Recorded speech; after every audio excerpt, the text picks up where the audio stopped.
ကဲကြောက်ရလို့ပါပြန်လာပါပြီလို့ဟိုင်းနေမင်္ဂလာပါကွယ်လေးနိုင်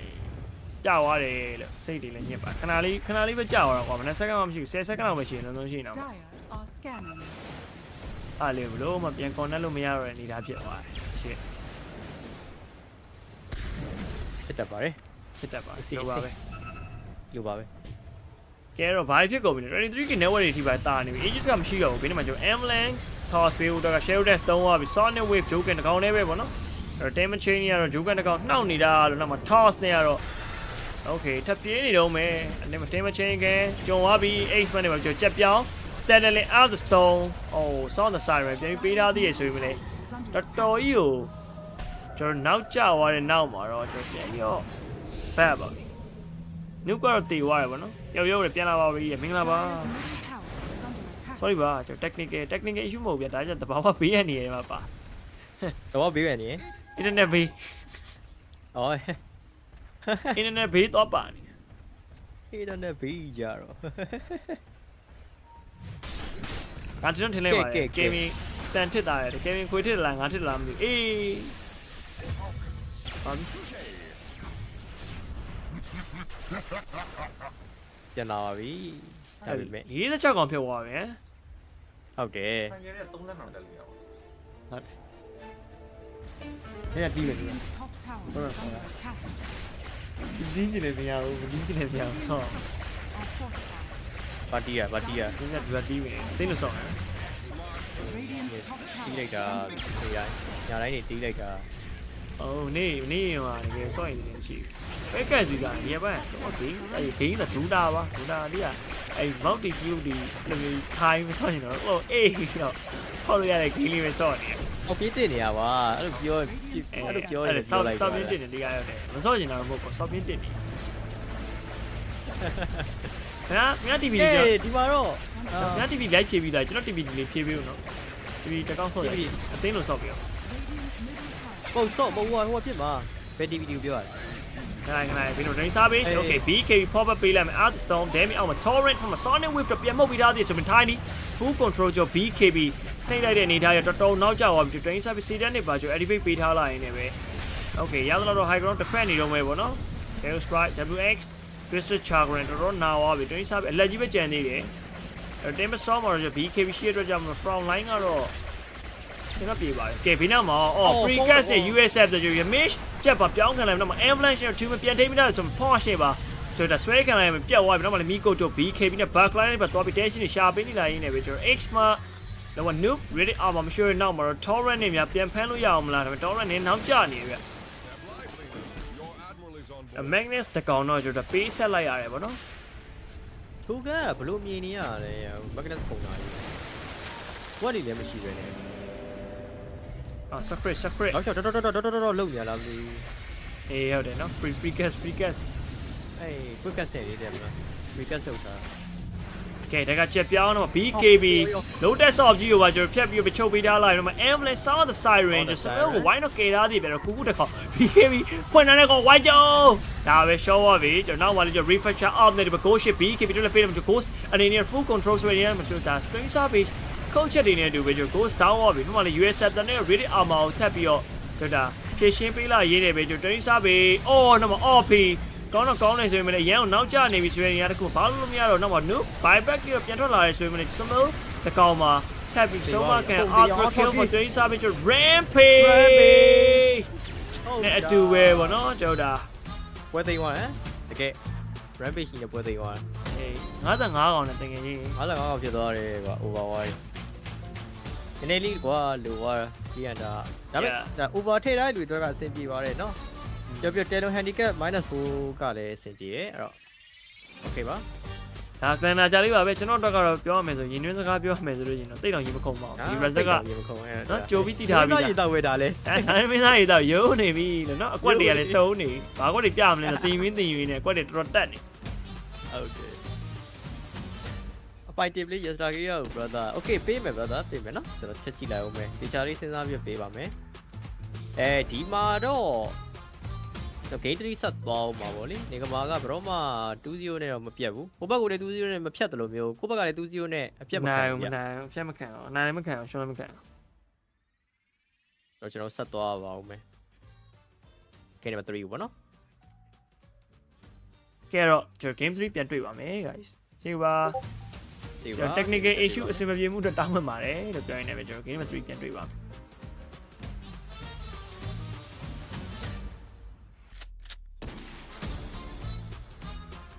ဒီကမှာရှုံးလို့ live stream ပိတ်ချတယ်ပဲ report တူပါမဟုတ်ဘူးသူ့ line ကြာသွားတာလို့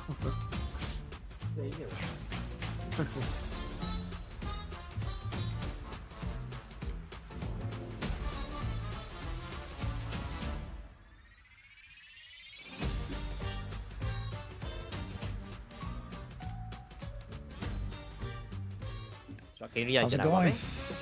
Did you like the game? No, I think it was a nice recovery from game 1 for Flips the Talon here. See, I mean, I think they adjusted nicely with the draft, brought back some old heroes and the Rat Bastard Slark and also the Racer, which is a hero that we don't see that often. It's kind of only Crystalis from Tundra who plays it, but I do think that this hero is very strong right now, and I wouldn't be surprised if we start seeing this hero a bit more. It feels like it doesn't have that many bad matchups right now, especially with heroes like Morphling and Terrorblade getting nerfed. So I think it was a good idea from Talon. I think I underestimated them a bit there after game 1. But I've highlighted a couple of things from this game that I think explains a bit why this game was hard for Nigma. Yeah, you see the early game, right? The Razor Pig is so good against Timbersaw, kind of shutting him down completely and holding up his tower all the way through early game. Like, I don't even know when Nigma got it, but it was very late. So they keep playing around the safe lane and shutting down this Timbersaw, and it turned into a lot of good things for Flips the Talon. This fight as well shows why Queen of Pain is not that strong. He kind of just kills himself on the Kunkka Blade Mail here. So that's an important point about Queen of Pain being very weak against Blade Mail overall. And then I think another important thing as to why it was half Enigma was this Kunkka pick, keeping everybody alive throughout these fights. That it's just very difficult for Enigma to burst anyone before the boat and the pipe and all these items comes out. So I think that was a very key factor also here that I think we are going to see more of. We have mostly been seeing the Kunkka carry, but I think this hero has potential for being flexed. This one as well, you have 4 heroes chasing down the Slark, and we've seen this over and over again with Slark. You just can't kill this damn hero. And you get so frustrated that you end up chasing too far and give up kills. And then on the other side, when we see the mag kill here, it's just so easy for them to kill the enemy post-4. So easy, so clean, fast kill and they're out. So I think that these things highlights why this game was won by Flipster, and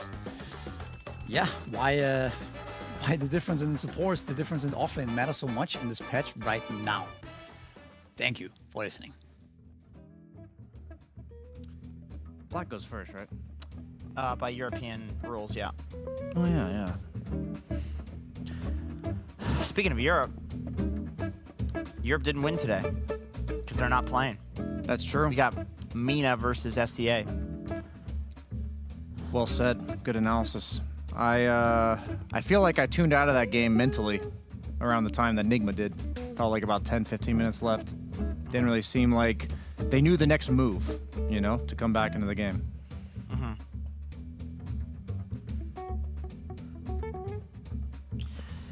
Yeah, I mean, I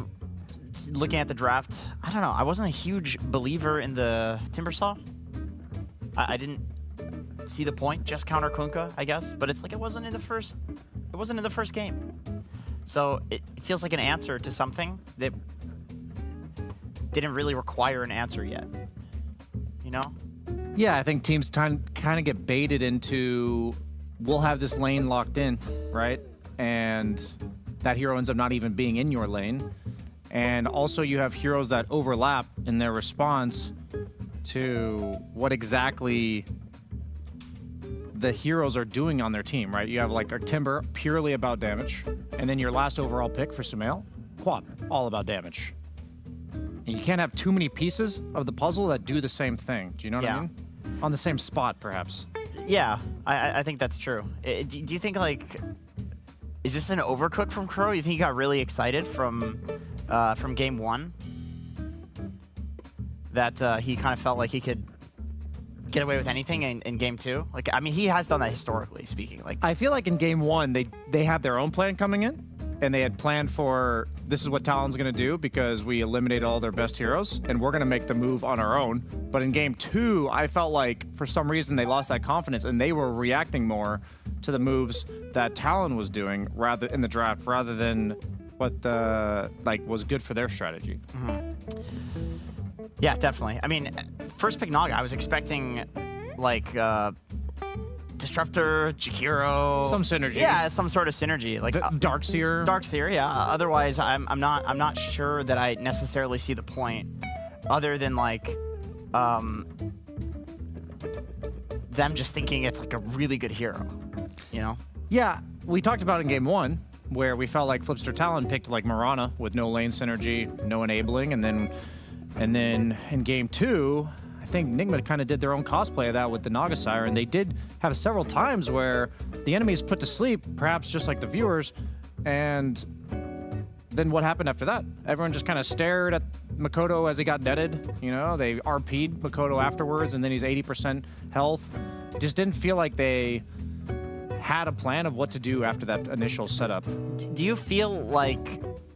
Talon, they solved the problem of their like third best strategy is actually good? 23 Savage on Razor, Yokem on Slark. Like, I feel like that's a pretty like different sort of draft, right? I think him being on more of a semi-carry mid lane or semi-carry hero like Razor,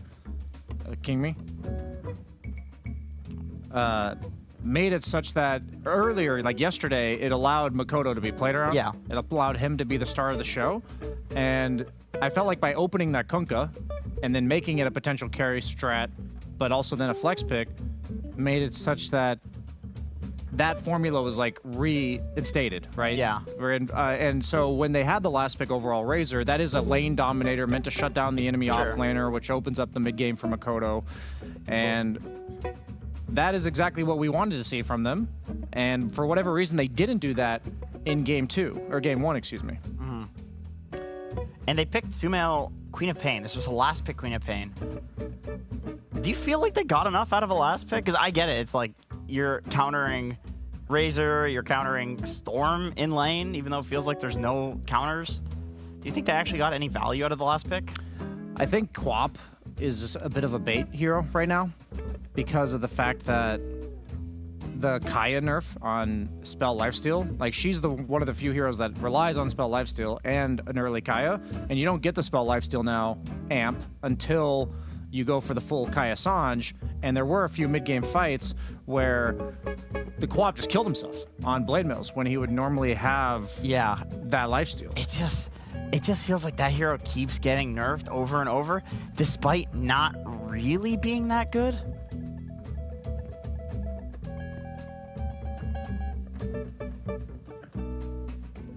Shit. You're good at this. I gotta admit, you're really good at this. You know the rules, by the European rules. We'll see if Europe can rule in the next game, especially considering they're not playing.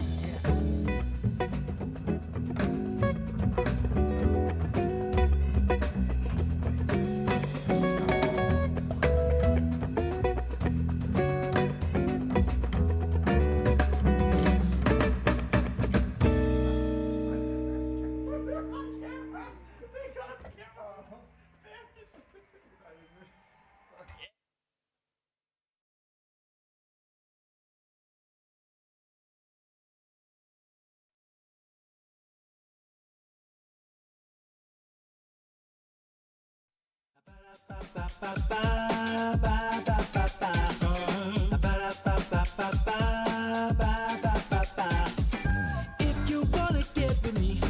all you gotta do, call me when you need me. I'll be waiting for you. I know exactly what you want. Satisfy your need. We can have a good time. Don't you worry about a thing. If you wanna hear, or if you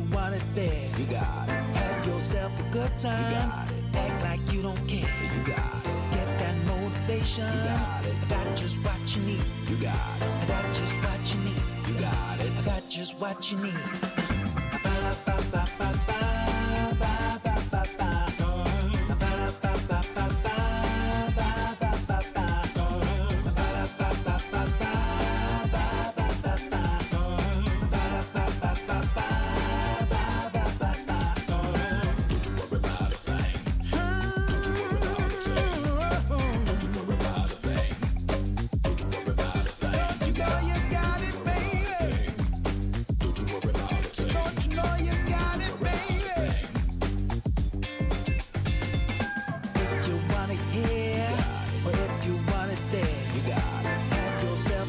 Act like you don't care. You got it. Get that motivation. You got it. I got just what you need. You got it. I got just what you need. You got it. I got just what you need.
She's gonna take your heart and you're never gonna get it back.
and we're in the middle of a series. Flipster Talent taking on Enigma Galaxy. We are going the distance. We're going to game number 3, and we did just see some great moves, Brian. 5 seconds remaining. Dire team back.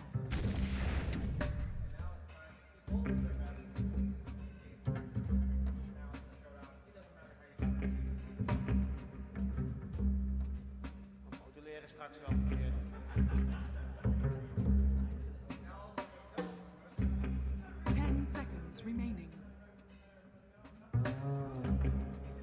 5 seconds remaining.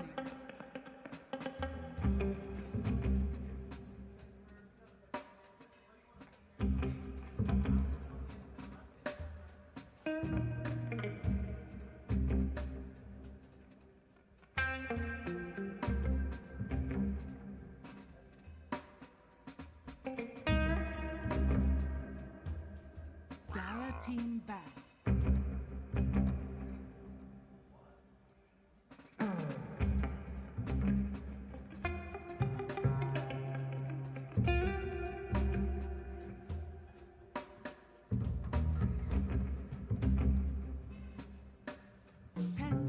Remaining. 5 seconds remaining.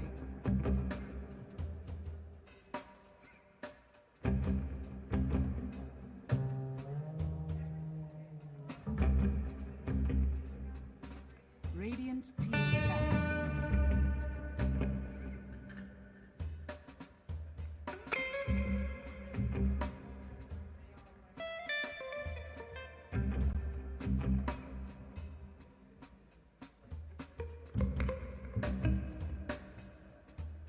Seconds remaining. 5 seconds remaining.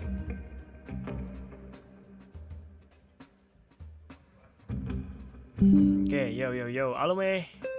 မင်္ဂလာပါကျွန်တော်ပြန်လည်ပြီးတော့ကြိုဆိုလိုက်ပါတယ်ကျွန်တော် Enigma Galaxy versus ကျွန်တော် Flipster တဲ့လို့ပေါ့နော် Best of 3 series ကျွန်တော် game number 3ပါအဲ့ဒီ game 3မှာတော့ကျွန်တော်ဆုံးဖြတ်ပေးမဲ့ပွဲပေါ့နော်ကျွန်တော်တရေတွေပါရှိမှ GroupStage 1တော့လည်းမရှိတော့ဘူးအဲ့တော့ဘယ်သူနိုင်မလဲဘယ်သူရှုံးမလဲကျွန်တော် Best of 1 series ပုံစံမျိုးနဲ့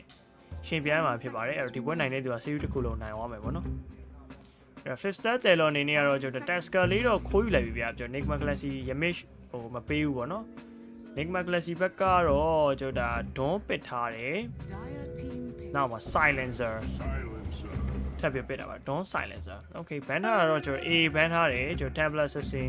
Leaner Nature Prophet နဲ့ Razor ဒီဘက်ကတော့ကျွန်တော် Telon ဘက်ကတော့ဗောနော် Bristleback Morphling Sheriff Shaman ကျွန်တော် Tinker နဲ့ကျွန်တော် Tailblade တို့ ban ထားရဗျ Santa Warren နိုင်ထွက်လာတယ်ဗောနော်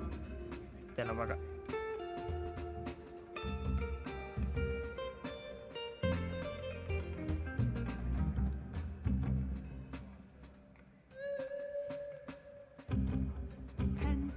remaining. 5 seconds remaining.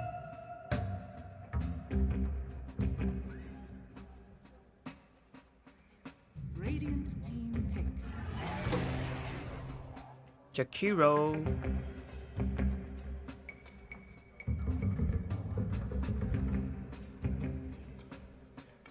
Jakiro. 10 seconds remaining. 5 seconds remaining.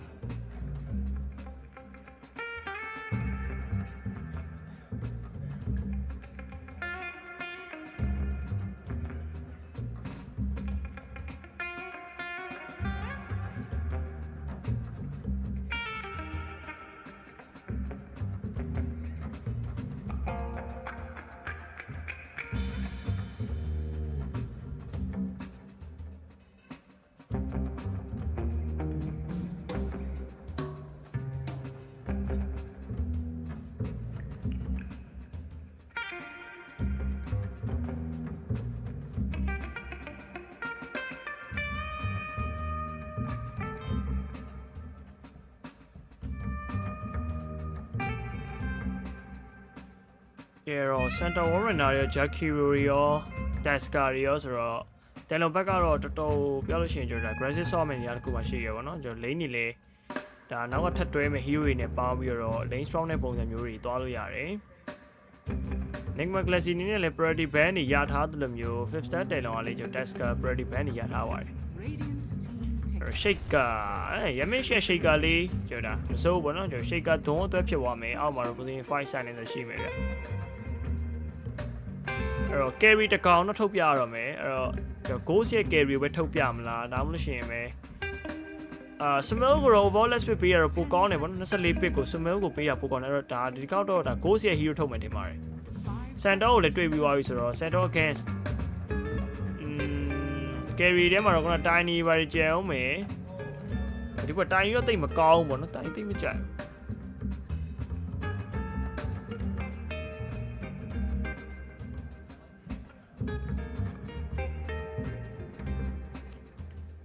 ချားဘာလေးတွေများထပ်တွေ့ရအောင်လေ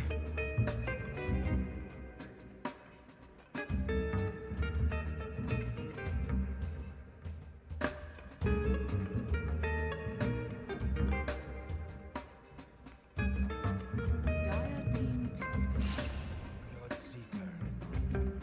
Okay Blasica ပဲထပ်ပြီးရွေးချယ်ထားရဗျဒုတိယမြောက်ပွဲစဉ်ပေါ့နော်ဒါ Drilly ရဲ့Blasica second pick နောက်ကရှေ့တပွဲမှာ game number 1တော့ဆော့သွားတဲ့ Blasica ဆင်ပြေတယ် 10 တပွဲ seconds. ဆော့တပွဲနိုင်ဆိုရဲဒါ tournament ဟိုဖြစ်သွားပြီပေါ့နော် Blasica 5 seconds remaining. အဲ့တော့100ဖြစ်သွားမလားကျွန်တော်50-50ဖြစ်သွားမလားဆိုတော့ချက်ကြည့်ရမယ်ဗျ Dire team back. Medusa okay Medusa ပစ်တယ် enemy ban နဲ့ပြောရင် 5 star တယ်လွန်ဘက်ကလည်းဒါနော်ကျွန်တော် don't against ကြောက်စရာမလိုတဲ့ hero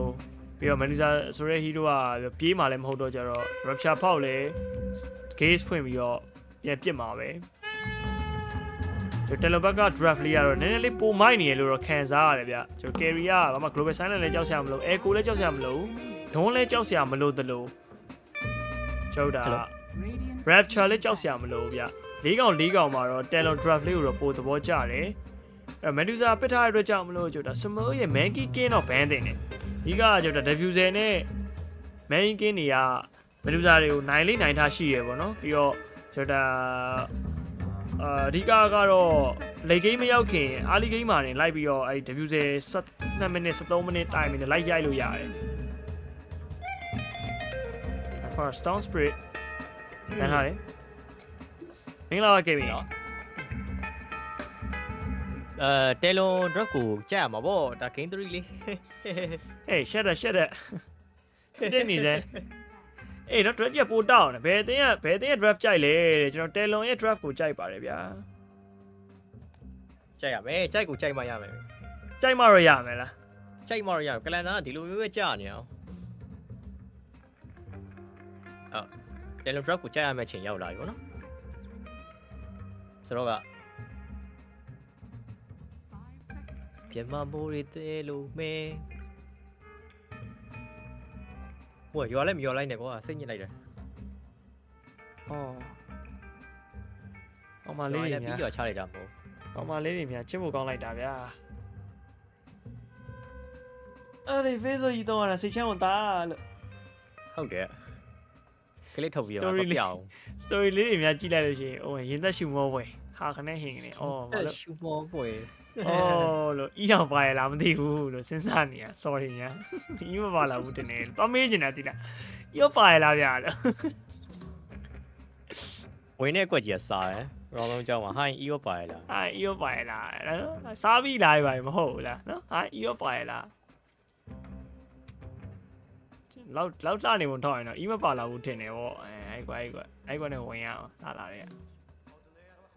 အားဆိုရတယ်စူမေးပိုင်ဟီရိုလာတဲ့ကိုင်းနာမတွေ့ဘူးရောတွေ့ဘူးလားကဲပဲ အဲ့လိုမျိုးပြောလို့မရဘူးရယ် ကိုင်းနာတော့မတွေ့ဘူး brand မှာလည်းမကိုင်း public match public match တွေကတော့မကိုင်းဘူးဆိုတော့ဒီ pro ပွဲမှာပို့ဆိုးတာပေါ့ကိုင်းအောင်ပိုင်လဲပိုင်ပါပေါ့ကျွန်တော်မသိရတယ်ဖြစ်နိုင်တာပဲ tiny ကျွန်တော် early game damage ပေါ့နော် Medusa ကိုကျွန်တော် space ပေးဖို့အတွက်တော့ Mikoto ရဲ့ tiny လေးနဲ့ကျွန်တော်ဒါလိုက်ချမယ် Jakio Teska tiny Center Warren နဲ့4កောင်ချ Medusa fan ပေါ့နော်အဲ့တော့ Monkey နဲ့ပြန်ထောက်မလားမသိဘူးကျွန်တော်တော့ Monkey ထွက်မယ်လို့တော့နည်းခံစားနေရတယ် Monkey ဒီမဆို Monkey ရှိသေးလားရှိသေးရနော် ရှိသေးရဲ့ Monkey ဒီမိုက်လောက်တယ် ဟုတ်တယ်ဟာ ဘာရတကယ်ကြီးလဲ အားဆိုရတယ်ဟဲ့ ဟဲ့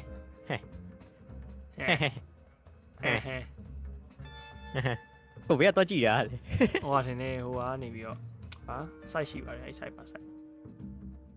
ဟော့လိုက်လား hot live ကတော့ကြည့်တာလား Flipster on လိုက်ပြီ yeah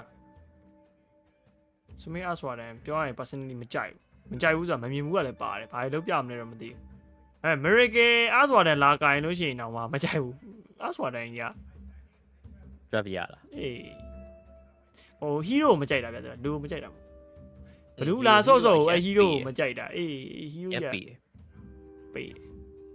nav လိုက်တာနဲ့တုတ်ပြတ်တက်နေ ဘယ်လိုမျိုးလဲ order disorder first တော့မရှိတော့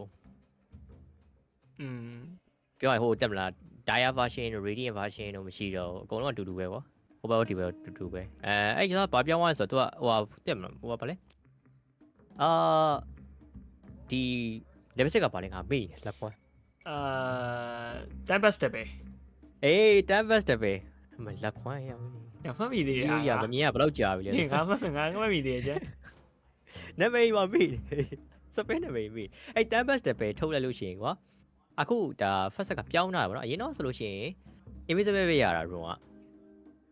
အခုက arcane room ရတယ်ကွာမိုက်တယ်မင်းအဲ့ဒါ magic ဆော့မှာဗောအဲ့ဒါ club နေတွေပါနေများဆော့မလားမသိနော်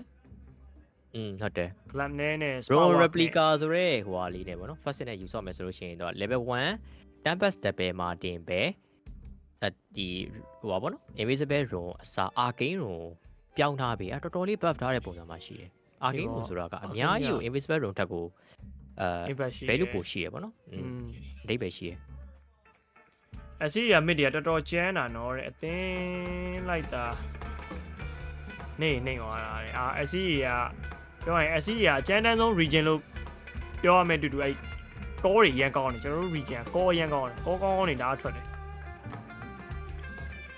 တော့ကြည့်ရင်ဒီလားမေဆွန်တို့ဘာလို့ဆော့ရလဲမေဆွန်တို့ဘာလို့ဒီကောင်းနေဆို RAM များတယ်1000ကျော်တယ်ဗောနော်1000ကျော်ဆော့ငါတို့တရုတ်တွေနဲ့ထိုးရအောင်မခတ်တယ်လို့ပဲ तू ဆော့နေရလေးတွေကလေကြီးတိုင်း easy ပဲသိလားဟုတ်တယ်အဲ့ဘက် tank တွေကတိတ်မကြမ်းတမ်းအောင်ငါတို့ SC ကပို rush တယ်ကြမ်းတမ်းဟိုဘက်ကောင်နေမဟုတ်ကိုယ့်ကောင်နေမှာကိုထိုးရတာဗောနော်အဲ့ကိုရီးယားလုံးဝ well train ပဲကိုရီးယား SC ကအဲ့တကူကတော့အားတာတယ်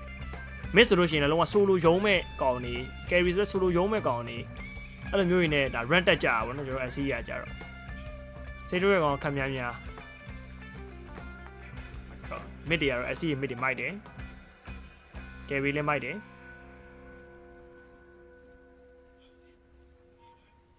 game 3ပါကြိုက်ကြည့်ရပါတော့တယ်လွန်ကြိုက်တယ်လွန်ကြိုက်တယ်ဗျာတယ်လွန်ရဲ့တယ်လွန်ရဲ့right တော့ကြည့်လိုက်30 seconds to ဒီ battle. ရအောင်လို့ under over ရနည်းတော့အနေများဒီပွဲဟိုထည့်ကျင်လို့ရှိရင်တယ်လွန်ဝင်နိုင်ဟိုထည့်တယ်လွန် handicap လေးရဲ့ထည့်အဲ့ဒါလေးကမစိုးပါဘူးအဲ့ကိုက award တွေပါတော့လေ award ရဲ့ timing ကဘယ်အချိန်မှာစပြီးဘယ်အချိန်မှာဆုံးမလဲဆိုတာလေကျွန်တော်တို့ဒါကောင်းကြီးမသိနိုင်ဘူးပေါ့နော်ငါဘယ်လိုဆော့ပြမလဲဆိုတာအဓိကဘယ်လိုမျိုး build နဲ့ဆော့ပြမလဲဆိုတာကိုသိချင်တာမချစ်ပဲလားတော့ physical လားaward 2မျိုးဆော့လို့ရတာပေါ့ဆိုတော့တယ်လွန်ရဲ့ handicap လေးပဲကြိုက်တယ်ပြီးတော့ under လေးလည်းသဘောကျတယ်ဒီပွဲအမေ under က duration over သွားလို့ရှိရင်တော့ light over မှာဆိုလို့ပေါ့နော်ဆိုတော့တယ်လွန်ဝင်နာရဲ့တယ်လွန် handicap လေးရဲ့သဘောကျတယ်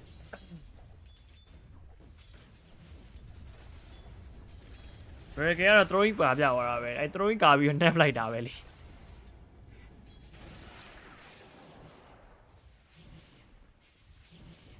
ဘယ်လောက်ကောင်းနိုင်မလားချက်ကြည့်ရမှာနော်ဒီကတော့ award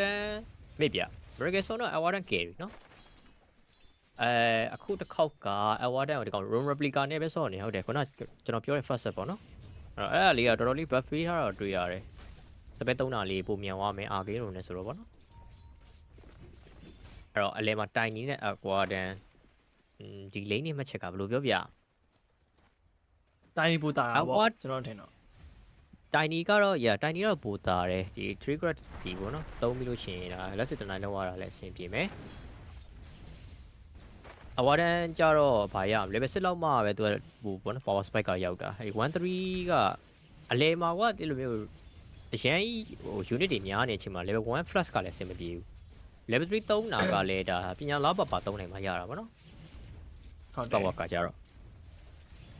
အဲ့တော့ပိုလွယ်တဲ့တိုင်နီပဲရွေးရမှာပေါ့လေတည်ရမလားစတိုင်းလောက်ခံလိုက်ရပြီတန်းတော့ထွက်တယ်နော် spa work ကရင်းတော့လည်းမကြောက်ဘူးကြည့်ရတယ်ဟုတ်တယ်ရင်းတော့မကြောက် average ပြောင်းမိလိုက်ပြီထင်ပါတယ်ကြည့်ရတော့တန်းထွက်ရင်မှကျွေးပြီတန်းထွက်ရင်တော့ကျွေးပြီပဲ3ချက်4ချက်နောက်ဝိုင်း Thompson S1 favorite ပဲThompson S1 လည်းကောင်းတာရှိရလေဒီမှာဟိုThompson vice spread တော်တော်ကောင်း E blade တွေနဲ့ခေတ္တကဖောင်းနေဒီကျွေးI was a အကောင်းဆုံးတော့ငါမြေမှုတမျှတွေမှာ Silencz အကောင်းဆုံးပဲစိတ်ပြတ်ဖို့ကိုရဲ့အားဆိုရတယ်တော့ဟိုနဲ့ပဲ planner ကြလေးပဲရှားဆိုရင်လည်းမိဖို့ဆိုတကောင်ကြံခဲ့တယ်လက်ကောင်အားဆိုရတယ်ဆိုဘာနေလို့နေရမှမသိတော့ဘူးဘယ်တည်းရောက်လို့ချင်းယူကိုတကောင်ခေါင်းကိုကြောင်ပြောက်ကဲဆိုရင်အဝါနဲ့လိုလိုလာလဲကြည့်အောင်နော်ပေါ်လမ်းမှာတော့ဒွန်းရဲ့ shaker ရဲ့အဲ့ off lane တွေကနောက်ပိုင်းလိုမျိုးရွေးချက်ရှိများဟို position 4ကိုလို့မီးကောင်ပစ်ပြီးတော့တယ်မလား roaming gang ကိုပဲပို့ပြီးတောင်းနေကောင်မျိုးကြီးပစ်လာကြလာတော့မပြောတတ်ဘူးပေါ့နော်ကြည့်လိုက်လို့ရှိရင်ဒါ magnet 4 shaker 4အဲ့လိုမျိုးတွေပဲပေါ့နော် lane တွေကမတာဘူးရဲ့စန်တော်နဲ့ shaker တွဲထားတယ်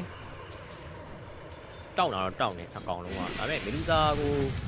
အဆင်ပြေပါမလားပြီးတော့ဂျာကီကိုလည်းပါနေရောဂျာကီကိုမီလူစာတွဲလို့တော့မနိုင်တော့ဘူးကွာပေါ်လာဟုတ်တယ်ဟိုပြန်အောင်ဖျဲနေသေးတယ်မနိုင်တော့ဘူးလို့ပြောကြမှာတိုင်းဆိုင်မန်နာတော်ကိုင်းနေပြီ standard ကတော့ပါလေကတော့ပစိုး stone ထောင်းပြီးတော့ double s သုံးလဲချိန်နောက်ကလည်း fisher ပြန်ပြီး follow up ပေးလို့ရတယ်ဆိုတော့အဲ့မှာလည်းအပူဆောင်း damage တွေထုတ်ပေးလို့ရပါဘောနော်ရောင်းဆိုင်တော့ထောင်းပါဆိုလို့ဆန်တော့ဟမ် blood rage သုံးပေးလိုက်တာအဲ့တော့ထမ blood right ကိုတော့ snowball နဲ့ပြန်ရှောင်ထားလိုက်နေပြီ WX storm ကတော့ခုမှ2မဲပြန်ထောင်းလိုက်ပြီဒါပေမဲ့ ghost လက်ထဲကနေလွတ်ပါမလားဗောနော် joe cam body blocking ဝင်ပြီးတော့ပေးနေသေးရဲ့ swing ရတယ်ခုမှ ghost ကတော့အဓိကဖက်နှက်မပါတဲ့အတွက်ကြောင့်နည်းနှင်းနေသေးရဲ့ level တော်တော်လေးမယူရသေးဘူးဗောနော်ခုမှယူလိုက်တာ yes task ကခုမှမြန်လာတာဗောနော်ဟေး overlap ကကျဲနေဟာ ghost out play သွားတာနော်သူများကိုလည်း silent လုပ်လို့ရတယ်လား8 second လေ8 second နေတော့ချိန်မှမဟုတ်8 second okay နှစ်ခုစားပြီးတော့မနေ့ကဆန်းလိုက်တာတစ်ခုရှိရသလား overlap ကလေ BKB 3ကလေး silent ဖြစ်တယ်တော့ခက်ကောင်အေးအဲ့ဒါ back နေရလားဘာလားတော့မပြောတတ်ဘူးအဲ့ဒါပြောလို့ရှိရင် BKB 3လို့ရှိရင်တော့ silent မဖြစ်အောင်ဖြစ်ရအောင်လေတမျိုးတော့တမျိုးအဲ့လိုမျိုးဆိုလို့ရှိရင်တော့ Blessy ကရ OP I don't know သူပြန်ဖစ်မလားတော့မပြောတတ်ဘူးပေါ့နော်ဟိုက patch ကဟိုကထွက်နေကြဆိုတော့ဟို stable ဖြစ်တာရောမဖြစ်တာရောတော့ရင်သိရမလားဟိုပြန် Facebook ရလည်းရှိနေသေးတယ်ဆိုတော့ဒေဂျာတခုက Blessy ကလေးအဲ့လိုမျိုး pro boy မှာပြန်ပါလာတော့ဒီမှာ ဆော့ရမယ် hero တကောင်ထပ်တိုးတာပေါ့ carry ပူးထဲမှာတခါလာလဲဟို tail blade moblin နော်လို့ရှိရင် tiny carry တော်ပြီလို့ပတ်စီလည်းချိန်နေပြီလားနဲ့တေးစမ်းလေးတော့မြင်သေးတယ်ဒီလိုမျိုးလေး Blessy ကားတို့ပါလို့ပေါ့နော် something ပေါ့တခါနဲ့လေးတွေ့ကျင်တယ်ဂျာကနဲ့ဘယ်သူမှမကင်ကြသေးဘူးဒီချိန်မှာအဲ့တော့ outland ကဟာပေးတယ်အဲ့ဒါSilencz အထက်ထက်ရအောင်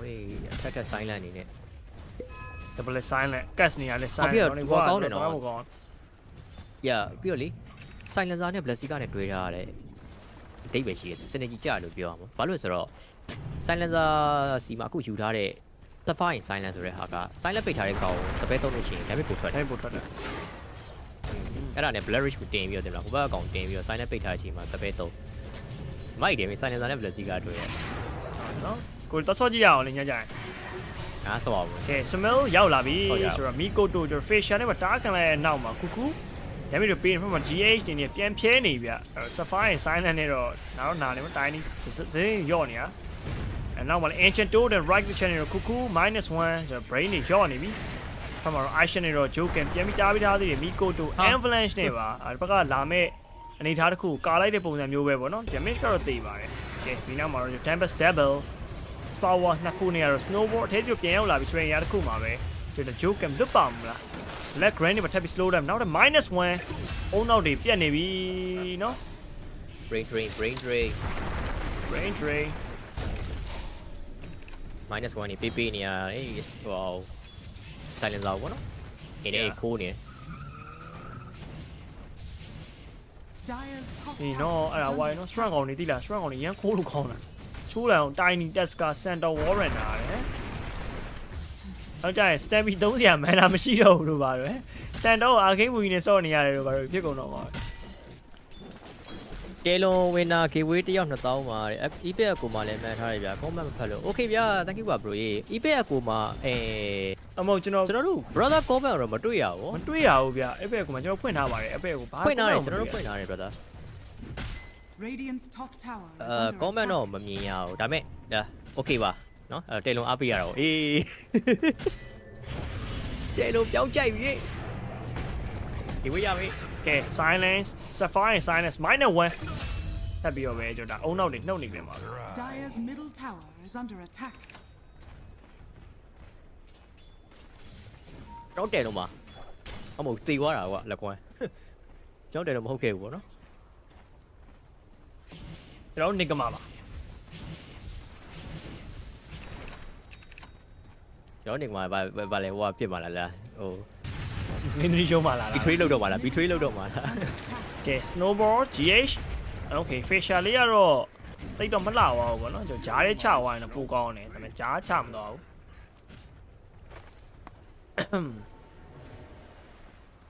ကျွန်တော်ရှာထားတယ်silencer တကောင်သေးတယ်ဆိုတော့ဘာလို့များဆက်ပြီးတော့ try ဖို့ရှိအောင်မလဲ supporter တကောင်အလဲကိုပဲရောက်နေဗောနော်တောက်လျှောက်ခုနကလေ6နှစ်ပေါ်တော့မှာပေါ်လက်မှာဒါ fight တစ်ခုဖြစ်ပြီးသွားပြီအခုလဲ10နှစ်ကျော်လောက်မှာ damage ကတော့နောက်မှာရှိရဲ့ smell snowball နဲ့စပြီးတော့ initiate လောက်ခံပြီးနောက်မှာ Miko တို့ပြေးလာ facial တော်တော်လှသွားပြီဆိုရင်တော့နောက်မှာ stamina နဲ့ပါကျွန်တော် smell နောက်ကိုပြေးတိုးပေးလိုက်ရင်လည်း smell အပြတ်ဖြတ်တာကူကူနဲ့တော့ကျွန်တော် 1 for 1 trade နောက်မှာ rapture ပါတို့ဒါ ghost ရောက်လာပြီဆိုရင်နေရာတစ်ခုမှာတော့ joken ပြန်ပြီးပေးဆက်အောင်ပဲဗျ-1နေရာတော့အမြဲတမ်း silencer က he participate မှာတော်တော်ပါနေရဗျနော်အဲ့ silencer ကတော့တော်တော်အမျက်ထွက်နေရပြောရမယ်ငါထင်တယ်ဒီ Awardan ဆိုတဲ့ hero ကကွာအစာပိုင်းမှာအဲ့လိုမျိုး pressure ပေးထားလို့ရှင် recovery fan ဖို့တော့ကတော်တော်လေးခက်တယ်ပေါ့အဓိကတော့ဗောနော် Awardan Midas မထွက်ခင်ထိpressure ပေးလို့ရတယ်ပေါ့အခုလေ Awardan Midas ပဲထည့်ဦးမှာပါဒီကောင်က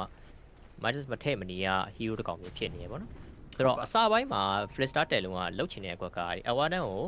တောက်လျှောက်ဖိမယ် shutdown ချမယ်ပြီးလို့ရှိရင်recovery fan ရအောင်ပေါ့နော်ဒါလောက်ရမယ်ကွာတိလား Awardan ဆိုတဲ့ကောင်ဒီတိုင်းပဲ Midas နဲ့ fan နေပဲဒါ pressure မပေးဘူးဆိုလို့ရှိရင် Awardan သူ့နဲ့သူ item ထွက်လာမှာပဲဆိုတော့အဲ့ဒါကိုသိလို့ Lister က play ပါတော့တော့နော်လူရန်တုံးနေတာဒါပေမဲ့ Nigma ဘက်ကလည်းဒါကိုဂိတ်ပြီးရဗျ Shaker ဆိုလို့ရှိရင်နောက်မှထောက်ထားပြီးတဲ့အနေထားမှာပြန်တော့ရပါတော့ဆိုတာကောင်း Silent ထက်နေတော့နောက်မှာ snowboard စိတ်လို့ရမှာမရဘူးရရင် global silent မှာဖြတ်အုပ်ပေးလိုက်ရင်းနဲ့ပဲOkay, silent တပြုံးနေတော့ပါတော့လောက Miko တို့ Ambulance Toast 2 main တို့ tag team action မှာပေးလိုက်ရင်ပဲဒီမှာ ancient တို့တယ် rapture အနေနဲ့ Miko တို့ပဲဖြတ်ပေါက်ပေးလိုက်ရင်ဒီမှာ snowboard facial အလှလေးနေရတော့ကျွန်တော် ghost AC ပါပဲ noob ပါရောက်လာပြီnoob ကတော့ရောက်လာနောက်ကျရလို့ပဲပြောရမယ်ပေါ့နော်1 for 1 trade ပါပဲတော့ဆိုးတယ်နော် silencer plus ကအတွေ့အကြုံတော့နာရဆန်တော့လို့ကောင်းတော့မခံနိုင်ခုနကဆိုလို့ရှိရင်တော့ကွာဒီတော့ blarish ကိုဒါ enemy ဘက်ကိုတင်လိုက်တယ် silent ဖြစ်တယ် silent ဖြစ်တဲ့အချိန်မှာ arcane cast နဲ့ဒီ last one နဲ့ထပ်တင်တယ်ပေါ့နော်အဲ့တော့ blarish silent duration ပြီးတဲ့အချိန်မှာ last one ဒီဘော silent ကထပ်ပြီးတော့ပါလို့အဲ့လိုမျိုးဖြစ်သွားတာပုံမိုးကြီးကကျွတ်စင်နေပါတော့စီဖောင်းဆိုပြတ်ထိုးလိုက်ဖောင်းနေပဲဒီ TV ထောက်သွားဟေး သူတို့ရွေးလို့သွားတယ်โอเคပါ โอเคပါ ဘလက်စီကတော့တိုင်နီအဲလိုက်မိသွားတယ်ဗောနော် ဟုတ်ပါနိကမာကိုတဲ့ဘက်ကစ်ထားတယ်ဘက်ကစ်ထားတာဘက်ကန်ထားတာပြောတာကန်ဗျာ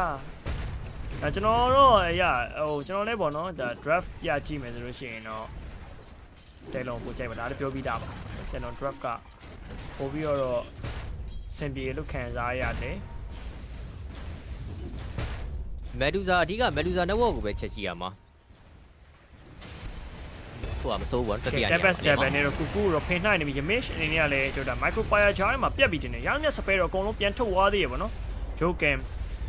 အေးအမအကောင်နေနဲ့အကောင်နေကြိုက်ထက်ကြိုက်အောင်နောက်တစ်ကောင်ဒီတော့ပြေးနေတော့မယ်ဗျသွားပြီချောင်းဝိုင်းအဲ့ spot work လေးရတယ်စိုးရပါတော့Might have been the chain to have found my right click while I'm there, you know, as what I'm there. Chain to so you know all of you did major Mionia Sama Yaro me, what Machiro. But eh? Baba Babio, I look fine. Join the topic up your wife. Oh, Mionia, me, all Yaro me, no, a glamnet all of me. ဖိုင်မီကတော့မရဟုတ်တယ်လာမီကမျိုးနေရဆက်တာမဟုတ်တော့တာဟုတ်တယ်မလား Bro, you don't necessarily buy. bro အဲ့လိုနဲ့ဆက်တာဖြစ်သွား yes recall ပြန်ခေါ်နေရတယ်အဲ့တော့ဟိုအဝါဒကဘယ်လိုဆော့ကြအောင်မျိုးနေကတော့သွားရမယ်ဘာလို့ဆိုတော့ fan item တခုပါပေါ့လေပြီး damage လည်းထွက်တယ်ပေါ့ magic damage သူရဲ့ဒီစပိတ်နဲ့လည်းလိုက်တယ်ဆိုတော့မျိုးနေပြီးလို့ရှိရင်တော့ hurricane bite တွေပါပြန်လာပြီပေါ့နော် Tiny Emlyn Toast နဲ့ GH ပြတ်တာတော့တေးကြသွားပြီဆိုတော့ကူကတကယ်ချိန်ထားရအောင်အဲ့လိုမျိုးကြီးဆိုတေးနေတဲ့ကောင်တွေငါအသေးရလိုက်တာကဲ မင်းစီးရစပူတာတွေကတော့ကွာစားမှာပဲ CS ဘူတာတွေကတော့ဟောနေပြောနိုင်တော့ spot walk တင်နေစုပ်ပြတ်တက်နေမကြိုးကင်နောက်တဲ့ okay flex နဲ့ပဲပြန်ပြီးတော့ကျွန်တော် snowball နဲ့ရောက်လာပြီဆိုရင်အရာတစ်ခုမှာပဲ facial spot walk ကျွန်တော် joke ပြတ်သွားပြီဗျာဟုတ်တယ်နော် Smil တော့ထိန်းပြနေတာနှစ်ကောင်လုံး micro control ရတော့လှတယ်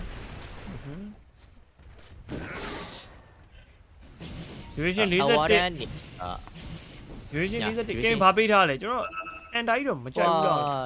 တဲလုံးဝင်းနာရေဟိုဟာလေခုနကပြောတာတဲလုံး handicap ကပေးထားတာ duration ကကျွန်တော်ပြောလိုက်တယ်အနေများတယ်ဟိုဟာရဲ့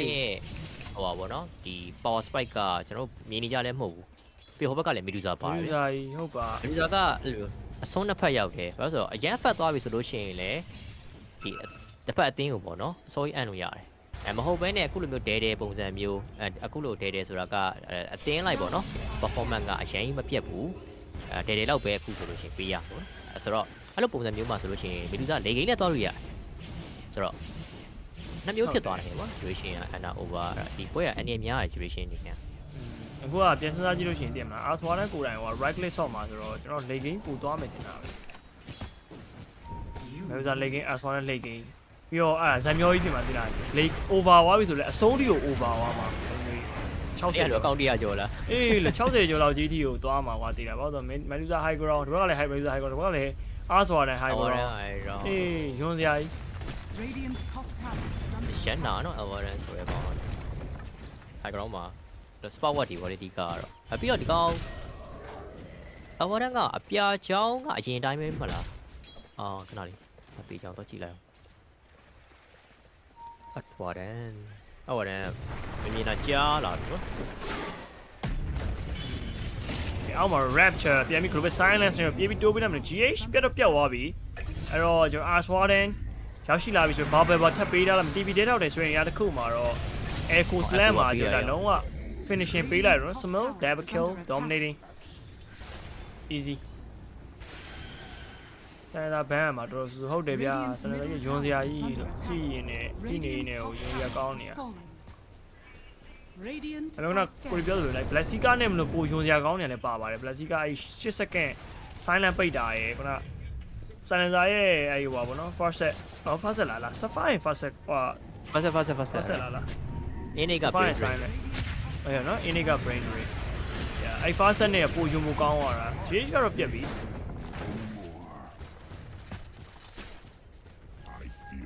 အရင်တော့လည်းမျိုး Silencz ကိုနှစ်ခါပိတ်လို့မရတော့အခုကနောက်တစ်မျိုးပေါ့လေဟဲ့လားမလားဒီတစ်မျိုးလည်းနာတယ် အေးဒီတစ်မျိုးလဲစိုးတာပဲဒီလားအရင်တော့ sign နဲ့နှစ်ခါလဲစိုးတာပဲ မိုင်အဝရန်ထုတ်တဲ့အတူဟာမှာအာကင်းတော့ပါလားအတူမှာအာကင်းတော့ねပို့ပြီးတော့ကူတော့မြင်တယ်ရဲနေရတာကြီး Is under attack. အဝရန်ကိုဘတ်ပေးထားတာဗောနော်တော်တော်လေးကိုသိတာလိမ့်မယ်ရင်တော့တက်စားလို့ရှင်ပို့ပြီးတော့ဆော့လို့ကောင်းသွားတာဗော တိုင်းနီးနဲ့နှစ်ကောင်အေးဟိုမှာမင်းရှေ့မှာ watcher ကြီးယူသွားတာအဲ့ဒုံးကဘာလုပ်နေလဲမှာသိလိုက်ပါတော့ကွာနော်အေး task တကောင်နဲ့လာတယ်ထင်နေတာလားတော့မသိဘူးပေါ့နော်တကယ်အော်လို့တွေ့သွားပြီလို့သိတာတွေ့သွားပြီဆိုတော့လွတ်သွားပြီလို့တော့ထင်လိုက်တာသိတာပါပဲဘာမှမထူးအဲ့ဒါဘာပြောချင်လဲကဲဒါပြောရတာ အဲ့ဒါကြတော့စောက်ထုံလို့ပြောချင်တယ် ဆောက်ထောင်အေးစုံထောက်လို့ဒီကောင် စုံတော့ ဒီကောင်ကဟိုလုံနေတာဟိုစာပလင်းနှင်းမောင်လုံနေတာလို့စာပလင်းနှင်းမောင်မှန်တယ် မှန်တယ်စုံတော့လေ သုံးတာတော့မြန်မာလိုကြီးသူ့ဘက်ကလည်းမြန်မာလိုကြီးလာမြန်မာလိုကြီးဝက်ချာကြီးကိုဘူးဆိုပြီးယူသွားတာမြန်မာလိုကြီးနေအေးတော့မြန်မာလိုကြီးတက်ခံလိုက်ရအောင် what the fuck စိတ်ညစ်ပါတယ်ကွာ Radiant's middle tower is under attack. ညုပ်ဆိုတဲ့ကောင်လည်းအခုတော့ကိတာလေးနေ ကိတာတီ မင်းဂိမ်းမဆော့ရင်မဆော့ပါနဲ့ပေါ့ချက်ပန်တာဟာမင်းဝင်တီးလိုက်တော့မင်းဂိမ်းဆော့နေတယ် ဟေးကွာမင်းအမြဲတမ်းဒိုးပဲကြိုင်နေရတယ်လားကွာတခါလာလဲဒိုးဒိုးများတယ်နော် သူများတွေဒုံးဟာဟို top 3ရေဒီမှာဟိုဝင်တယ်မလားလုံးဝထိတ်ဆုံး network တွေဖြစ် ATF drone တို့ပါတော့အဲ့လိုကသူ့ဒုံးညမှာပဲမှာကော6ကောင်နဲ့မှာအောက်ဆုံးအားရစရာကြီးချောက်ချိုးနဲ့ overlay သိပင်ညစ်ပါဒီတိုင်းစားပြရမှာဗဒဲလာ join နေပြီဒီမှာကိုရောင်ကိုပါလာပြနေရောနော် မြင်နေတော့ငါကြည့်နေတာ18မိနစ်နဲ့လေးပါရောက်လာ မနက်ဆိုင်ပြီးတော့နေလေးလာလှုပ်ချင်ကြကြီးစိများတယ်ကောင် ပုံမှန်ဆိုလို့ရှိရင်စိတ်တန်းနေလို့ပါလို့ဆိုလို့ရင်မိနစ်20ကျော်မှရောက်လာအိုင်ဒါ3ကွက်နေပေါ့လေ 3ကွက်နဲ့ညံနေတာဟောနေ ညံနေ အော်ရောင်းတော့မတော်လာလုံနေတယ် WU အချင်းနေကူးလာပြီလားမသိဘူး WU က KV ရလို့လာရောင်းတော့မဟုတ်ဘူးတင်မလားပို့ပြီးတော့ချဖို့အတွက် ready ဖြစ်နေတာ SC ရ KV ရလို့ sorry ပဲတည်း SC ရ KV ကျတော့ AFK fan မင်းချရင်ချမချရင်နေနိုင်အောင်ချရင်ချငါတော့ဒီမှာငါ item 3ဝက်ရောက်မှထွက်မယ်ဟေးဆို item 3ဝက်ရောက်မှထွက်လာလုံးဝဟိုမဖြစ်ဘူးလုံးဝ fan မျိုးပဲ share boost တာပေါ့နော် Radiant are scanning. အိုဒီမှာတော့ဆော့နေတော့အဲ့အချင်းလေးတော့ဟိုကောင်းလားဆိုတော့ကောင်းပါတယ်ကောင်းတော့ AFK fan နေဆိုင်အတင်းနဲ့လာ join ပြီးတော့ပိုကောင်းတာပေါ့အဲ့ဒါပြန်ပေးဆက်လိုက်ရတာတော့အဲ့ fan main ပေါ့လေ fly မှာပြီးတော့မယ်ကဲ Ambulance Toast နေတော့ကျွန်တော် GH Max Snake 4 staff အဲ့တော့ train service နေတော့ညက်နေပြီ rapture ပေါက်ကန်လိုက်ရမယ်ကောင်းကောင်းကျွန်တော်အေး Stone KC နဲ့ပြေးယူပါနော်တော့ပြီ ဘယ်လိုဆို rapture ဖောက်ဘာဖြစ်မှာဖြစ်ဘူး မှန်တာပဲရော့မှာပေါ့မင်းစားကင်းတော်တော်ကောင်းတယ်ဒွန်လဲကြောက်ချမလို့ Silencz အဲ့ global Silencz လဲကြောက်ချမလို့အေးထောက်မဲ့ကောင်းတယ်မမက်ကြီးပဲဘာမမက်ကြီးပဲတိတ်ဆုံးပါ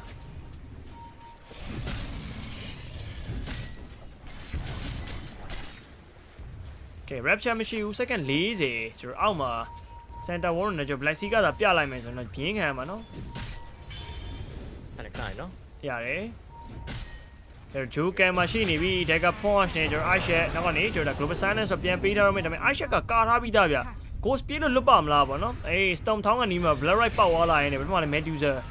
ပြေးပြီးတိုးဝင်လာပြီးကျွန်တော် miko to ဒါကခုံလိုက်တဲ့နေရာတစ်ခုမှာတော့ဒွန်းထဲဖို့အတွက်လက်မြောက်နေတဲ့ဆွဲနေရာတစ်ခုမှာ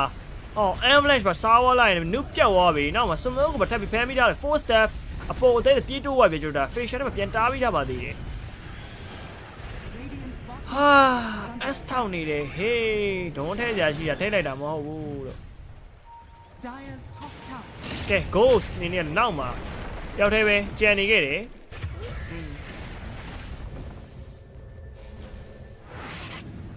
ကျေးဇူးတင်ပါတယ်လို့နော် Got it.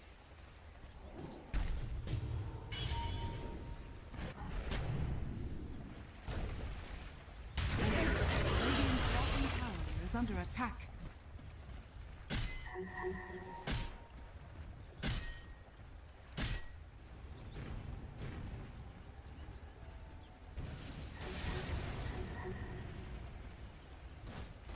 Radiant structures are fortified.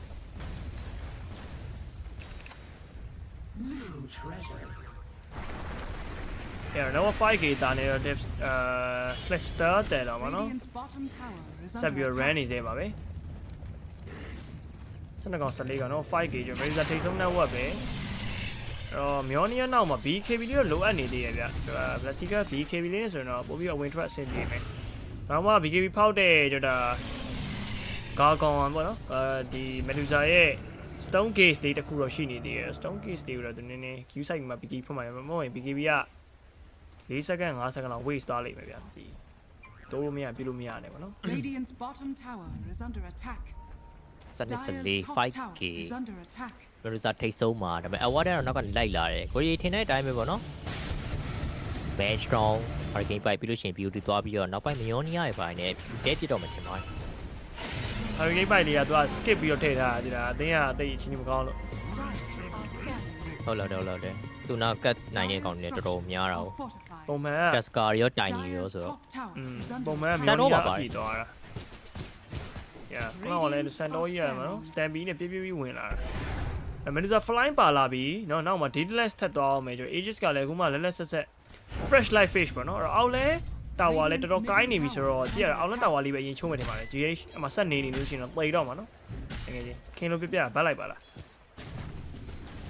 Radiant's bottom tower is under attack. Dire's top tower is under attack. ဒါတော့မကောက်ဘူးရေအဲ့တော့ဘယ်လိုစားနေလဲကတော့ free ပဲတာဝါအပေါ်မှာတော့တာဝါပြန်ချိုးထားရပါဘောနဲ့22မိနစ်မှာ first tower ရတာနေကမှာတော့တိတ်ဆင်မပြေဘူးတိတ်ခွင့်နေနေတာပြီးတော့ကျန်လုံဘက်ကအခုအနေထားရိုရှန်ရသွားပြီပေါ့နော်အဲ့တော့ back control ဆက်ပြီးတော့လုပ်ဖို့ရှိမယ်တဖြည်းဖြည်းနဲ့ကျင်းလာပြီလားဘယ်လိုစားဆောင်းတဲ့ပုံစံရကြည့်တော့အေးကြီးရသွားတဲ့အတွက်ကြောင့်မလို့နော်မကြောက်တော့ဘူး မကြောက်တော့အဲ့ဘာ play လိုက်တော့လဲဆို Tail Blade နဲ့တော့ဆင်ရသေးတာYeah Tail Blade တို့ပါအောင်ねအဲ့လိုဟိုစုံယူလို့ကောင်းတယ်ပေါ့နော်လာတက်ဖို့တော့ကကြတော့လည်းမလွယ်ဘူးနှစ်သက်ဆိုတော့ပြီးတော့ तू ကနောက်မှာအဲ့လိုသူ့ပေါ့နော် gap ပေးထားတဲ့ကောင်တွေရှိတယ်လို့ပါလို့ ਨੇ တော့နေရတခြားဒီပေါ့နော်ဟိုတယ်လွန်ဘက်က supporter အနေနဲ့ကလည်းအဲ့လိုမျိုးဆော့မယ်ဆိုလို့ရှိရင် तू ပြလို့တော့မရအောင်ချားလိမ့်မှာတော့ပြမယ်ဆိုရင်ဘယ်လိုကြောင်ဝိုင်းလုံးမှာကွာအဲ့တော့အဲ့ပေါ့နော်ဒါ understanding လေးပေါ့နော်ရှိနေတယ်လို့ပါလို့ရှက်လေးကိုသွားကေးလိုက်ပြီအဲ့ဒါမလွယ်ပါဘူးနော်ဟိုမင်းစားကိုဝင်တက်မယ်ဆိုရင်တော့မှအဲ့ Stampy နဲ့ပြန်ပြီးတော့မလုပ်လို့ရတယ်ကဲထားလို့ရတယ်နော် Stampy လေးသုံးပြီးတော့မင်းစားကိုနေလို့မရတော့ကဲပေါ်မှာတကပေါ်ဟဲ့တော့ကျွန်တော် Ice Bat Micropire အတွဲလည်းပဲ Facial နဲ့ပြန်တားပြီးတော့ Snowball နုညက်နေပြီဒီမှာ Ghost အနေနဲ့အော်နောက် Echo Slam နဲ့ Jackie တကောင်နဲ့ပြေးခွဲပေးထားလိုက်မယ် Joe Cam အလဲမှာ Small ရဲ့ damage တွေပြတ်သွားလာရင်နောက်မှလည်းကျွန်တော် TP ခိုးတောင်းနေတဲ့ Jackie အနေနဲ့ကတော့ Ancient တူတယ်နဲ့ပါ TP cancel ခံလိုက်ရတဲ့နောက်မှာတော့ကျွန်တော် support နှစ်ကောင်ပြတ်သွားပြီဗျအဲ့ချိုး Nick မောင်လာမချိုးနဲ့နေဘယ်လိုသာနားမှာရှိနေလို့ပါလို့လဲပေါ်ကောင်တွေဝိုင်းလောက်တာပေါ်ကောင်တွေကမှအုပ်စုလိုက်ကြံလုတ်ခံလိုက်ရဟုတ်ပါကဲမီကိုတိုဘာတိုင် TP တက်ထောက်တယ်နိုင်ဘူးမီကိုလိုလဲအဆွာတယ်မနိုင်နောက်ပိုင်းကျလို့ရှိရင်တော့ဟက်ကေပြီးတကောင်လိုမျိုးဖြစ်လာမှာကဲပြီးမှ Ancient တူတယ် Facial ဂျာမန်ဒူလာကြီးတော့ကုတ်ကန်နေရပြီအဲ့တော့ Arcane Cast ပါတင်ခံလိုက်မယ် Last Word ရောက်တော့ကျွန်တော်ပြန်ပြပြစ်တယ်ဗောဒီကချော်နေရပြတတိရနေရ Fly နေဆိုတော့ Fly နေမလီဘယ်လိုသားယူသွားပြီးတော့ try နေတယ်အနေများလိုက်ကြအဲ့ဒါဆို easy နေကောင်းနော်ပြီးတော့ခုနောက်ပိုင်းလေဒီဘောတော့အထူးသဖြင့်ဒီ patch မှာဆိုလို့ရှိရင် Iris Cardi ကိုပြောင်းထားတယ်ဗျဆက်ရတဲ့ဟိုပါနော် component တွေပြောင်းထားတယ်အဲ့တော့ဒီတော့ဆိုလို့ရှိရင် attribute ကနည်းနည်းပဲရတော့ပါတယ်အခုကတော်တော်များများရတော့နှလုံးပြန်ဖြစ်သွားတာပေါ့နော်ဒီတော့လိုမျိုး ultimate off နှလုံးပုံစံအရင်တော့ပုံစံအရင်တော့ဗာနဲ့ဆက်တာ point booster နဲ့ဆက်တာလားအရင်တော့ကဟုတ်တယ် point booster ရဲ့ဦးနှလုံးရဲ့ဟာကွာ start ဦးကြပြုတ်တလုံးဖြုတ်လိုက်တယ်လေအဲဟုတ်တယ်ဦးတလုံးဖြုတ်ပြီးတော့ဟိုဟာလေဒိုင်ယာဒန်နဲ့လားဟုတ်ပါ တလုံးဖြုတ်ပြီးတော့ဟိုဟာနဲ့ထင်တယ်ဒီဟိုဟာလေးနဲ့ Aura Frost ဒီပါရဲ့ Yeah ခင်ဗျာစကာဒီအေးငါစကာဒီမဆက်တာမဟုတ်မောဘလင်းကိုင်အောင်မှစကာဒီမဆက်တာကြာရသေးတာမောဘလင်းစကာဒီမစော့တော့အဲ့တော့ကိုလည်းစကာဒီဆက်တဲ့ဟီရိုကိုင်လည်းမကိုင်တော့မေ့တော့မေ့နေဘာရင်းနဲ့ဆက်ရမှမသိတော့ဦးလုံးဖြုတ်ရတာတော့တေးရဦးလုံးနေရာမှာဘာနဲ့စားထိုးရလဲမသိဟမ် recipe ရဲ့တဲ့ Recipe ရဲ့ ဟုတ်ကဲ့မပါဘူး White Poster ရဲ့ Aura Frost ရဲ့ point booster ရဲ့ recipe ရဲ့ Aura Frost ရဲ့ဟိုပြောင်းသွားတာပါလဲဆို recipe မပါတော့တာကွာ အော်ရ recipe ရဲ့ point poster မပါတော့ဘူးကွာဒီလားဦးနှလုံးနဲ့ဒီ Aura Frost နဲ့ဖြစ်သွားတယ် Yeah ဟိုနှလုံးပြဖြစ်သွားပြီဟိုကနှလုံးရဲ့ frost ရဲ့လားဟိုနှလုံးရဲ့ Frost ကဟိုစာရွက်မလို့တော့ စား အဲ့တော့ပိုတန်သွားကွာဒီလားထည့်ရတာအဲ့ဆို attribute ပိုပေါင်းတယ်လေဦးနှလုံးဆိုတော့ ဝင်းချန်ပြေးနေရရှိပဲအဲ့တော့ကတက်မလာဘူးရောက်ဒီနိုးကြီးကတော့တဲ့ကတဘောနဲ့မိုက်တယ်နဲ့ရှိနေလို့စားပဲဟောအဲ့ဒါရှိမနေအဲ့စပိတ်တာမပါနေတော်မတွေးရစရာပဲအဲ့ဒီက minus ကိုထည့်ရလားပါရဲ့လားပါတော့မပါတော့နောက်မှာပေါ့နော်အခုကတော့ high ground ကာနေရတော့မယ်နောက်လျှောက်ဒီမလူစာ9မိနစ် ages time မှာအကုန်ယူပြီးသွားပြီပေါ်လန်လေလန်အောက်လန် second tower တွေပေါ့နော်အကုန်လုံး Yeah လေဂိမ်းဘသူပူကောင်းလဲဆိုတော့လေဂိမ်းကပြောတော့ခက်တယ်ဗျမယူဇာလေဂိမ်းကတော့ကျွန်တော်တို့အများ potential တွေ့ရင်ကြဆိုမယ်အားဆိုရင်လေဂိမ်းကြီးက potential မတွေ့ရသေးအောင်ဒီကောင်ဘယ်လောက်ထိထွက်မလဲဆိုတာသိချာမသိသေးဘူးပေါ့နော်တော့လည်း right click ပြရရင်ကျန်းတာပဲအားဆိုရင်လည်းမယူဇာတော့ပူကျန်းမယ် single target ကျန်းနေဆိုတော့အဲ့ပေါ်ကျန်းတော့ကျန်းဒါပဲလေမင်းအစွာနဲ့တယောက်သေးနဲ့မင်း high ground ကားမယ်ဆိုလို့ရှိရင်လည်းမလွယ်ဘူးပါတိလားကျန်းတဲ့ကောင်တွေကနည်းလေးအလုပ်လေးပါလေလုပ်မှရမှာနော်ဟို 9v1 နေလို့တော့မရဘူး Okay, goals ကိုမြင်သွားပြီ Tiny Amethyst နောက်မှာ Snowball BKB TP ခေါ်ရှယ်ပါပြက်ခံလိုက်ရရင်းနဲ့ပဲ Yeah ဘလိုပဲစားတဲ့နောက်ကျနေတာပြီးတော့ဟုတ်တယ်အေး GH ကွာဘလိုပဲဆိုင်နောက်ကျနေတာ နောက်ကျတာလား snowball နဲ့ Dire's bottom tower is under ဟော attack. ဖြစ်သွားလားမသိ နောက်ကျ ဘေးဖြစ်သွားလားမသိကျွန်တော်တေချာတခုကတော့မ BKBTP ကိုဖြတ်ကန်ပြီးလိုက်ဟာတော့မြင်လိုက်ရတာပေါ့နော်အဲ့တော့အဲ့မှာနည်းနည်းလေးနားလည်မှုတွေလွယ်သွားတယ်ဟော TP ထောက်နေတဲ့အချိန်မှာဘလိုပဲထွက်မလာအဲဆိုမျိုး W လေးပါလာပြီကျွန်တော် Hurricane 5နဲ့ထမ Lotus Soft ပြန်တင်ပေးထားသေးရပေါ့နော်ဆိုမျိုးက Disper server သွားမှာဗျโอเคရတော့တော့သူကာပေးနေတော့မယ်ပေါ့နော် Radiant's top tower is falling. အဲ့လက်သီးလေးလည်းယူကြရနော်တော်တော်များများပြန်ကြည့်တော့ ကန်ပေါင်တာကောင်းတယ် Radiant's top barracks are under မိုက်တယ် attack. ဒါကြရဘန် bonus damage ဒီကကူတောင်းလည်းနည်းတယ်သိလား ကူတောင်းနည်းတယ် ကဲ BKB နဲ့ Miko တို့ Ambulance Toast နဲ့ Silencer လေးပေါ်မှာနေပြီးသွားတယ်ပေါ့နော်ကျွန်တော်အောက်တောင်ပြန်တေချာမကြလိုက်ဘူးထင်ပါတယ် Has fallen. ကဲဒီကမာကြီးလေကင်းသွားဖို့နေကြတာ Blessy ကသေသွားတယ်တစ်ခေါက်နဲ့နေမယ်ဒါ စတိုင်းပေးလိုက်ရတယ်တလိမ့်ပေါ့ တလိမ့်ပေါ့အေးပေါ့ဟို range ကကြတော့ဘယ်တော့ဖြစ်လာယူလို့ရရပါသေးလားကိုရမတက်ဘူးဆိုတော့အေးပေါ့ Radiant are တလိမ့် scanning. လို့ပဲပြောအောင်ပေါ့နော်ဘယ်တည်းမဆိုင်လိုက်ဘူး အေးကွာဗဒဲမဆန်လိုက်ရပဲနဲ့ free ပေးလိုက်ရတယ်ပေါ့နော် buy one get one နော်ဝယ်လိုက်ရတာဟို Blessy ကလေးကိုဝယ်လိုက်ရတာ get one ကကျတော့တမိက black one နဲ့မှသိပါပြီရွှေဘားကတဲ့ကစားလို့မမီရောလို့လာတယ်နားလို့မပြီးရောတာပါဗျာပြောနေပါနေလဲကောင်းလေလိုင်းလည်းမလာပါနဲ့တော့လေနော် ချွေပါမလေးစီးကြိုဖြစ်နေဆိုပဲ energy drink ရန်တောက် Are scanning.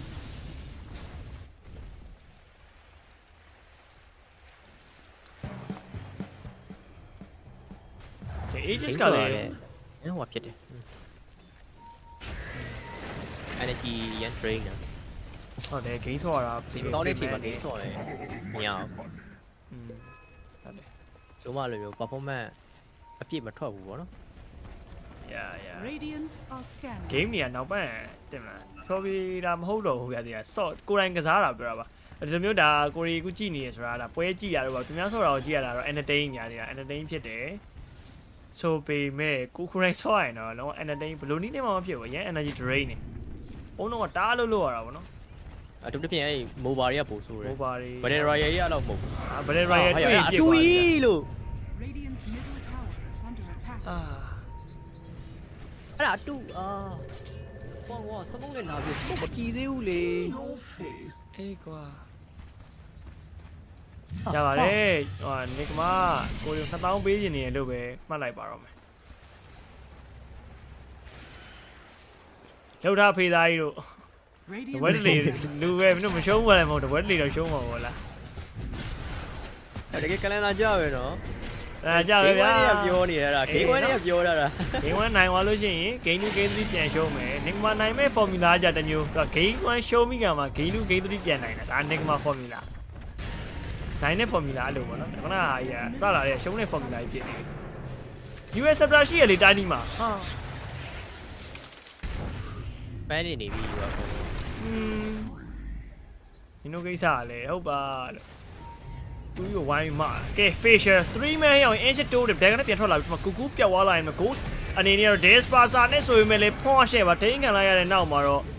အော်ပြန်ပေးလိုက်ရတာကြီးရောက်ရင်နော်မင်းနဲ့အော် Despasa မဟုတ်တော့ဘာနဲ့မြင်တာသူနဲ့လိုမြင်တာရှိမှတယ်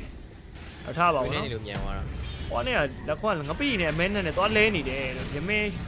ဟောနဲ့ကျော်တာ Summer Hurricane 5နဲ့ save ထားလိုက်နေပဲ မင်းကခုနပုံစံမျိုးပြန်ဖြစ်มาသေးလားဘလက်စီကသေတယ်အဲ့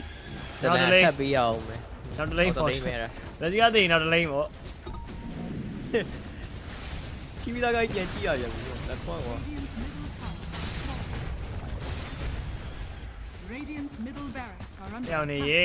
ဟျောင်းနေရေ high ground ကကားကွာငါတို့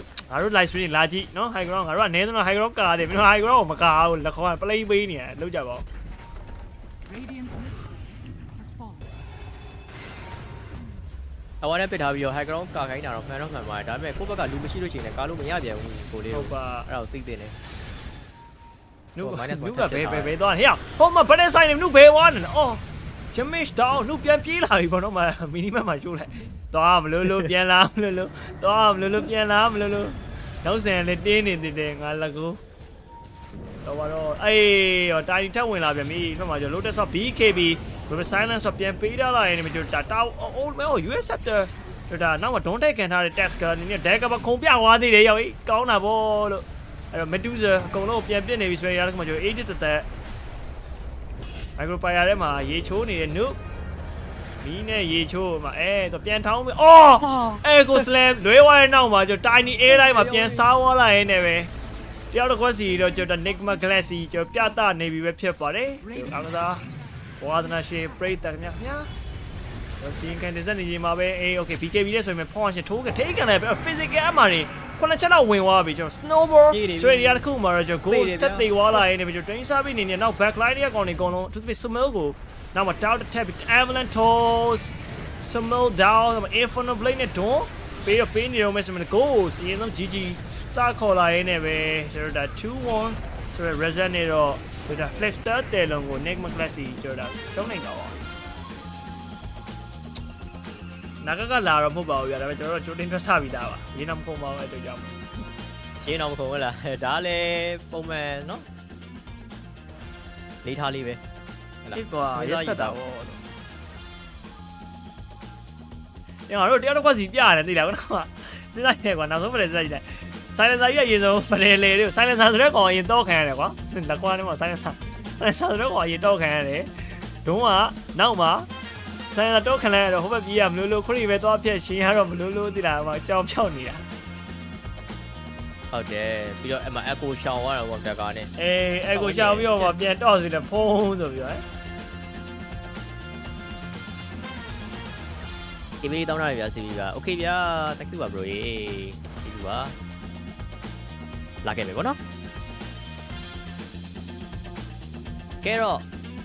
Negama Galaxy versus Blister 10တော့ 2-1 ဆို result နဲ့ Negama ရှုံးနေသွားပါတော့ဒါ Blister နဲ့တွေ့မှာတော့အခုကွာ game 1အမေရှုံးတင်တာအမေ game 1ရှုံးမှ game 2 game 3ပြန်လာမယ်ဘာလို့ game 1ကိုနိုင်အောင်စော့နေဒီကလေးကမဟုတ်တာ They do. I will say they dominated in a way in that game 3 that it made for a not too exciting watching experience. Okay, another Brian, series is to that cool. fair to say? Oh, Yeah, this boy. might have. I'll just call it as is. I'm sure the viewers are thinking something similar. This might have been. တယ်လို့ the handicap ပြ most တယ်လို့ဝင် boring နိုင် game နိုင်ပါတယ် series. ဆိုတော့ကြာနောက်တစ် series တစ်ခုကျွန်တော်စောင့်ကြတော့ဗျာ ကဲစီးပါအားလုံးပဲကျွန်တော် real လေးတွေနှိပ်ပြီးတော့ကျွန်တော်တို့ support ပေးလို့ရပါတယ် Just when they lost convincingly. And ခဏ it နေပြန်တွေ့မယ်ပေါ့နော် also partially felt အဲ့ဒီမှာပြတ်တွေ့ပါမယ်အားလုံးပဲ I will say this, ဘယ်ပွဲလဲဆိုတော့ this was the fastest Prevision I နဲ့ got Yakub brother ပေါ့ Gordon one, where he has the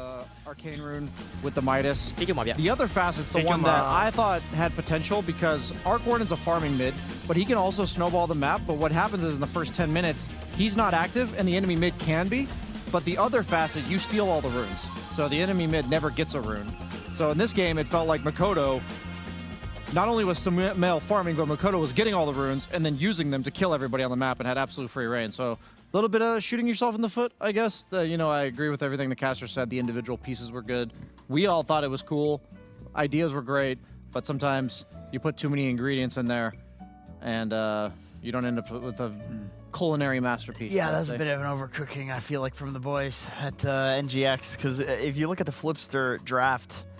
it's completely normal. Very In fact, standard. Yeah. It's like standard previous meta draft. They just took the Medusa bait and then didn't get punished on it at all because I guess the Arc Warden was supposed to be the punishing factor. And there's always these points in a game where you see both of the two cores on one side picking up a diffusal blade against Medusa because they realize they have a Medusa problem, and you're just like, bruh, it's too late. You fucked up. It's over. Like, you lost. You get that diffusal. She doesn't even care anymore. Like, you need to have this first item, second item. I'm not sure if it was I think the main thing was that they had never really played Arc Warden much before. They don't really play much Bloodseeker. And I think Arc Warden takes a bit of practice. I remember when I was coaching Mikoto, like last season, we were actually playing a lot of Arc Warden. And we realized that we need to come a lot of heroes mid to this guy and play around this hero the first 5 to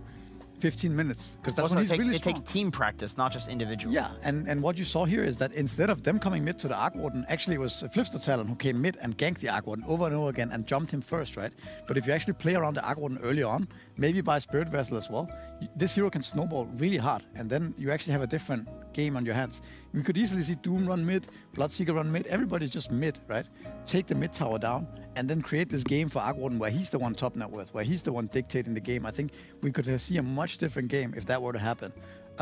But instead, everyone is just farming, right? They jump Arc Warden, they kill him. They jump Bloodseeker, they kill him. They jump Doom, they kill him. And everyone just goes back to hitting creeps. And suddenly nothing is happening on the map. And Centaur gets to farm Pipe and Blade Mail, and Tiny gets to farm Blink Dagger from pretty much for free. And, Flipster Talon just completely happy. So I think that, I would love to see this game play out again and again. And then to see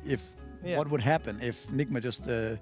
changed the way they played the first 10 minutes. Because I think the draft still has a lot of potential. Yeah. You know who has a lot of potential? Who's had a lot of potential, realized and unrealized? My boy, 69 Savage. Good to see you, brother. I'm glad to see you back. How you feeling, man? Yeah, I'm feeling good right now. I gotta ask, dude. My first question is about Game 3. They global silenced and echo slammed your illusions.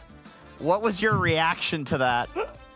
I mean, I was just putting illusion and splitting 2 lanes. I didn't even know what happened, and then my team told me that they use echo. You didn't know.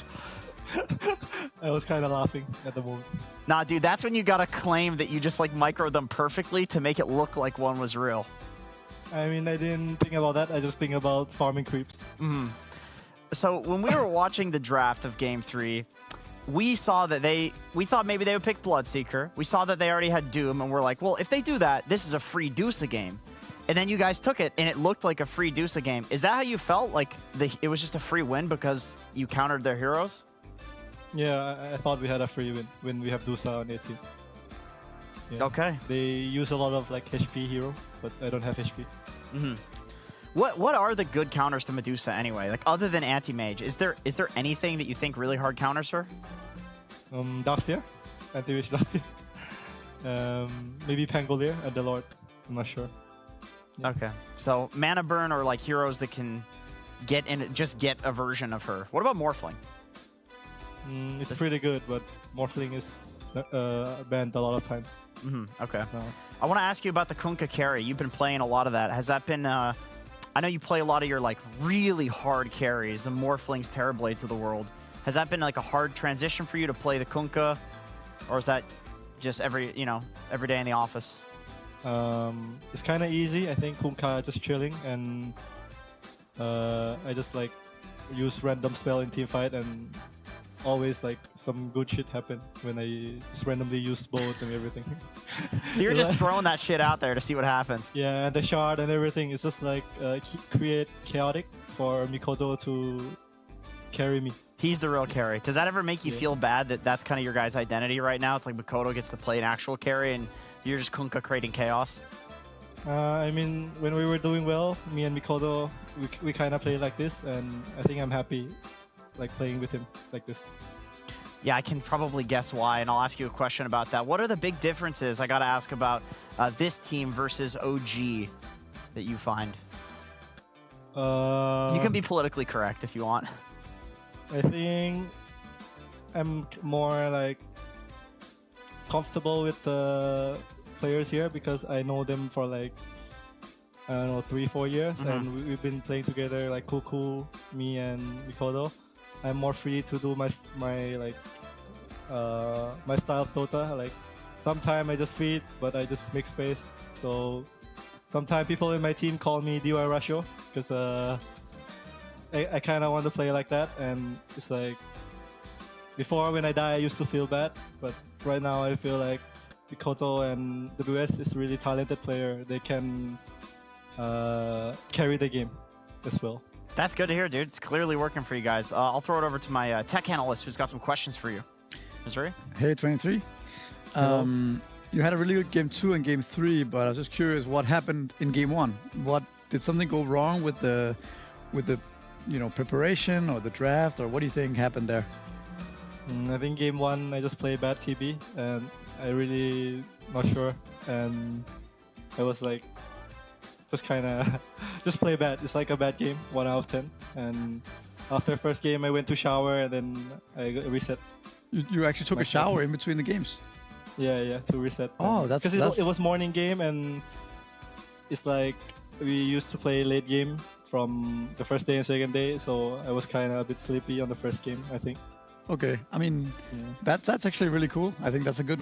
adjustment to make in between games. Maybe they should have showers on LAN tournaments in the future. But I think you're also a bit hard on yourself. I don't think that game was really on you. It looked like everything was falling apart. So maybe your teammates should also take some showers in between the games. Maybe everyone went to shower. I don't know. Maybe they did. Yeah. All right, man. That's it. Thanks. Yeah, anyway, now I have the image of all of you guys showering together in my head, so thank you for that. It's really good stuff. I gotta ask you, dude, you're looking great, man. Have you been keeping up with the gym? You getting those gains? Yeah, I'm doing a lot of gym. And hopefully we get to gym together next event. Hell yeah, dude. I'm glad you guys are winning. Can we get a bicep flex on camera? It's a little, but look at that, dude.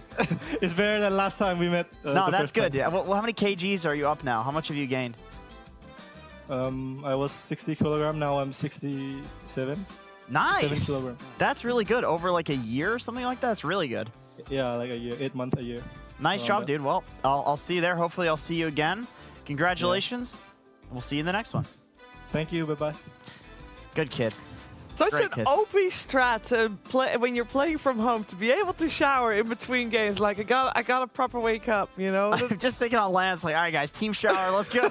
huddle in the shower. I mean, that's really cool. I will say the game 1 that you asked about, Misery. I mean, obviously the Bloodseeker in that game, he didn't even mention it, but it was a problem. That problem was absolutely solved in the game 3. That hero did not pose a threat. No, I mean, we talked about game 1 and the silencer effect and things like that, but this game it was kind of different, and we can look at some of the highlights from the early game there, where the silencer did not have the same effect at all. All these bruiser heroes like Tiny, Tusk, Centaur, they just kind of run in. They don't care about the curse. They don't care about, in this case, Shaker, even Bloodseeker, right? It's just not enough damage early on, so they just run at you and they get the kill thereafter, right? You see they kill the Archwarden. Here again, the Bloodseeker. Silencer tries to TP, but there's just nothing he can do, right? So in comparison, it's a lot different. This was a little bit of a look into what Archwarden can look like, right? We saw the Tusk getting chased down from full HP all the way down and ends up dying. And Aquaden, when played like this, kind of destroys the mid lane in a way that it's a dead lane for the enemy to go to. But it wasn't that big of a factor in this particular game. And then we just see the fights after that. It's just everybody's full HP on Dire, and it's just hard to see where the damage is going to come from at this phase of the game. Nuke getting stunned before he gets a Doom off, and it's just all over from there. Even if he dooms the Tiny there, it's probably not going to matter that much. Just at that point, it's very hard to fight. And I think it just comes down to the early game, like how Nigma Galaxy played their first 10 minutes. And this play was cool because you're showing the Medusa on the high ground, and they have a ward setting up on the Bloodseeker here. So nice little fake going high ground here and killing the Bloodseeker. This turned into the racks on top, and ultimately the game ending as well. Yeah, in the end, it's Talon taking it, and therefore they're 2-1 right now in the group standings. We got Nigma Galaxy with this series dropped. They're 1 and 2. Of course, we're still having a long way to go for both those teams, so they are going to get a break until tomorrow when they play again. We're going to move forward to our next series. We're going to have a short break as well, and we're going to be back with Paravision and your Colt Brothers.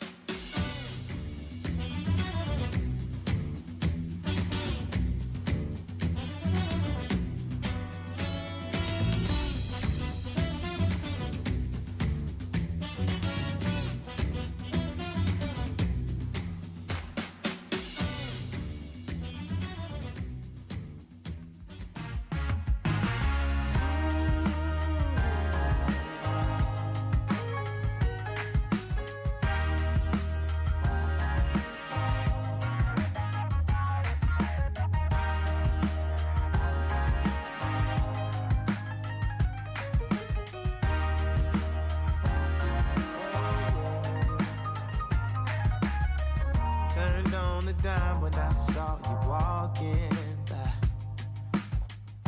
Something about you caught my eye, yeah. Ain't trying to waste my time, just standing in your line. Gotta take a shot for you pass me by. So you wanna be alone for a minute? Come on, tell me what's on your mind. I wanna know what makes you happy. I wanna know, can I make you mine?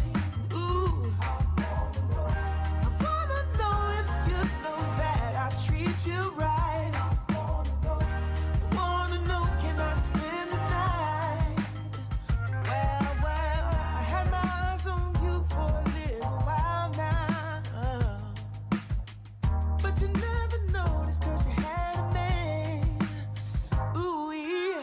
and it's plain to see how bad I want you, girl. I'm trying to be much more than friends. Hey, so you wanna be alone for a minute? Come on, tell me what's on your mind. Tell me, baby. I wanna know what makes you happy. Wanna know, can I make you mine? Ooh, I wanna know if you know that I treat you right. Wanna know, can I spend the night?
Welcome back, everybody. We're into Series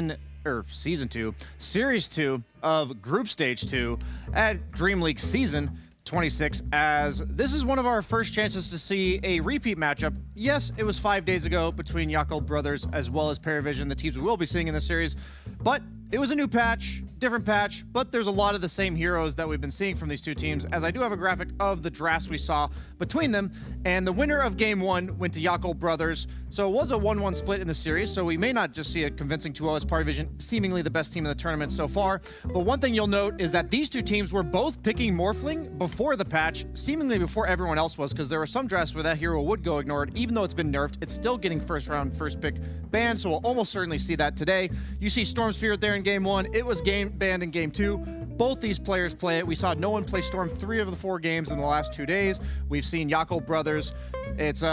a Spirit player on the side of Emo. And the big heroes that I'd like to note that are not in this picture that both these teams have picked in the new patch are Oracle in the position 5. Both teams have tried it out. We're seeing a lot of support experimentation from these two teams since the 7.39. We've seen Dark Willow on the side of Paravision. We've seen Magnus for Baboka several times. So we're going to see a nice little blend of the old meta and the new, and I look forward to seeing what concoctions these guys have cooked up for their second battle, I would say, of Dream League Season 26. Thank you very much, BSJ. Yeah, I'm curious as well about that because we've seen both teams do pretty okay. One team definitely is doing a little bit better, though. Paravision is the only team that is 2-0 in this second group stage so far, and they are considered to be the favorite. We know they're on top of the leaderboards when it comes to the EWC. They are expected to make it to the final weekend, probably even make it to the grand finals as well. But how do they feel about their current state? Let's find out. DM ult coming in. Smart taking a lot of damage. DM trying to focus on it. That's a dead. Oh, he dies again. That's a triple dieback effectively with the black hole. The game is just over. About our results, I think it's kind of consistent because like through this tier we was finishing in top 4 in like very important tournaments. We just played 2 tournaments in a row with 0 time to like chill, and like with traveling and all the stuff, it's kind of rough. No one isolated, has the blade mail up, but is he the one that's scared? I don't think so. He's going to continue to fight as the rest of his team comes in to reinforce. I think we are a team that adapt well, and we understand what our ideas works. For example, last Wallachia was for us 3-0, and we have 2 days to scream, but scrims are not officials, and people against you might not try hard like on officials, so your ideas might be like, it might work on scream but not gonna work in official.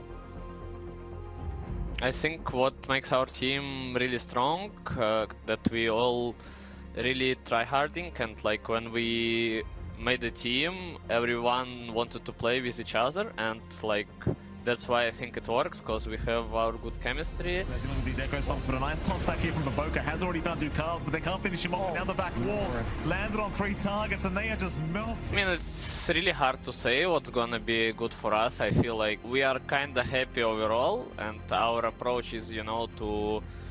fix some problems, to find the problems before Riyadh. We sometimes lead a lot in games, and then we throw this lead away. I think that's what we need to fix in the future. It's gotta feel so good. You go into your first game of this best of 3, you're behind for the majority of the game against Paravision. It's hard to say before the games how we relieve the pressure from us. I think it's very important not even to get pressured, but relieve this pressure. I think our team is playing really good when we are like on high place on the tournament. I think it's also because we have very young player on carry, because for him it's like really important to play, and for others I think as well, because everyone is 100% energy and they know what they're doing. In second group we're gonna get 100% of our strength. Yeah, Satanic might be their youngest player, but he does have 1k MMR for each year that he's been alive. That's right, 17k MMR for Satanic Lacoste is quite impressive. Yeah, it really is. Some of these players, I mean, I played Dota much longer than they've been alive, which is pretty impressive. Same goes for you, Misery. Yeah, the new kids are on the block.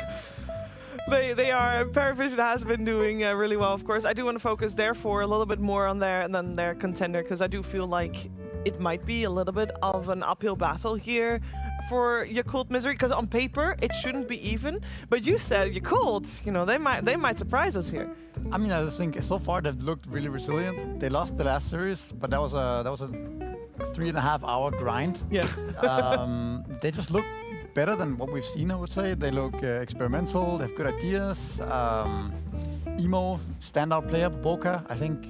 they're looking good. So I wouldn't say that it's a walkover by any means for Paravision. Yeah, one thing is a lot of the teams, they look wishy-washy like in that last series. Some games they look good, some games they look bad. I feel like for Yakult, the one thing is they always have their identity. They always have their ideas. It's very clear what they're going for. And it doesn't ever feel like it's misexecuted. Maybe there's like a bit of like not quite understanding their limits during fights, but it also feels like their drafts are cohesive. Like they didn't just think, oh, we're going to try Oracle, but not have a carry that works well with it or something like this. And I think going into this series, my question for them, though, is I think this is almost... DM was saying last patch was amazing for him, and I think it's still just an amazing patch for DM in the offlane specifically, because Darkseer seems like he's still good, Bristleback's still getting first-round banned, and I feel like he's the best player on both of these heroes on top of everything else, and it feels like that's been giving them a lot of draft advantages, and I don't know how Yakult's going to work around that. And this team is very good at adapting. If we go a couple of days back when they were playing against Gaming Gladiators, when Baboka was kind of the leading force, the leading voice of the team, when the game was going so late, this was almost a 100-minute game where they needed to figure out how to win that game. He was the one, everybody buy bots too. I'm going to go into Shadowblade with the Ancient Apparition, and I'm going to hex him, and the rest of you are going to TPing to me so we can get those pickoffs. It was a very long game. They did win it with this strategy in the end, but this is a team that is very interesting when it comes down to some of the drafting, the heroes that they've been playing so far. And considering it's a new patch, I also expect them to experiment even more than they did so far. Yeah, maybe they have a little bit extra pressure compared to Paravision as well on them, of course. Here, I'll be honest, I don't think this team gives a fuck. I think they're just here to play some Dota, get some fun. Which of the two? Which of the two? Which of the two? Oh, Yakult Brothers, that is. Okay. No, they said that they don't have a sponsor and they would like to have a sponsor. But the way that they've been playing, these are the vibes that I'm getting. Okay. They're still trying hard, but it's about having fun. They have to be careful of falling into the Chimera esports trap from last season, where it felt like Chimera had given up all hope of they were going to disband, and they were owning. They were 3-0 in Group Stage 2, and then I remember after that third victory against, I believe, is one of the top teams. In the interview, Dahak was like, maybe we're going to work this out. Maybe there's some future for this team. Boom, 0-4 from there. Yeah, so that's true. I feel like the second we detect Yakult Brothers not have... 5 seconds remaining. Dire team pick. Radiant team pick.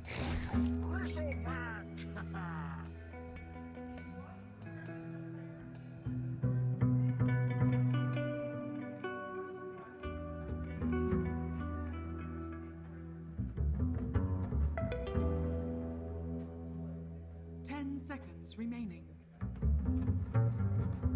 5 seconds remaining.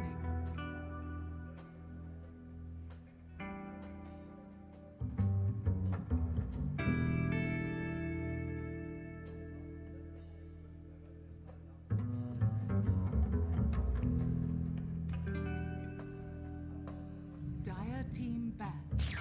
Strong spirit.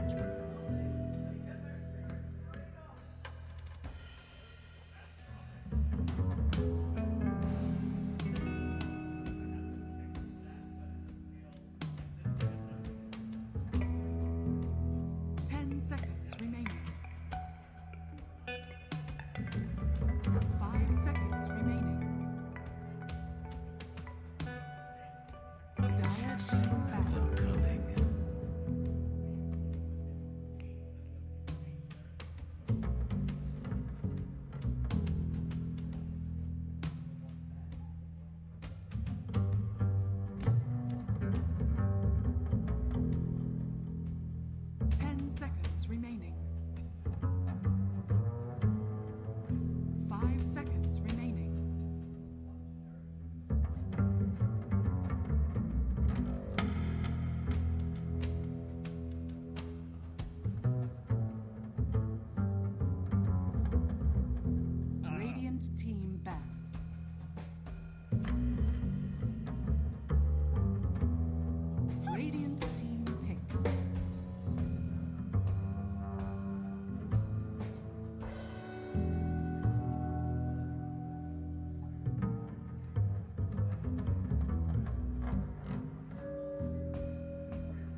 seconds remaining.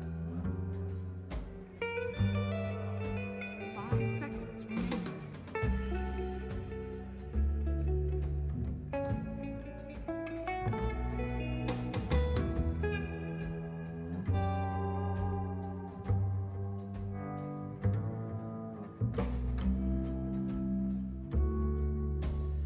Radiant team pick.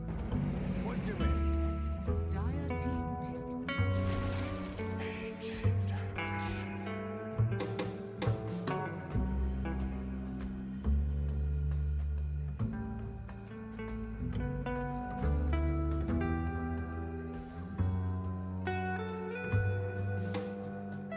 Seconds remaining.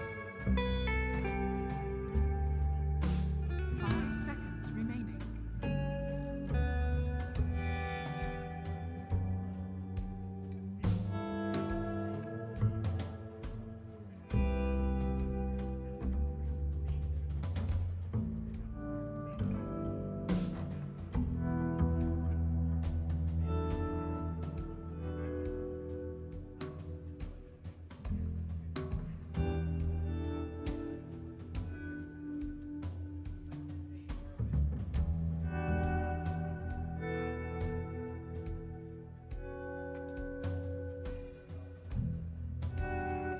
Dire team back.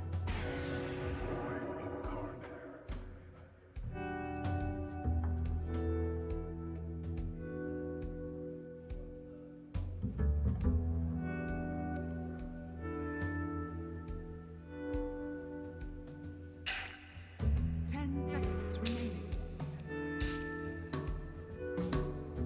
5 seconds remaining.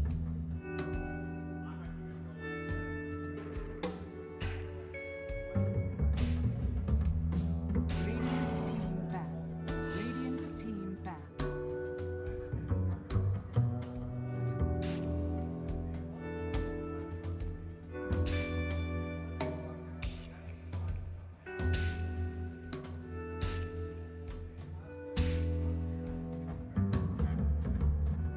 Dire team ban.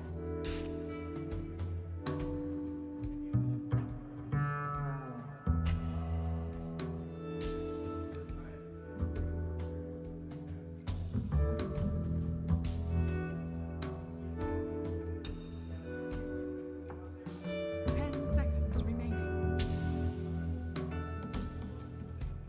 5 seconds remaining.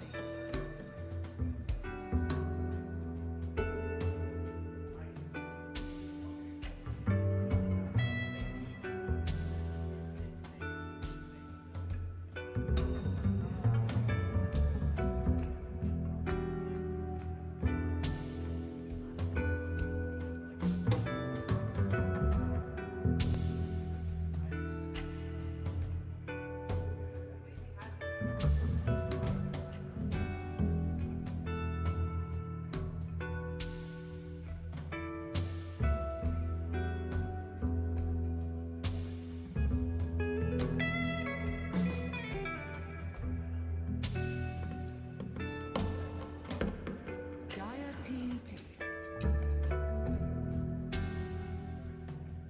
Hello မင်္ဂလာပါ Radiant team pick. sorry ပါနည်းနောက်ကြာပါတယ်ပြန်လာပါပြီအဲ့တော့ဒီတစ်ခေါက်ပွဲလေးကတော့ကျွန်တော်တို့ Jacob brother နဲ့ preparation ပေါ့နော် 10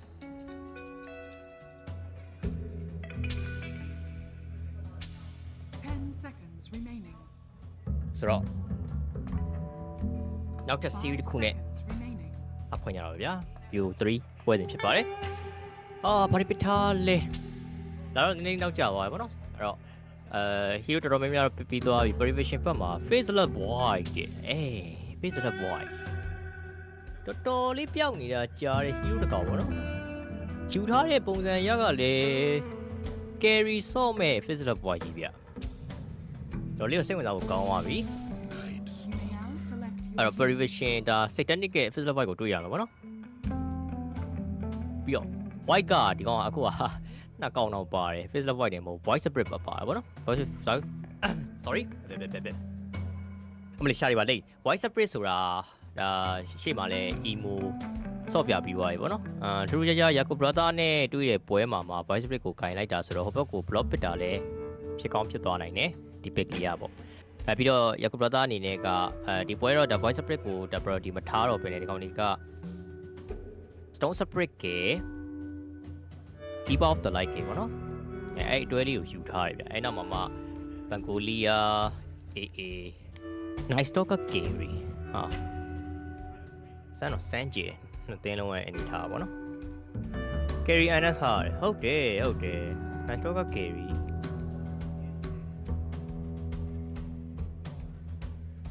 တို့ထူးဆန်းပါဟဲ့အဲ့ဘာရင်းများဆက်ဖြစ်မလဲတမ်ပိုရကတော့ nice talker carry အနေနဲ့ကတည့်တဲ့အတိုင်းပဲညဘက်ဒီမှာဆိုလို့ရှိရင်တော့ပို့ပြီးတော့ strong နဲ့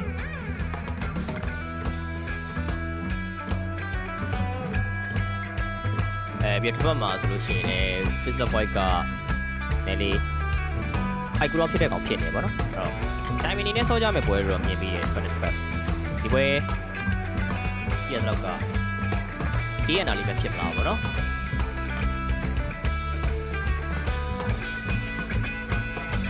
ဒီပလီပါကောင်းနေတော့ဒီချာလေးကြီးလေးလည်းတော့ကြည့်လိုက်ပါဦး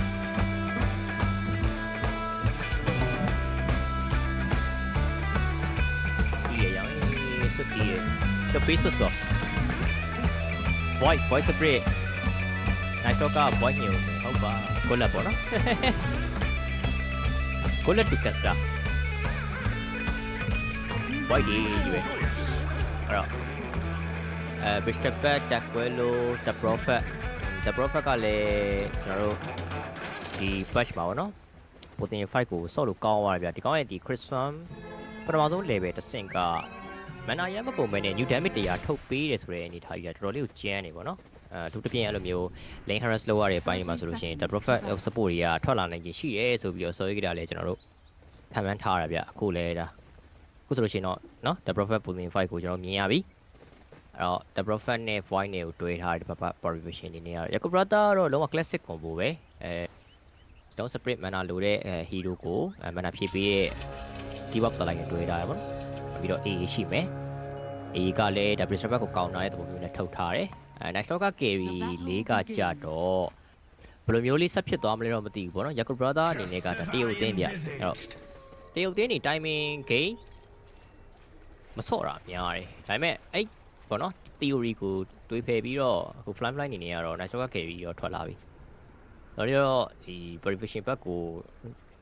timing အသာနဲ့အစောစီးတိုးလို့ရတဲ့အနေထားလေးစော့မယ်ထင်ပါတယ်ဘာလို့လဲဆိုတော့စဉ်းစားကြည့်လိုက်လို့ရှိရင် Yaku brother ရဲ့ draft က Asok ကပါတယ်ဗျာအဲ့တော့ dark ascension နဲ့ဒီ night vision ဒါကြည့်ပြီးလို့ရတယ်အဲ့ဒါအောင်မှ stone spirit က Bangolia ရခုံလို့ရတဲ့နှစ်ကောင်ဖြစ်နေတယ်ပြောချင်တာဗျာအဲ့ဘောသုံးကောင်လုံးကစုံဝင်လာပြီးတော့ဒီ purification ရဲ့ draft ကိုပေါ့နော်တော်တော်ကြီးဒုက္ခပေးလိမ့်အဲ့လိုမျိုးလေးပဲဒါ Yaku brother အနေနဲ့ရွေးထားတယ်ဒီ approach လေးနဲ့ပဲသွားမယ်လို့ထင်တယ်ပေါ့နော်ပြောရခက်တယ်ဒီ game over under ဗောနော်တေချာတစ်ခုကတော့ game over under အစားဗောနော်ဒီပွဲအနေနဲ့ duration over လေးတော့ပေါ်ကြရဗျာမနေ့ကတော့ကျွန်တော် Yaku brother ဆော့တာ3ပွဲလုံး over ရထင်တယ်ဟုတ်လားဟုတ်လားနေရာ game 3ထိသွားတယ်ပြီးတော့မိနစ်62ပွဲဆော့လိုက်တယ်ဆိုတော့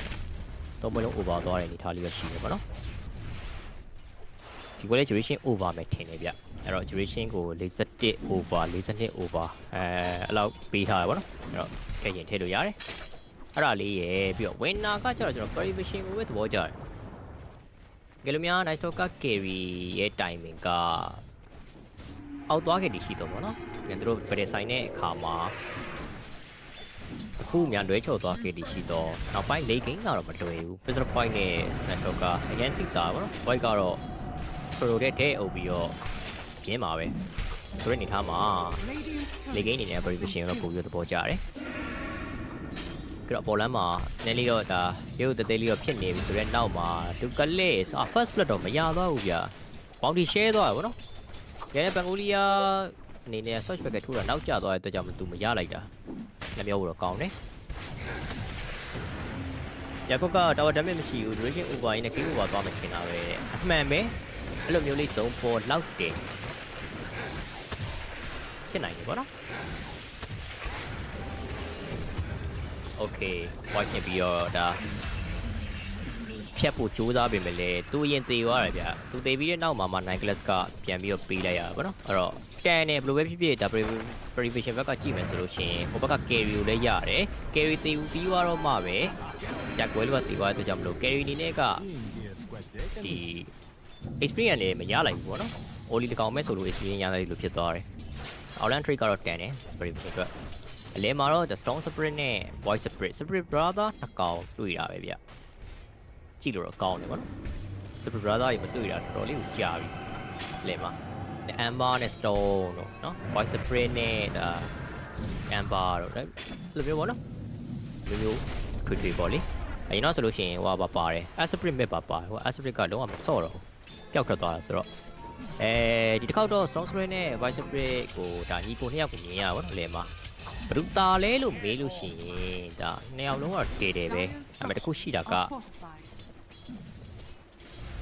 Stone Spirit အနေနဲ့ကပို့ပြီးတော့ damage ထုတ်လို့ကောင်းတဲ့ကောင်မျိုးတော့ဖြစ်နေတယ် Steady Remnant ဒီ new damage ကပေါ့နော်ဒါတစ်ဖက်က resonant post damage ထပ်ပို့ပြီးတော့များတယ်အဲ့ဒါတစ်ခုလေးပေါ့နော်ပြီးတော့ no one ဘာ first set ယူထားလဲတော့မသိဘူး Sanctuary first set ယူထားမယ်ဆိုလို့ရှိရင်တော့သူကဒီ resonant post က physical ရော magic ကို block တယ်ပေါ့နော်အဲ့ဒါလေးတော့မဆိုးအဲ့ဒါပဲယူထားတယ်ဟုတ်တယ်ဒီကောင်ယူထားတာ Sanctuary first set ပေါ့ first set ပဲယူထားတာပေါ့နော်ဆိုတော့ကအကျဉ်းကြီးတော့ပြတ်မယ်လို့တော့မထင်ဘူးခရစ်စာတနိုင်လောက်တဲ့အခါမှာတော့ Stone Spirit က range ကောင်ဖြစ်တဲ့အတွက်ကြောင့်မလို့free hit တွေရမယ်ပြီးတော့အနာတိတ်ကတ်လို့မကောင်းဘူးပေါ့နော် Steady Remnant ထိလို့ရှိရင်နားတယ် Stone Spirit လေးကနည်းနည်းလေး favor ပို့ပေးခြင်းတယ်ပေါ့နော်ဟုတ်လေလမ်းမှာတော့ဘေးနားမှာအဲ့ supporter တွေလာမခန့်လို့ရှိရင်တော့တေးလောက်ပေါ့ဒီလင်းရအေးစေးပဲကြောက်ဒါအကဲဆန်းနေတဲ့ပုံစံမျိုးလေးပဲတွေ့ရမှာပေါ့နော်ယိုမင်္ဂလာပါကိုကြီးတောင်းမင်္ဂလာပါပြန်လာပါပြီပွဲလေးဒီမြောက်စီပြီပေါ့နော်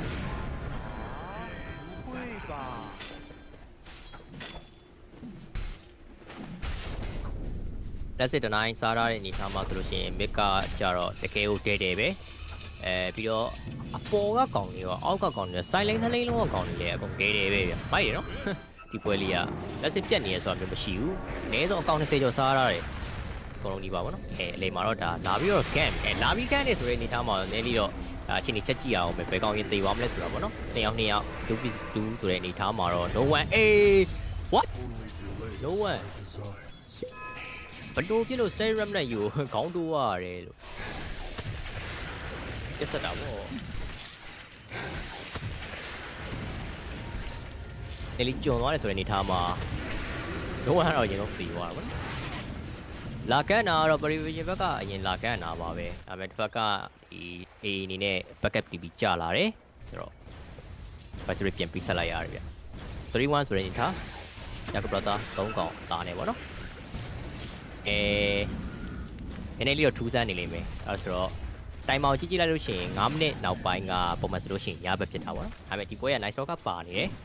9 ring first နဲ့ယူပြီးတော့ဆော့နေတာပေါ့နော်အဲ့တော့နေ့ညနေတော့ပြောင်းမြန်လေးဖြစ်မယ်ဗျအရင်ဆုံးညဖြစ်ပြီးတော့မှ9မိနစ်ကျော်တော့မှမနက်ပိုင်းဖြစ်သွားတာပေါ့နော်7မိနစ်ရောက်လို့ရှိရင်တော့ညပိုင်းပြန်ဖြစ်မယ်အဲ့လိုလေးပြောင်းလဲပြီးတော့ရှိတယ်အဲ့တော့6မိနစ်ဆိုတဲ့အနေထားမှာမနက်ပိုင်းဖြစ်နေရနေကတော့နည်းနည်းထူးဆန်းနေပေါ့နော်ပြီးတော့ nice rock ကပါလို့ရှိရင်ဒါ Commentators တွေ Roshan တွေကလည်းဒီနေရာပြောင်းမြန်နေဖြစ်ကြတယ်ဗျအဲ့တော့ဒီပွဲမှာမိနစ်20ကိုညဘက်ဖြစ်နေမှာဆိုတော့Commentators ကအောက်မှာပေါ်မယ်ပေါ့နော်ပြီး Roshan အပေါ်ရောက်နေမယ် Haze Pro နဲ့ no one ရုံလေးရထားလေးရတော့မစိုးဒီတစ်ခေါက်တော့မသေးတော့ဘူးဗျအဲ့ပြီးတော့ level 6လည်းရောက်သွားပြီပေါ့နော်ဘောလိုက်လင်းတစ်ဖက်ကပါနေတဲ့ strong spirit ကလည်း mobility ကောင်းသွားသလိုမျိုးဒီ voice spirit ဆိုရင်လည်း astral step တစ်ခုနဲ့ဆိုတော့တော့တင်းတော့ရှောင်းလို့ရပါတယ်ခုံပြန်ကြော်လို့လှုပ်လို့ရပါတယ် Radiant's bottom tower is under attack. အဲ့လို Kelvin string ကအတန်မြန်ပြီး Silencz string ကအတန်နောက်ကျနေရလေဟုတ်လား brother ကျွန်တော်အဲ့ဒါတေချာတော့မသိဘူးရော waiting for လေးဖြတ်ပေးပါဦး waiting for ဖြတ်ဖို့က Silencz ပြန်လာမှရမယ် Silencz ဟိုကဗာလဲခုနပြောတာအပြင်လေးခဏရောက်နေလို့တဲ့သူ့စောင့်ပြီးမှတော့ဖြတ်ပေးလို့ရမယ်ပေါ့နော်သူဟိုဘက်ကဟို streaming လုပ်နေတာဆိုတော့သူရောက်လာမှပဲဖြတ်ပေးလို့ရလိမ့်မယ်ဗျဒီပွဲပါကြိုက်လေဒီပွဲ purification လေးကင်းကြိုက်တယ် duration over ကြိုက်တယ်ဘယ်တော့ကဝုံကိုလည်းမရှိဘူးဟိုတဲ့သူတဲခုတ်ရမှာဒီပွဲအထဲထဲဖို့အတွက်က terrorize က Burmese ကဒီတက်ကွဲလုံးနဲ့တော့နည်းနည်းအလုပ်လုပ်လို့ရပါဒါပေမဲ့ကျန်တဲ့ကောင်တွေကတော့သိအဆင်မပြေဘူးchrono day ကို Ethereum နဲ့ချပြီးတော့ဒါ chain stand လေးတော့လုပ်ပြီးလို့ရတဲ့အနေအထားလေးတော့ရှိတယ်ပြီးတော့ Silencz ပေါ့နော် Silencz ဆိုတာ caster Silencz ပြောတာမဟုတ်ဘူးဒါ the prophet ရဲ့ Silencz ကိုပြောတာပေါ့နော် the prophet level 2ကကျတော့တကယ်ကိုမှဒါ space ကို၌ကိုက Silencz ဆိုပြီးတော့ပေးထားဗျတချို့ space ကကျတော့တင်မလား Silencz ဖြစ်တယ်ဆိုပေမဲ့လည်းနာမည်မှာ Silencz လို့မဟုတ်ပေါ့နော်ဥပမာနေ drawing ကြာဆိုလို့ရှိရင် gas ဖြစ်မယ်အဲ့လိုမျိုးလေးပေါ့နောက်တစ်ပါရှိအောင်မယ် Silencz ကတော့ global Silencz ကတော့ဒါ ultimate ability ဆိုတော့ရှိပါတော့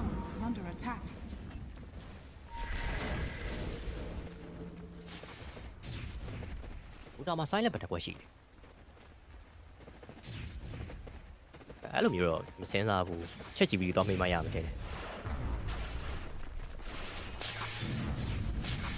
ဘာကလေးလဲဦးဦးတော်မှာ Silencz ဘယ်နှမျိုးရှိလဲ Silencz စပယ်ဘယ်နှမျိုးရှိလဲနော် Radiant's middle tower is under attack. ကဲရောက်မင်္ဂလာပါ Hello ဟို brainstorming လုပ်ပေးမယ် Silencz လုပ်ပါစလာတယ် ဦးတော်မှာ Silencz စပယ်ဘယ်နှမျိုးရှိလဲ Silencz စပယ် ဘယ်နှမျိုးရှိလဲ ဘယ်လို Silencz စပယ် Silencz ဖြစ်တဲ့စပယ် ancient C ရှိမယ်လေ ancient C ရှိမယ် global Silencz ရှိမယ် global Silencz ရှိရယ် okay Lessica blood right ရှိမယ် blood rate ရှိမယ် okay Lessica တကောင် okay အဲ့ရရှိမယ်ပြီးရင်ဟုတ်တယ်ရောရင်ညာလည်းရှိသေးရဲ့ဒီမှာငါပြောဖို့တကောင်ကြံပါလေပါလေဟို Scarmate ကပါရွားဟိုလေ nice soccer clipping fee ရလေဒီမှာပါသေးတယ်ဟုတ်တယ် Silencz ပြီး resonant pause Silencz ရပါတယ်နော်ရပါညာကြီးပါပဲ resonant pause လေးမှာ resonant pause ကအပြာရောင်းထည့်မှာဟိုဒီတိုင်းဟိုရိုးရိုး ability မှာ Silencz ဖြစ်တယ်ရပါတယ် Silencz အဲ့လိုမျိုးရောတိကျရောမစင်စားဘူးပဲလေတွေးဖောက်ကြည့်ရခုနကကောင်းမှာကွာရေးခဲ့လိုက်တယ်ဟိုမှာ caster လို့ညစာသွားဝယ်နေလို့ခဏလေးပါဗျိုးလို့အဲ့ဒါလိုင်းကမမိတော့အပြင်ရောက်နေတော့ဝင်မသွားဘူးပြီးပါဒီပွဲပါကြိုက်လေဒီပွဲ purification လေးကင်းကြိုက်တယ် duration over ကြိုက်ပါတယ်purification ဝင်တာပေါ့ဗျာပြောချင်တာpurification ဝင်တာလေကင်းကြီးကျွေးover ဟောအေးပါလေကင်းဆိုတာအေးပါရော duration over မှာဆိုတော့လေကင်းပြီပေါ့နောက်ကောင်ကျန်တဲ့ game hero တစ်တွေက gas murata gas murata gas နဲ့ sign နဲ့ပါမှာလားပါတယ်လေ level 2 gas လေးပါတယ် murata လေးပါတယ် Okay Burmese နေတော့ oh tail rise badlam solo တပ်ဖို့စဉ်းစားနေရတကယ်ရတယ် what the fuck 9 class ရောက်တဲ့နေ့တကားရိုက်သွားပြီးတော့ remnant နဲ့တော့ကြာလာမယ် 9 stock ကိုခိုင်းလိုက်တော့ fly deck extension နဲ့တော့ကြာဒါပေါ်လို့ပြေးတက်သွားပြီ split siphon Ducalis နေနဲ့ Silencz တွေပေးထားလိုက်နေပဲကျွန်တော်နောက်မှာ visiting ခံထားရတယ်နော်အဲ့တော့ ancient space နဲ့ဒီဘက် Ducalis ပြန်တောင်းသွားပြီဗျ purification နည်းလေး dive တာလောရနောက်မှာတော့ပြန်ပေးစလိုက်ရများပါတော့မနိုးဘူး the summon နဲ့တော့ကျွန်တော်ပြန်ထွက်ဖို့ကြိုးစားနေ Astray အဝေးတီပြေးသွားပြီဆိုရင်လည်း fly မှာကတကယ်ကို fly နေရအောင် G grab beyond ပြေးတိုးသွားပြီ living fear Silencz ကြားရမှာ no one below မှာ space 3မိနစ်နောက် chrono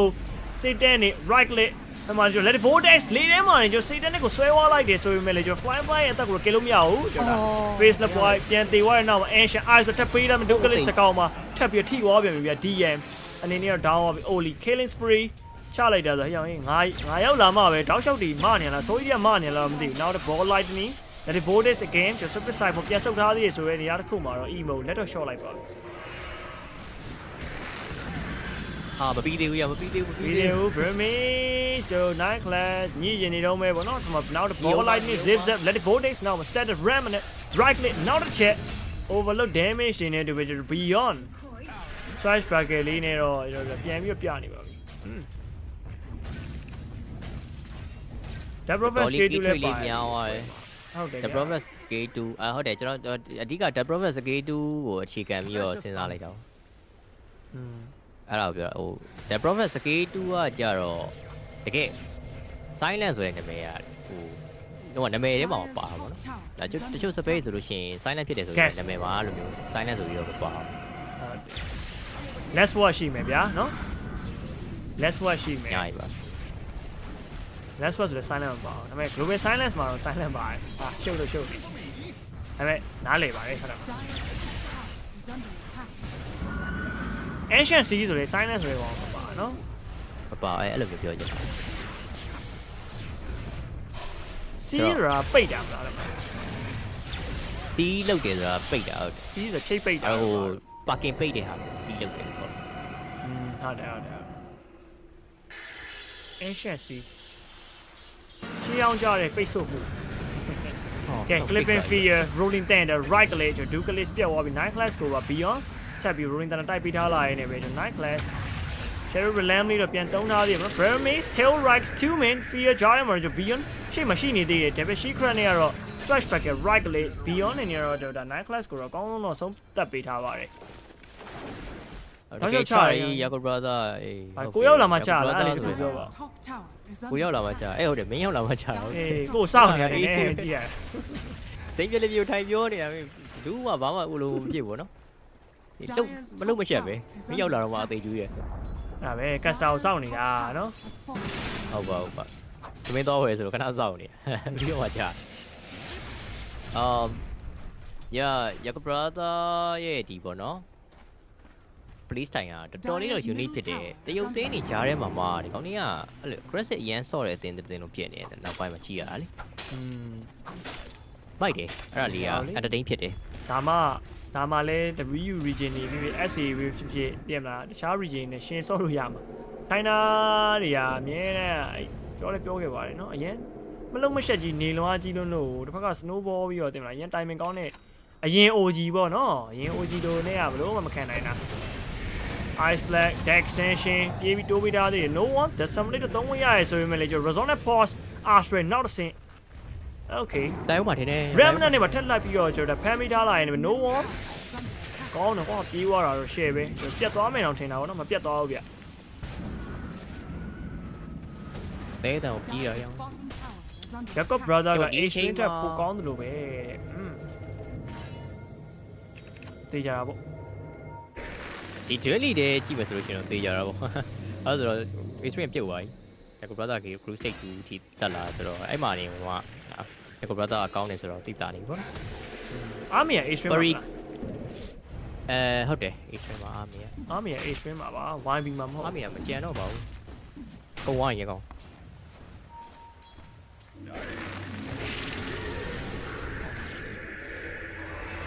Live play ဆိုတော့တော်ပါလေနော်အဲ့လိုတယောက်တည်းတကားရိုက်လို့ရတဲ့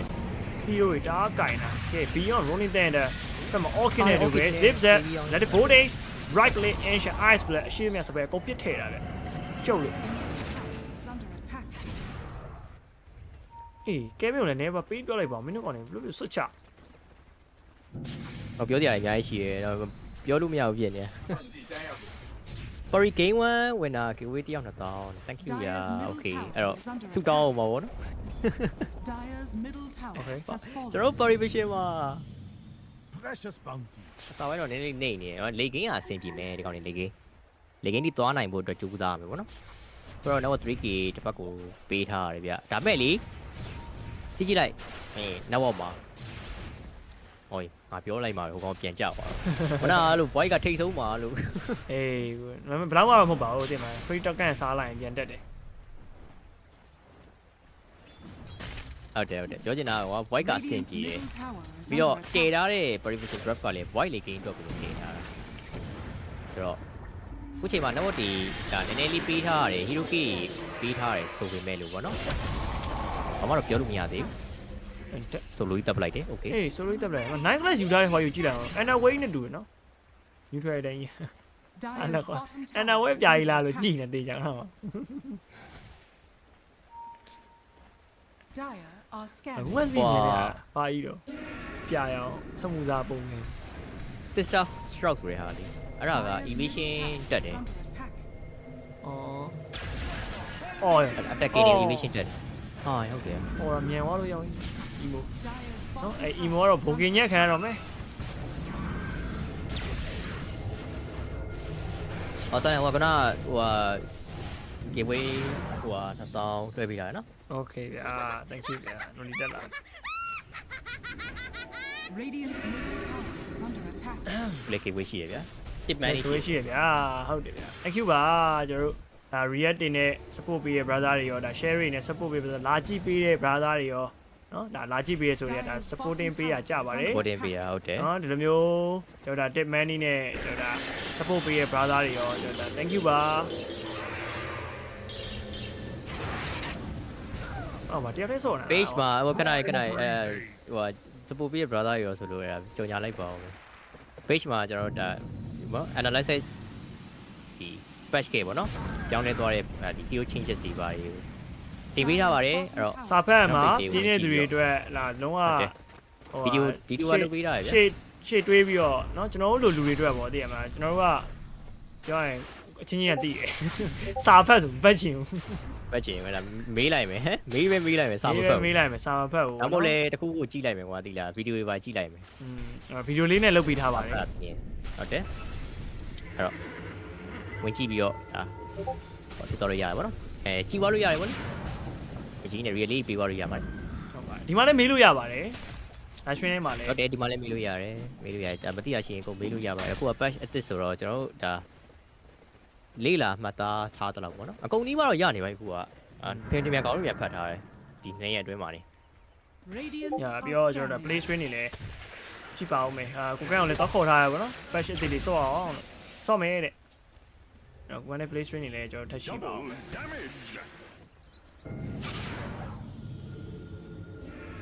စနစ်လေးအဲ့တော့ game လေးချက်ပြန်သွားကြည့်ရမယ်ဆိုလို့ရှိရင်တော့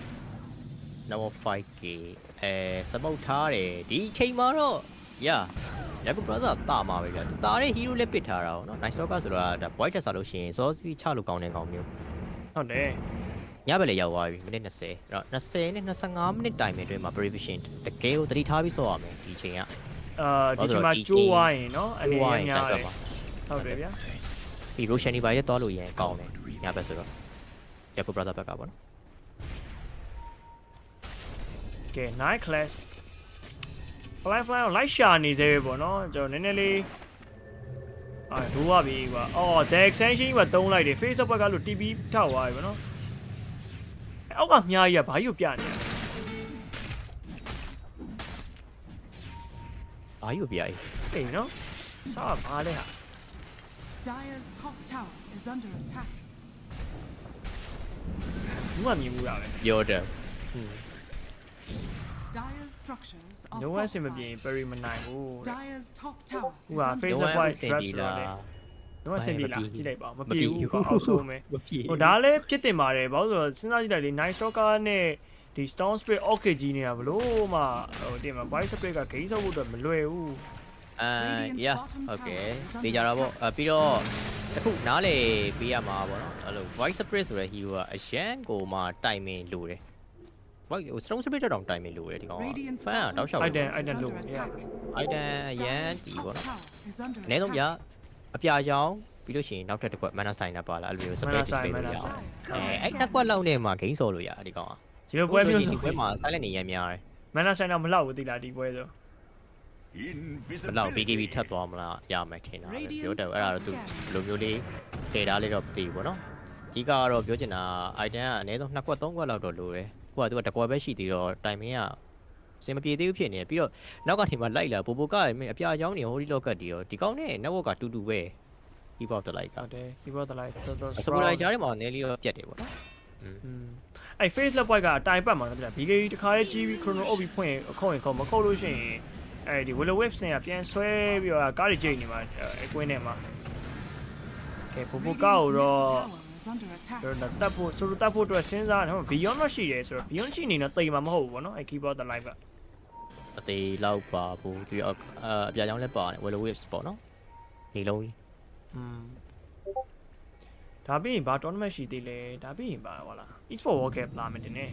e-sport world cup ရှိမယ်ပြီးတော့ TI qualifier ရှိတယ် TI qualifier အေးနော် TI တော့ပြန်ရောက်လာပြီပဲငါတို့ဘယ်နှစ်ခေါက်ရှိပြီလဲ TI ကြော်ဖြစ်လာရှေ့မှာ2ခေါက်3 TI 3ခေါက်ရှိပြီဟိုပါလေစန်ဒရာ TI ရတဲ့နှစ်ကစတာစင်ဘူ TI အဲ့ဒါကဘယ်နှခုနဲ့2020နဲ့right ပြန်လဲပဲဆက်တယ်လားဆက်ပြောတယ်တော့ဒီကြတော့ TI လဲပဲကွာဒါ11 12 13 14 secret တို့ Nigma တို့နည်းနည်းလေးတောင်းထားသေးတဲ့ဖြစ်ပေါ့ secret တို့ Nigma ရှိနေသေးတယ် secret ဆိုလို့ချင်း final ရွာရောက်သွားသေးတယ်ဟုတ်တယ် Crystal လေးရဲ့ဟို Dom Breaker carry တို့ပါလို့ ਨੇ အဲ့ဒါနီရှားနေဗျာကဲ Dukelis အော် Dash ကိုတစ်ကောင်လုံးမှာပြိုင်ဖွင့်တာ TP ကျဲထောက်တယ်ဟောနေအေး the voting ဒီညဆော့မှာလားဒီညဆော့မှာဒါပေမဲ့ silent ညရောတက်လည်းတော့မသိဘူးဒီညဆော့ပြီးတော့အကုန်လုံးချိန်လိုက်ဒီညဟိုဒါအကုန်လုံးဆော့မှာ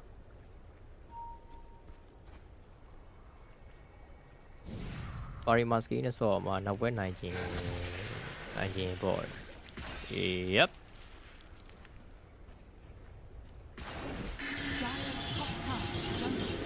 ဒါကြရတော့ပဲကောင်းနေကန်နေရလေသူကဘာညာနဲ့ကိုလေးငယ်သေးတယ်ဒါတော့ဒီလိုပါပဲဟိုဒီတော့ပြောက်အဲ့လိုတော့ကက်စတာရီကနော်ဒီတော်ကြီးရောက်ဟုတ်ပါကိုကြီးလည်းငပိုးတွေပါပဲတကယ်ကိုတဲ့လိုသိမလားအရင်တော့ကက်စတစ်ဟာတွေကိုပြန်မနာမထောင်ရဘူးဒီရှက်တူအဲ့ဒါဘာပြောနေမှမသိရင်နော်အဲ့လိုစပြီးတော့ကက်စတာစလုပ်တဲ့အချိန်3လအေးပေါ့2လ3လလောက်ပေါ့နော်ဒီဘာပြောနေမှမသိဘူးငါ့အေးတော့ TI နဲ့စကြုံတာပဲနော်ကက်စတာပြတ်သွားပြီဆိုတော့မင်းတို့ TI ကက်တော့ပြီးသွားပြီမှာကိုကတော့ပို့ပြီး improve ဖြစ်လာတာပေါ့အရင်တော့ဟာတွေ clip ပြီးသွားကြည့်ရင်တော့စိတ်ညိုကောင်းတယ်ကွာကိုဟုတ်ပါတူပဲကဲ Australian ဆင်အမေတော့အရင်ဆုံးလုပ်သေးတယ်အမ okay နဲ့တူပဲ Willow Waves နံပါတ် Tail Rise BKB Fly ပြန်ဖွင့်ထားပြီဆိုရင် Let it vortex နဲ့တူပဲကျွန်တော် Dismally ပြီးတော့ထွက်သွားပြီ No one still live ပဲနောက် Rolling Thunder အနေနဲ့ရတယ်ကျွန်တော်နောက် Let it vortex တိုက်ချက်တွေနဲ့တူပဲ No one အေးဘလို့ပြလို့တော့အရင်ဆုံးစဝင်သွားတယ်နောက်မှ Dukelis Exosin တော့ဖွင့်ပြီးသွားပြီပေါ့နော်အဲ့တော့ DM နေနဲ့လေကျွန်တော် visit တင်ခံထားရတယ်ဆိုတော့ nearly any တော့များသွားပြီ from Satanic Chrono ready ပဲဆိုရင်ရတစ်ခုမှာ TP ခိုးတော့ nice stock Chrono အနေနဲ့တော့ quality တစ်ကောင်နဲ့ပဲတဲပြီးရိုက်နေသေးတယ် ammo မဖွင့်ပေးပြီးတော့ fly ပြတ်သွားတယ်နောက်မှာလည်း beyond အနေနဲ့တော့ Burmese ကြားမှာတိုင်ပတ်နေမှာ emo trap kill အကုန်လုံးတော့ပြန်တော့သိမ့်ပိုက်ထားသေးတယ် Satanic အနေနဲ့ကတော့အကုန်လုံးရိတ်သိမ်းမှုအတွက်ကတော့ bash ကလည်းထားရပြီပပကတကောင်ထပ် down သွားလာရင် stone split TP တောက်တယ် bash oh my fucking god အိုင်နာသာ bash တောင်းလို့ရှိရင်လုံးဝ camp point ကြီးပဲပေါ့နော်စစ်တန်းနေချိန်တယ်တော့လဲကျွန်တော် face up white carry ကျွန်တော်အကုန်လုံးတော့ရိတ်သိမ်းသွားပြီတော့ camp point ကြီးပဲနော် camp point ကြီးပဲဟုတ်တယ် carry ကြီးရလိုက်တာဗျာအေးပေါ့ဒါပေမဲ့ဟိုက ages တော့ရှိသေးတယ်ကွာနည်းနည်းတော့တတ်တော့ပြတ်တာဗောလေလုံးဝအရင်ဆုံးဝင်သွားတာတော်တော် sacrifice ပေးလိုက်ရတာ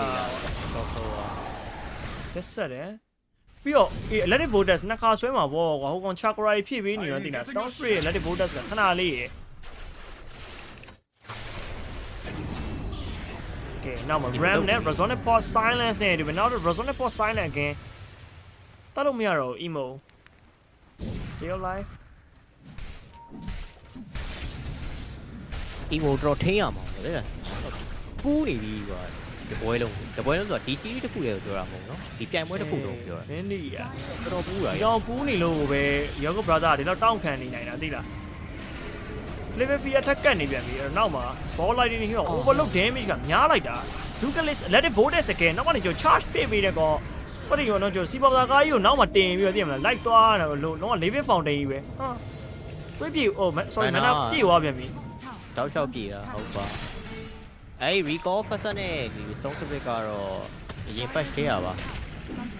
မနာ တော့ တော့ မှ မှ တားသေးရပါ recall ကအဲ့ကောင်ကြီးများတခုတော့တခုပဲပါတီးတာ hero ရှိတဲ့နေရာကိုပြ Tower is under attack. ဒီအောက်ကဟွာလေးလား အေးခုနအခုဆိုမပေါ်တော့ဘူးပါတီးတာခုနကပေါ်နေ Dire's middle နိုင်တိုင်းမှာ hero ရှိတဲ့နေရာကို direction ကိုအောက်ကနေညွှန်ပြနေရတာမသိဘူးဒါပေမဲ့အနှံ့ခံတာဟောကွာ အဲ့လိုမကန်နေရှိလို့လား မသိဘူးလေအဲ့အောင်စဉ်းစားတာမြရအောင်မှာ hero ရှိတဲ့ဘက် အဲ့ ကို တော့ဖြစ်နေရလား နိုင်စောကတကောင်နဲ့ ဘာမှမကြီးထားပါဘူးရကိုနိုင်ခဲ့တာအမာဟီးရိုးနဲ့ပဲရမှာရကိုနိုင်ခဲ့တာအမာဟီးရိုးဒီပွဲမှာတော့အမာဟီးရိုးတစ်ကောင်တော့ပါပါတယ် Bristol Bat ဒါပေမဲ့အဲ့ကောင်တိုင်ပတ်နေတာပါတယ်ဆို Basil နဲ့တိုင်ပတ်နေရသေးတယ်ဒီပွဲ Basil ထက်ရရန်တန်ဟိုကောင်တွေကြီးလိုက် Double Prophet တွေရောဒီ Bristol Bat တွေရောဆိုတော့ okay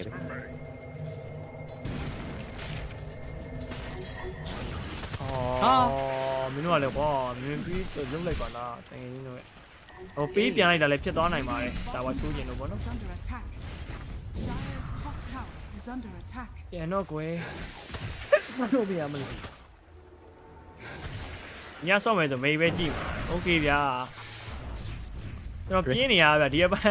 ကျွန်တော်တော်တော်ပြက်စီးနေမှာကျွန်တော်ဟွာမှာကျွန်တော်လူတွေမှာကျွန်တော်စိတ်ဆိုးနေလာပြီကျွန်တော်1ရက်နေဆော့နေဒီကအိတ်ဆော့လို့ရလို့ဗျာဒီကအိတ်ရတယ်မှာအိတ်ပြီးတော့1ရက်ဆော့ပြီးအိတ်သွားဒူတာကြီးကိုဒီကျွန်တော်ပွဲကတ်ပြီးသွားပြီးတော့ဒူတာကြီးဆက်မခုတ်ချင်တော့အဲထိုင်ဝင်းမှာထားရင်ပြီးပင်မဲလို့ဂိမ်းဆော့ရတာလည်းပင်မဲဂိမ်းဖန်ဆိုတော့ TI qualifier OG ပါလာအဲ့တော့ရှိတယ်အကုန်ရှိတယ် secret OG Nigma လေးအဲ့တော့အပြိုင်ကျဲနေတော့မရှိသေးရဲ့ကျွန်တော်စကန်တော့အဲ့တော့ OG ကဟိုရတာ qualifier မှာ secret နဲ့ Nigma နဲ့ထိုးရတာဗျာအဲ့တော့ OG ကတက်တယ်မလားဟုတ်တယ်မလားကဲ OG အဲ့တော့မတက်သွားဘူးတကယ်ရင်ဟိုဟာ liquid နဲ့ secret နဲ့တက်သွားတာအဲ့တော့ဟောကိုတိလိုက်တာဘာလဲဆိုတော့လေတိတာကိုရီ Nigma ကိုဖြုတ်သွားတာတော့ secret ပဲ Top tower is under အဲ့မှတ်မိရဘာလို့တငယ်ချင်းကလေးလန်းတိုက်တာဖုံးဆက်ပြီးတော့ဟုတ်တယ်ပြီးတော့အဲ့တော့ဟိုဟာလေဟို2000နိုင်ဖို့တသိန်းထဲအေး2သိန်းအေးကိုကန်လေးဒီမှာဟို2000ရဖို့အတွက်ဆိုပြီးတော့ဒါလေးက save back ဖြစ်တယ်ဆိုရင်2သိန်းထည့်တာ2သိန်းပြောင်းသွားတာအဲ့တော့လုံးဝ icon နဲ့ပဲလုံးဝအမှတ်တရပဲလုံးဝအခုတည်းပြောလို့မပြီးသေးဘူး 0.20 2သိန်းလောင်းလိုက်တာ2000ရဖို့အတွက်ချုံသွား2သိန်းကျသွား2သိန်းကျသွားအေးအဲ့စားတယ်ကဲ dark extension အမြင်အောက်မှာမြားကြီးနေနေတာဟီးရိုးပြလည်းမဟုတ်ဘူးကဲဘေးနားမှာ ball line နဲ့ BKB rolling thunder နဲ့ပဲလုံးဝ no one only ပဲရော angel ပဲ 9 class ကောင်မှာ clipping fear ကြားမှာပြတ်သွားလာရင် ancient iceland တွေကတော့ rolling thunder bombing ခက်ချက်တွေအောက်မှာ DM တွေးမတက်ဘူးနောက်မှာတော့ကျွန်တော်ဒါ Satan နဲ့ရောက်လာပြီနောက်မှာ emo နောက်ကနေပဲကျွန်တော်ဒါ audio ပဲရင်ဆုံးဖြတ်ထားအောင်မယ်ပေါ့နော် okay ကျွန်တော် Satan နဲ့တကောင်ရပြီနောက်ကျွန်တော် fly Ducalis တကောင်တောက်ရှော့လိုက် chase နေရဆိုရင်နေရာတစ်ခုမှာပဲကျွန်တော် Satan နဲ့ BKB Chrono ဟုတ်တယ်ပြန်ပြီး right click heavy နောက်တော့ emo down လာရင်နောက်တဲ့ကျွန်တော် BM ကိုပါ secret လိုက်လို့ရိုက်နေတော့မယ်ပေါ့နော်အဲ့ပြီးမှကျွန်တော် nice talk ကတကောင်မှာ bash တွေတောက်ဝါ triple kill 4 versus 1 Satan နဲ့အကုန်လုံးပြန်ရိုက်ခွေ4 မို့ကျွန်တော်5 with the 1ခုနက audio ရင်တက်ထားတာကဲနှစ်ကောင်လုံးကျွန်တော် TP ထောက်ပြီးပြေးသွားပြီဗျ Satan နဲ့လုံးဝ grandmaster tier what face love white ပေါ့နော် for realပြောင်းကြီးတကယ်အောင်ပလေးတာရောက်ကြီး TV ထောက်မလို့ဘာလို့တဲ့ဟုတ်တယ်ပြီးတော့ chrono အုပ်တက်ပြီးလေလက်ခွာကျွတ်စိတ်ရောက်ကြီး yeah ဟာရောက်ဆိုတော့ဒီကောင်တော်တော်ကောင်းတော့နော်ခဲသွားတာဟိုကကိုနီပဲကိုကြည့်ရတာကို string တွေပါလာ TV ထောက်တယ်မဟုတ်ဘူးဟိုဖြစ်သွားတာခဲနေတာခဲနေတာ ကို speed နဲ့ sorry ကို speed နဲ့ခဲနေတာဒါပေမဲ့ electric voltage ဖြတ်ဆွဲလိုက်တဲ့ချိန်ယူတော့ BKB နဲ့ဖြတ်ကာလိုက်တာအဲ့ဒါရတော်တော်ဖြတ်ကာလိုက် yes ပြောင်းရီတယောက်မှမနိုင်ဘူး white ကိုမင်းနာကိုစီးနဲ့ဟီးတဲ့ကောင်လေးလုံနေပြီကလေးလေးလုံနေပြီရဲ့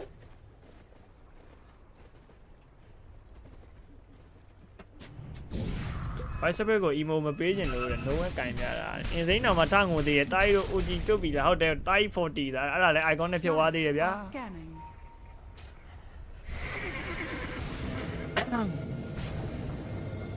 အဲ့မှာတင်ရတော်တော်ပြိုကောင်းတယ်ပြောလို့ပြောတော့အေးခုနောက်ပိုင်းတိုင်နေရတာပြက်လာစာအုပ်လည်းမရှိတော့ပြက်တယ်ဆိုတာအေးဘောဟိုဟာဘောဘယ်တဲ့ပတ်မရှိတော့လဲပါလို့မျိုးအဲ့လိုကိုရီအဲ့လိုအားပေးလာခဲ့အသင်းနေတယ်စိတ်မပါတော့အသင်းသစ်တွေပဲရှိတော့ဖန်ဘေးကမတော့တော့ပြတော့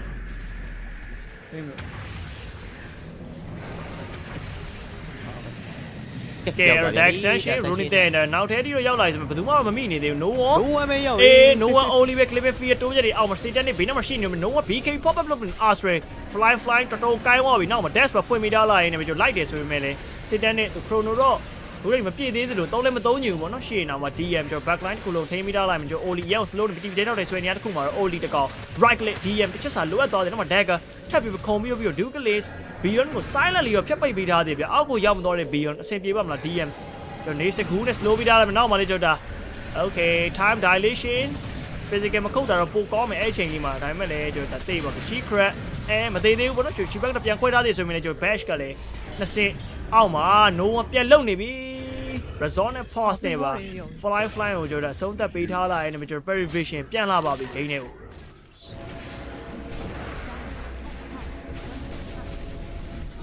ပေးစပွဲ level 25ရဲ့အရောင်းကြီး33မိနစ်မှာဒါကောင်မသေးတော့ဘူးကဒီ battery percentage လည်းပါသွားပြီ 20% ပြီးတော့ Scardy နဲ့တောင်းရက်ပဲတွေ့တော့ white ကိုဖြတ်ဖို့အတွက်ပါတော့ခတ်သွားပြီ white ရဲ့ဒီမှာ network တွေကြည့်ပါဦးသစ်စင်မေအကုန် pervision ရဲ့ဒီလိုကုန်လို့နိုင်တယ် white တကောင်မနိုင်ဘူးဖြစ်နေတယ်ကောင်တယ်ဘရဒါအဲ့ဒါနဲ့ပဲနောက်ကနေမှဒီ voice ability ပါရတယ်နဲ့ recovery fan ကြီးပြန်ရလာတဲ့ခါမှာလေထင်းက drone ခတ်သွားတော့တယ်နောက်ပိုင်းရလို့ရှင် Rain Master စပယ်လေးတွေခက်ရှင်းမပြရှိဘူးလား Rain Master ပါလို့ရှင်းပြမယ်ဒီပွဲကို Rain Master မပါသေးဘူး Hero ကောင်လိုက်တွေးမှပြောလို့ကောင်းတာပေါ့ဟွာလေမသိဘူးကွာမသိဘူးကွာပါလေအဲ့ကောင်နေရှိပါဘာအဲ့ကောင်နေနာမည်ဘယ်လိုကွာပါလေ Facebook မှာလေဟောနေပွဲစင်ပြေးလားတဲ့ကောင်နေပေါ့နေမလားစွမ်းစာနေရောလားဟာဘယ်ရတာပိုဆိုးနေခင်ဗျားလေဟုတ်ကဲ့ဘယ်ပြောဆွမ်းစာနေမသိဘူးကွာပါဆုံးပါမသိအောင်ဟာမဟုတ်အမြားကြီးမြင်လားနိုင်စောကဖေအောင်နေမှာမြားကြီးအေး dancing သုံးလို့ရှိရင်မြားဘာမြားလဲဟိုတို့ဒီထိုးနေဘာတော့ထိုးနေတခုပဲရောလေဂိမ်းနိုင်စောကကယ်ရီကကိုဝါကိုတွေးပဲโอเคခရိုနိုအော့တာမှာ Ice Blast ဗဒီကတိတ်လောက်မနေထားမျိုးတော့မရှိတော့ဘူးเนาะ Willow Wisp နဲ့ Stray ဆိုရင်လည်းအဆင်မပြေဘူးအီမိုတော်တော်ပြစ်နေတာရောက်ပြန်ဝင်လာပြန်ပြီနောက်မှာ rolling eye မဖြစ်ဘူးကွာတကယ်ဟုတ်တယ်ဟာ what the fuck အော် reserve တကောင်လည်းရှိနေလို့အကုန်လုံးအပေါ်ရောက်နေစီတန်က reserve ကိုလှမ်းပြီးတင်မှာဟိုမှာ Discord chat ထဲမှာတခုတော့ပြောနေလောက်တယ်ဟာဟို so we is man တေးပြန်ပြီလားပြောသားပဲအောက်မှာအများကြီးရှိနေတာဟိုမပတ်ဘူးဒီပဲကြီးပြလိုက်တော့ဗောရကုတ်ကယ်ရီယာပါလေရကုတ်ကယ်ရီယာ nice stock ဗျာ nice stock ဗျာဘယ်နဲ့ OG fan ဖြစ်လာတာတောင်ကြီး Razor နဲ့မှတ်မိပါလေ Secret နဲ့ဟုတ်တယ်ဗျာအဲ့ရနေစပြီး Razor ဝင်5ဖြစ်လာတာပဲဖြစ်ပေါ်လာပါဘောနော်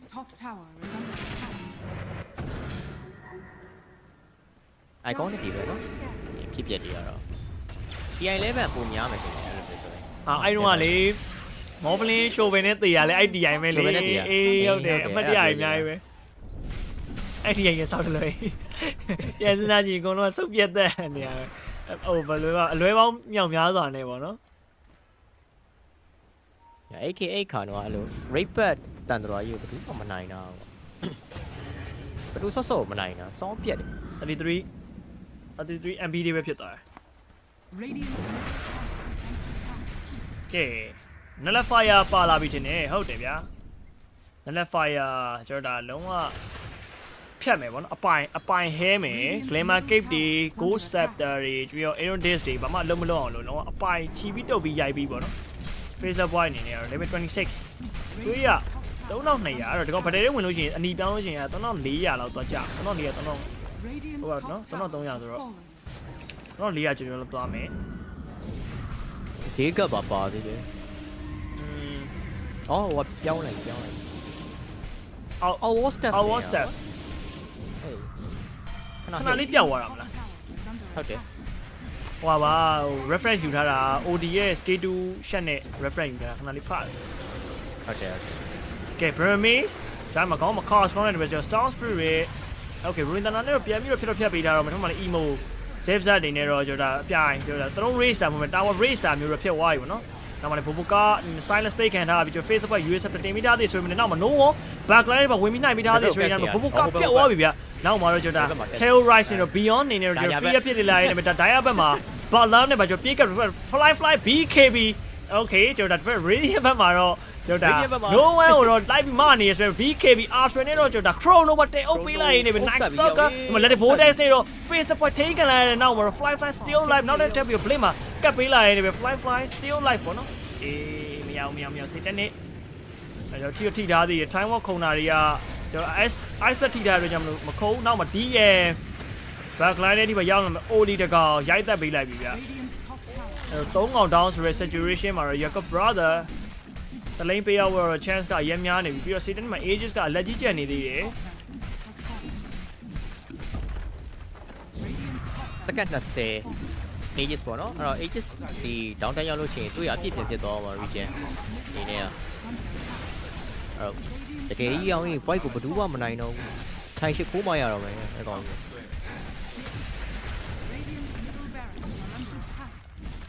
ခန်းနေရမေးတယ်ပေါ့နော် Satan ကိုပြောင်းချိန်မှရတော့ဒါနဲ့နော်ဟို face left wide grandmaster tier for a reason ပဲကိုနီနီလောက်တော့ကြာရနော်ကို face left wide ကြာတော့လေ wide နဲ့မှာ solve လိုက် crimson card တွေနဲ့မှာ solve လိုက်တာကိုတော့ယွန်သွား face left wide crimson card ကြီးယွန်သွား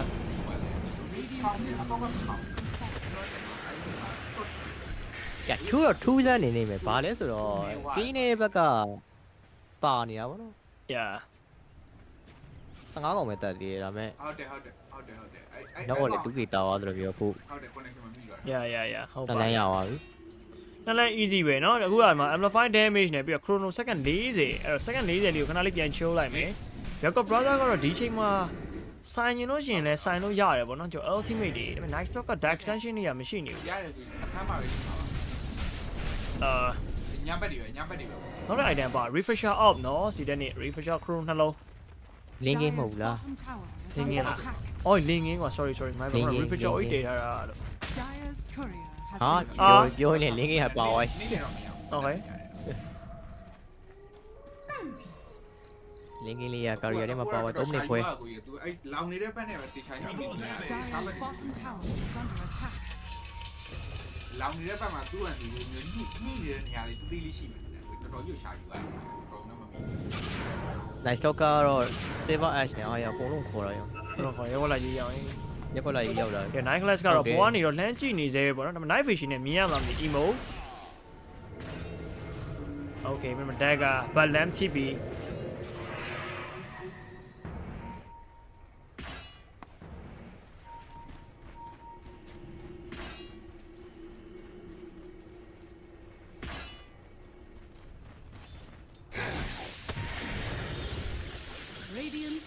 ဟိုတော့ smoke ထားသေးတယ်ဒီလိုနေထားမင်းဟိုကောင်တွေကအောက်လန့်သွားမှာနော် prevision ကအဲ့ပြန်လာရမယ်ပြန်လာမှာဗော omega လေးမလဲရင်လဲစိ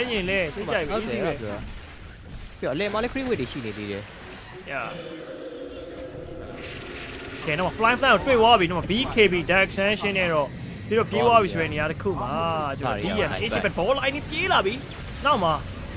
no one out ပြေးကတ်သွားဆိုရင် Ronnie Tender ဟိုမှာကျွန်တော် Satan ကို white paper စဉ်းစားနေမှာ 4 step နဲ့တက်စိတ်ပြီး Satan နေအဝေးဆုံးတော့ပြေးထွက်သွားပြီဗျာနောက်မှာကျွန်တော်reverse time wall လေးနဲ့ပြန်ရောက်လာတယ် Oli အနေနဲ့လည်းနောက်ထဲမှာပြဿနာတွေတက်နေပြီပေါ့နော် DM အကောင်လုံးတော့မောင်းထုတ်ထားလာရင်းနေပဲနောက် back line နဲ့မှာတော့ကျွန်တော် ram နဲ့မိနေတဲ့ nice stock က null fire ပတင်ခံလိုက်ရရင်းနေပဲကျွန်တော် fly သွားပြီ night class ကနော်ဟိုကျွန်တော် our staff လေးကိုအကောင်းဆုံးသုံးချသွားပြီပေါ့နော် neutral item zipset again အလဲဒီပြေးသွားတဲ့ storm spirit အားလုံးလို့မရဘူးချက်ပြောင်းလို့ရှိနေမှာကျွန်တော် DM နေတဲ့ tower သားမိ tower သားဖားတွေသွားလို့နေပြကျွန်တော် omega ရအရေးပဲပေါ့နော် Okay -1 နေဆိုရရတဲ့မှာ Jacob brother အဲ့မှာလေ Willow Wave သေးတော့ကျွန်တော်ပြန်ပြီးတော့ချပေးထားသေးတယ် အစောက carry မရှိဘူး60စက္ကန့်ပေါ့တစ်မိနစ်ပြီးပါဘိုင်ဘိုင်လည်းရှိမနေဘူးဒီချိန်မှာ ages သွားမလုပ်ဘဲနဲ့တတိယမကပါထည့်ယူလို့ရသေးတယ်ဒါပေမဲ့တေချာတော့ဒါစစ်တန်းနေနေရတော့ save ပဲစော့နေပါတော့လုံးဝမပြောက်ဘူးချိန်မှာ GM နဲ့ low one ကိုပဲတာဝါ hit ခိုင်းထားတယ်ပေါ့ barrage တွေ hit ခိုင်းထားတယ်ပြောရမယ်ဆိုလို့ရှိရင် all mega ကတော့ဖြစ်ပြီဗျ yeah okay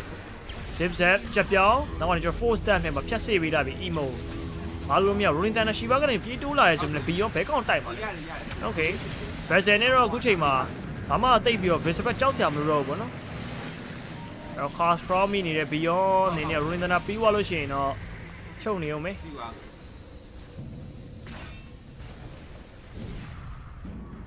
စစ်တန်းတွေကတော်တော်ကောင်းတာဟောလေ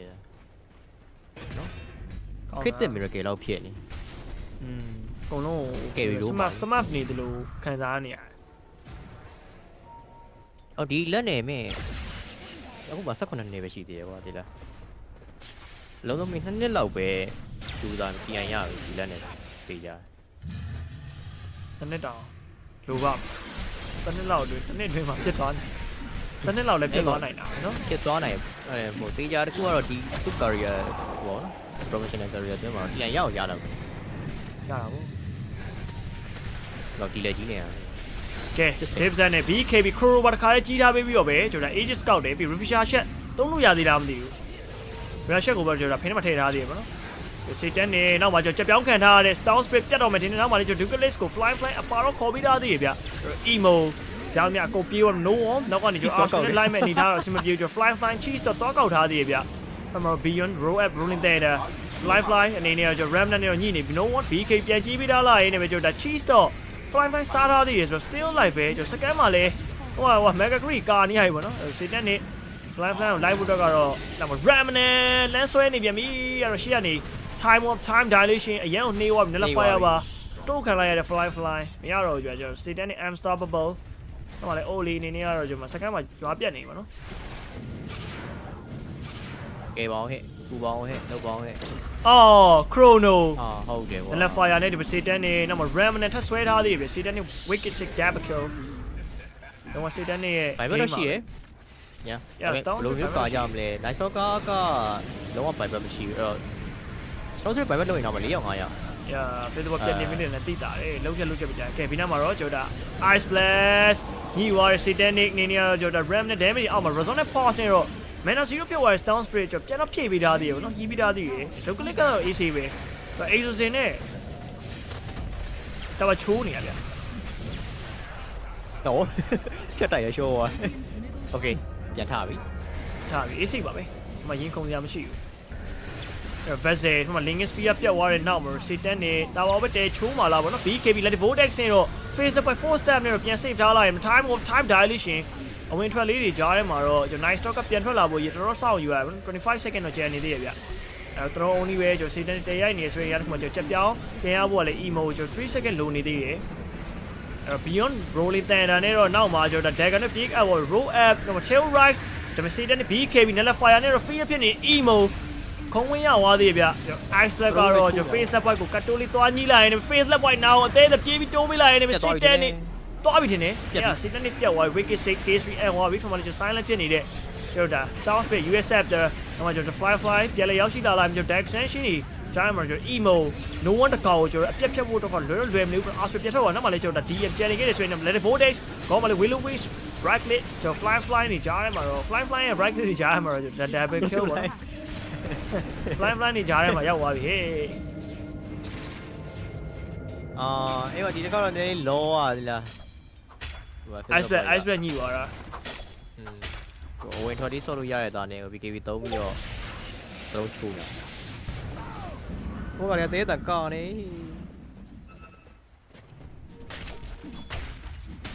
ခုချိန်တော့ဖိုးကီတာနေတော့ပဲကွာပြန်ပြီးတော့ဟီရိုကီနဲ့တာတယ်နောက်တော့လည်းတာပြီးရှုံးသွားတာကြီးဆောစိတ်ညစ်ကောင်းပါတော့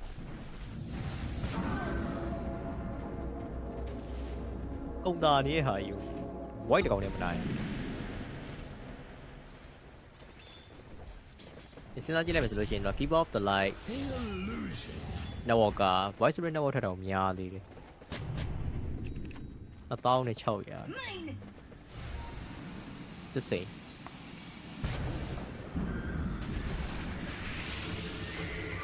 ဆိုတော့ခေါ်ပြန်ပြီရော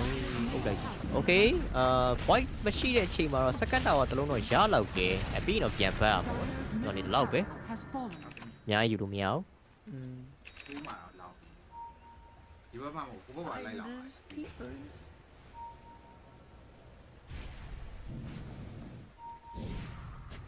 ကဲအဲ့တော့ကျွန်တော်ဘာမှမဆိုဖြစ်သွားနိုင်သေးတယ်ဗောနော်ဒါပေမဲ့စီတန်းရဲ့ network ကတော့3000နဲ့အမြင့်ဆုံးပဲဗျလစ်ပွဲဘာကြိုက်လဲဗျာတဲ့လစ်ပွဲနဲ့ဘာနဲ့လဲကဲဘပေါ်လစ်ပွဲဘပေါ်ဘပေါ်ကလည်းနော်ဟိုပြူရနေရမှာဟိုချင်းနေတာတော်တော် okay လာတယ် yeah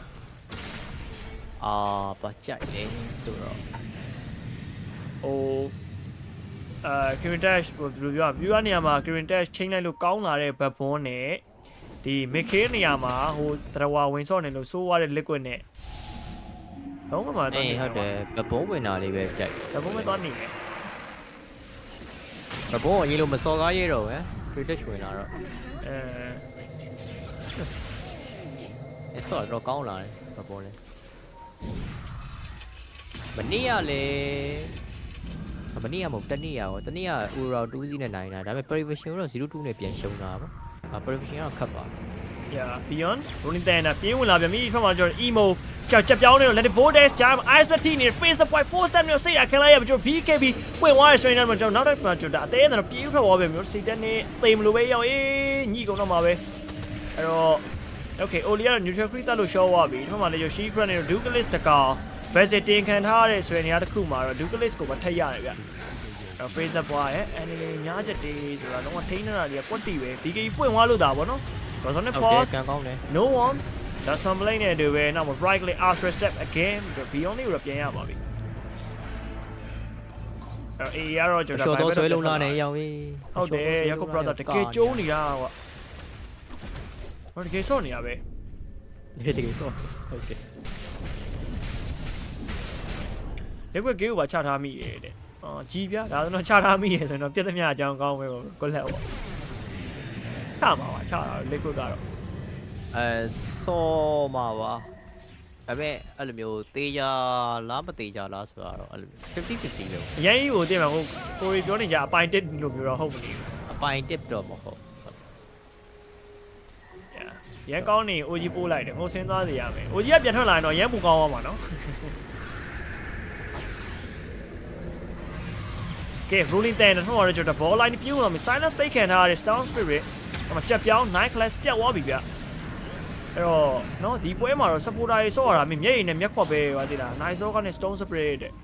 အနေနဲ့နေရာမရှိဘူးကဲ Astra Bros နဲ့ Post up Ram နဲ့ Jam Right Click ဒီနေတူပဲကျွန်တော် USF တက်ပြီးတော့ပဲနောက်မှာ Boka save ထားလားမသိဘူးကျွန်တော် fly BKB နဲ့ပါကြီးပြေးနေရပါတော့အဲ့နောက်မှာ sit တဲ့နဲ့အသေးဆုံးပြေးနေတော့မယ်ဗျအဲ့တော့ Shadow ဘာထပ်ပြီးတော့ပဲကျွန်တော်သုံးထားတယ် Nella Fire နောက်နဲ့ Right Click Ram နဲ့ again နောက်ကနေကျွန်တော်ချက်ပြောင်းနေတော့ကျွန်တော် bike ကိုဖိနေဖို့စူးစမ်းနေဆိုရင် Let it Vote ဘာထပ်ဆွဲပြီးတော့ fly ရောက်မြပြန်ကုန် sit တဲ့နဲ့အနေနဲ့တော့ BKB ကြီးလာရေးတယ် Asia Ice Betty ဝါပြီးဆိုရင်ရတဲ့ခုမှာတော့ Emo ဟိုကောင်လေး zip နဲ့ပြေးတယ်ရောက်ပြီးတော့ fly ကတော့ပြေးနေတော့မယ်ဗျအစရရောက်မလားမရတော့ညတော့ Night Shock က Jeon သူကိုယ်တိုင်ကင်ထားတာဗျ No one ဒီကွေးမှာ Mickey ပဲရော Mickey ကခဏနားနေရဗျခဏနားနေဒီပြိုင်ပွဲတစ်ပွဲမပါဘူးပေါ့နော်နားယူနေနေရာတွေကပြိုင်ပွဲတွေလည်းဝင်ဆော့ခြင်းနဲ့ဟိုဗာလဲနားလဲနားခြင်းနဲ့ဆိုလို့ချင်းလိုမျိုးတချို့ပလေယာတွေကပေါ့နော် Mickey တို့ဘာလို့ဆိုလို့ချင်းအဖြတ်နားပလိုက်တော့ချိုးကြတဲ့သိန်းလုံးနားကြတယ်ဒီပြိုင်ပွဲမပါတော့ဘူးတချို့ကြတော့အဲ့လိုသင်းလုံးလိုတဘောတူလို့ရှိရင်နားကြသိန်းလုံးနားကြတယ်မလားတချို့ဒီပလေယာတွေကကြတော့ဆော့ကျင်သေးတယ်ဒါပေမဲ့အဲ့တဲကတယောက်တော့သူကကြနည်းနည်းဘန်းတော့ဖြစ်သွားတယ်ပေါ့နော်အမေကတော့ငါနားမရတော့တော့ပင်မန်းနေပါညာဆိုလို့ရှိရင်အဲ့လိုမျိုးမဆော့ဘဲနေနေတဲ့ခါမှာတော့ standing နေဆော့ရတယ်ပေါ့နော်အဲ့လိုမျိုးဒီပါ ကဲ fly BKB 73 second နော် cast from နဲ့ move နေပြီနောက်မှာတော့ကျွန်တော် let it vortex နဲ့ပဲ emo ဖြတ်တာခံအော် let it vortex မပါဘူးကွာဒီမှာ remnant resonant pause နောက် Silencz again remnant drive မှာတော့ကျွန်တော် stone retain ခံတာဒီမှာ silent minion night stalker damage နည်းလေးလိုအပ်နေသေးရပေါ့နော်ကျွန်တော် Satan နဲ့အသေးအသိပြေးလာတာရောကျွန်တော် haste နဲ့နောက်မှာ fly BKB clipping fear နောက်မှာ Ronnie နဲ့ထပ်ပေးလာရနေပဲကျွန်တော် DM ဖြတ်ခံနေရတဲ့နေရာတစ်ခုပါ visible take out နောက်မှာ willow wisp ထပ်ဆွဲထားသေးရဗျအဲ့တော့ DM ဟုတ်ပြတ်သွားပြီ အော် stone speaker တော့ပြတ်သွားပြီကျွန်တော် Satan နဲ့ထပ်လိုက်လာတယ်ကျွန်တော် haste နဲ့အကုန်လုံးရိုက်ခွဲနေတာပေါ့နော် waker babuka နောက်မှာလည်း fly အဝေးဆုံးပြေးထွက်သွားလာတယ်မကျန်နေခဲ့တဲ့ကျွန်တော် the keeper of the light ပြတ်သွားပါပြီ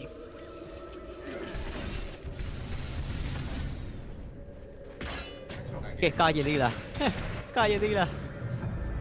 ကာရင်သေးတယ်ရောကာရင်သေးတယ်ဗျကောင်းဗျကောင်း52မိနစ်ကဲ zip ချက်ပြောင်းနောက်မှာကျွန်တော်ပြေးပြေးဖြတ်ပြီး let it vortex again ဝေဇေကိုတော့လင်းကြီးကာဝါတဲ့နောက်မှာကျွန်တော် stone spirit ပြန်ပြေးထွက်သွားလို့ရတယ်ဆိုရင်9 stock ကပြေးထွက်လို့မရတော့ဘူးဘိုင်ဘက်ထပ်ထွက်ပါရောအေးထုတ်လိုက်ပါဟိုမှာ DM A ပြေးထောက်နေပြီသူလုံးလို့ရတာပဲ tail right နဲ့တော့ B ရောညင်ရင်ရတစ်ခုမှာတော့နောက်မှာ zip set နဲ့တူပဲ US set တော့ကျွန်တော် face လိုက်တော့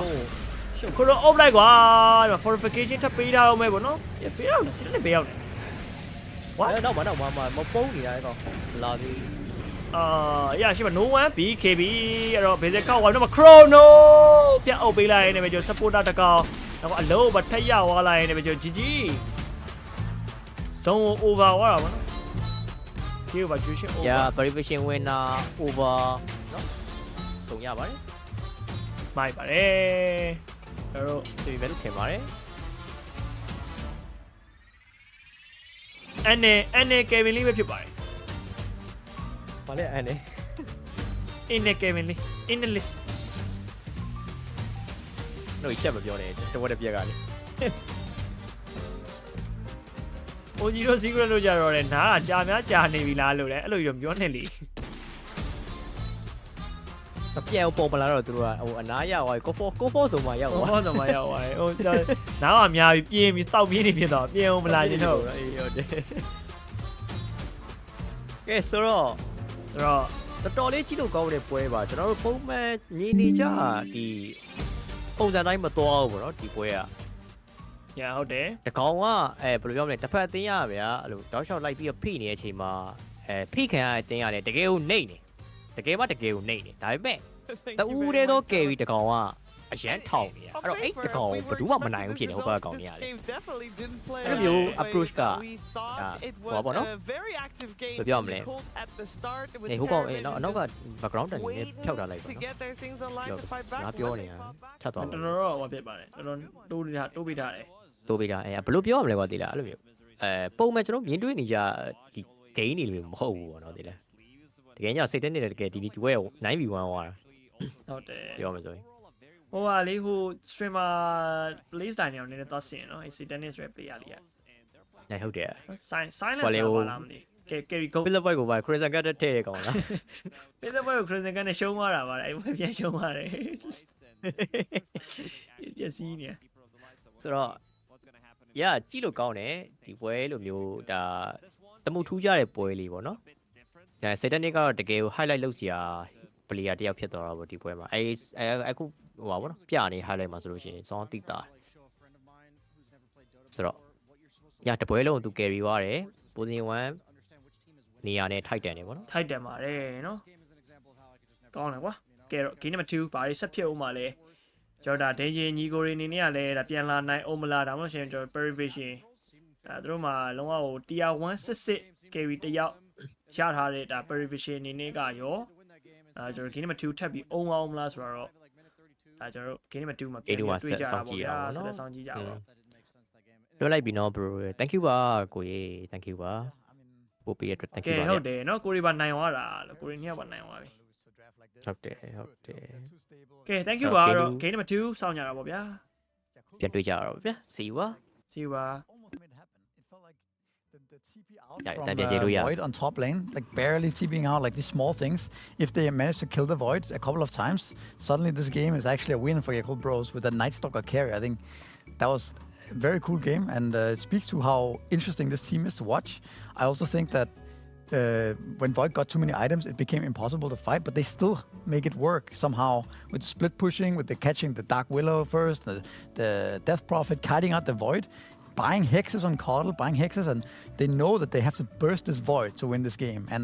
But Void, I mean, 4k HP, the 25 challenge with 20% backtrack, it's just too difficult this game, but yeah, they definitely played their chance, this one. No, this felt very much Lacoste like a play-to-win team from your Cold Bros. They made sure that they tried to create those openings every single time, even once they were starting to lose. That's how they play. Like, you have this kind of a global presence, I would say. You have the vision advantage as well with the Night Stalker. Then the Storm zipping in, has infinite mana, Keeper of the Light recalling Night Stalker so they can get the pickoffs. Then suddenly he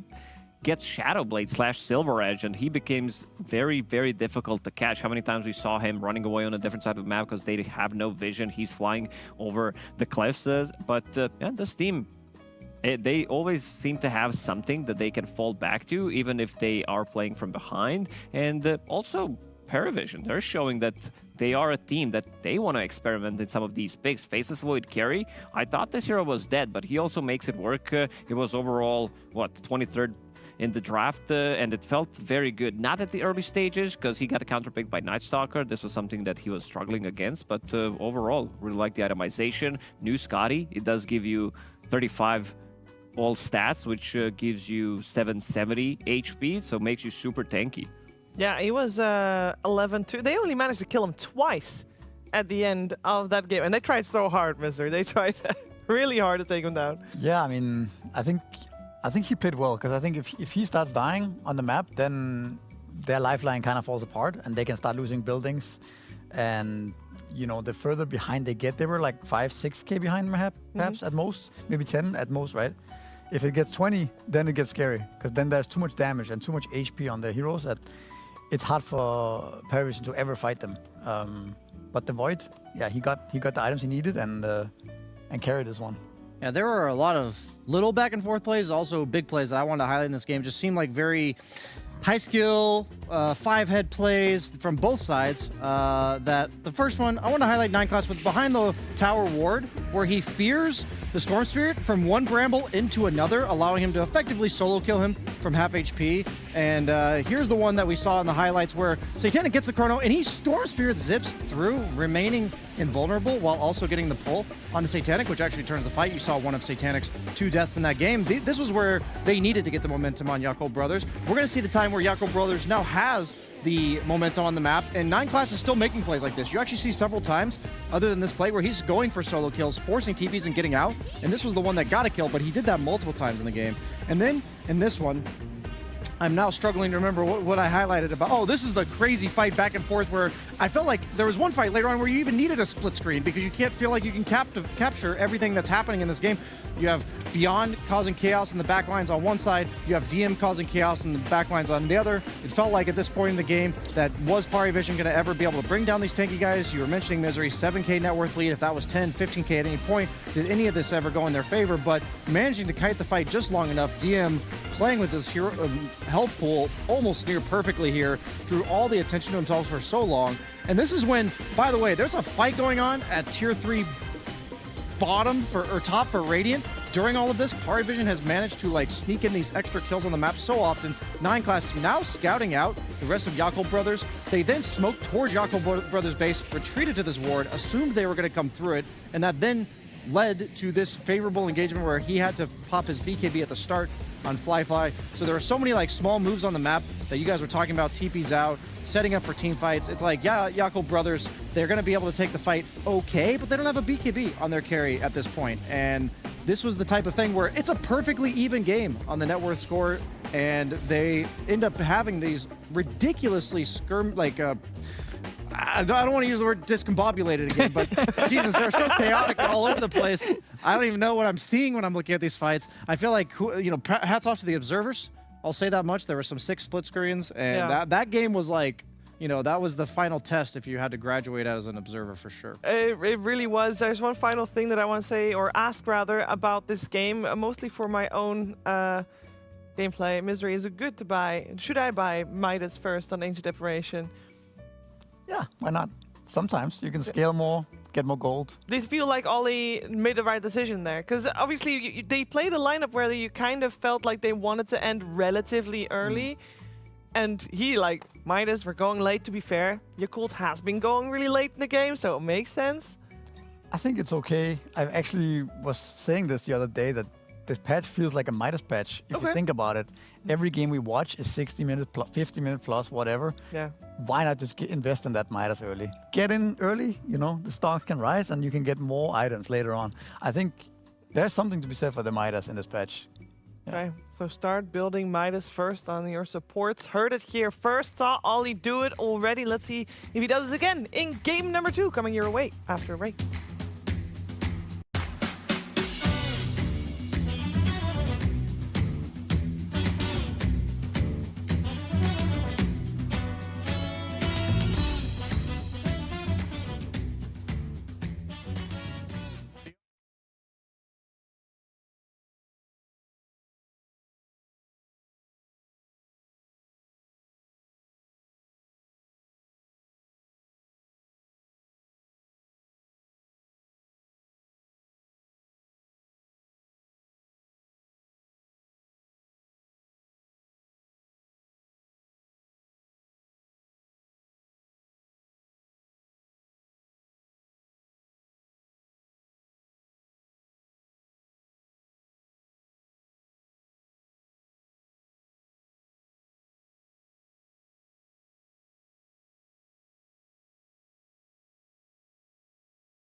Struggle, nothing quite as rough as today. Hell, I've been held up. Nothing seemingly goes my way. Oh, I not a man for crying. For a storm of tears I crave.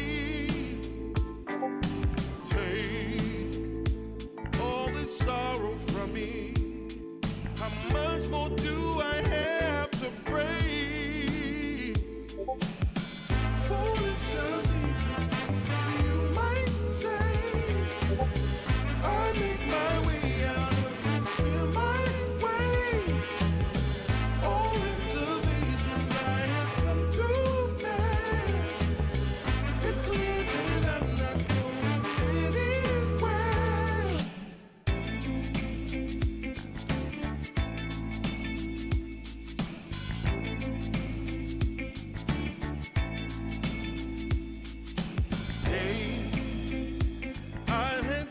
Struggle, nothing quite as rough as today. Hell, I've been held up. Nothing seemingly goes my way. Oh, I'm not a man for crying. For a storm of tears I crave. Take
Forever's here, today's the first day. I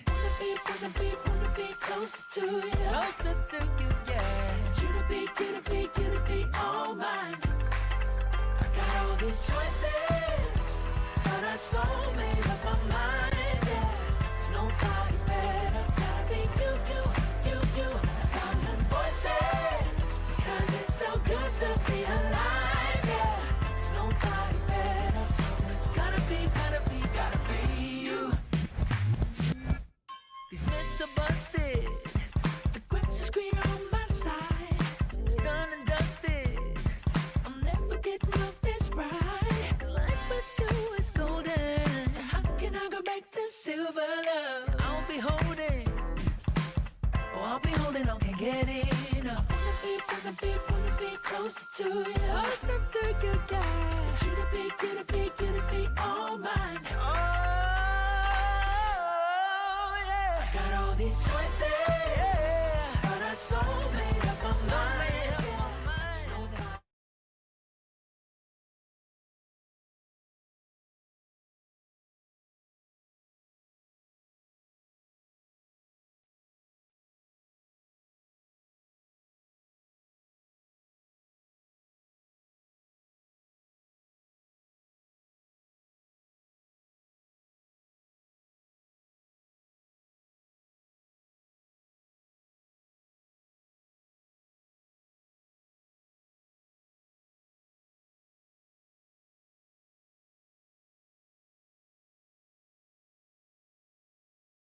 Series.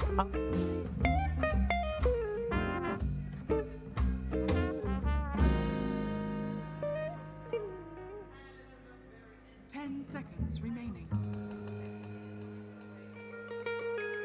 5 seconds remaining. Radiant team back.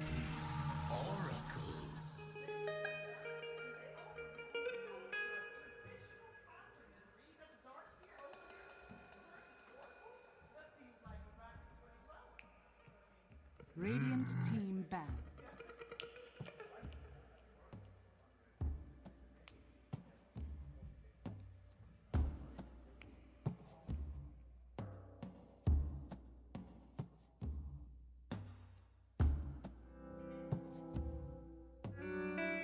Seconds remaining. 5 seconds remaining.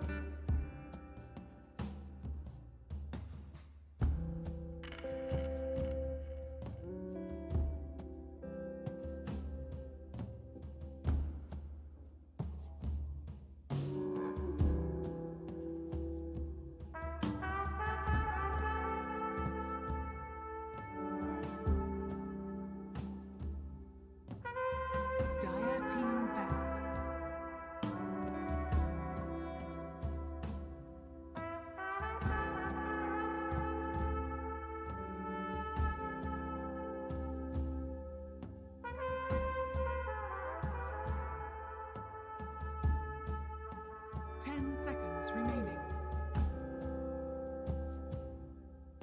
5 seconds remaining.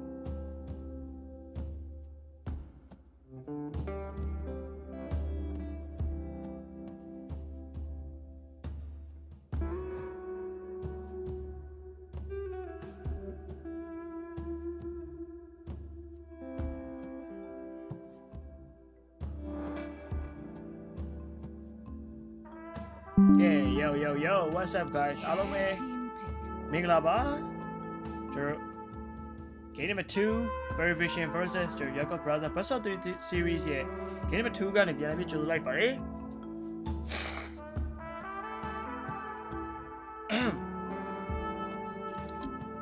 တော့ Game 1မှာကျွန်တော် Burmese Restream game player လေးပေါ့နော်ကျွန်တော်19သားလေး19နှစ်သားလေးကျွန်တော်ရိုက်တာကိုခံလိုက်ရတဲ့နောက်မှာ Facebook boy တွေပါဘန်မလိုက်ပြီရှုပ်တယ်ဗောနော်အဲ့တော့ Daxi ရဲ့ Facebook boy ကိုနိုင်နေဗျာတိတာခုနက respect ban ဗောနော် respect ban နဲ့အနေနဲ့ ban ထားတဲ့ပုံစံမျိုးဖြစ်နေပြီလိမ့်မာတွေက Facebook boy လိုမျိုး hero Daxi ကချိုးလို့ရတယ် okay ဖက်မှာတော့ကျွန်တော် Dexia against ကို Prevision က Oracle ပဲထပ်ကောက်ထားသေးတယ်ဆိုတော့သူ့မှာဒီ Search တွေပြီးလို့ရှိရင်ကျွန်တော်ဒါ Fortune End တွေပေါ့ဖြတ်လို့ရတယ်ဗောနော် Search ကိုလည်းဖြတ်လို့ရတယ်ပြီးလို့ရှိရင်ဒီ Iron Shell တွေကိုလည်းကျွန်တော်ဒါဖြတ်လို့ရတယ် Dexia ကောင်တာလို့ပြောရတယ်မမဟုတ်ဗျ Cherry Shell မှာကျွန်တော် Support နှစ်ကောင်တော့ထုတ်ပြီးတော့ပါပြီ Jacob Brother ကျွန်တော်ဒိန်းချင်းကြီးကိုတွေကတော့ကျွန်တော်ဒါ Magnex ထပ်ပြီးရွေးချယ်ထားသေးတယ် Magnex Dexia Reset တွေသာကြိုသိနေကွာတဲ့ Reset တွေသာကြိုသိနေတော့ဘီလီယံနာဖြစ်နေလောက်ပြီလို့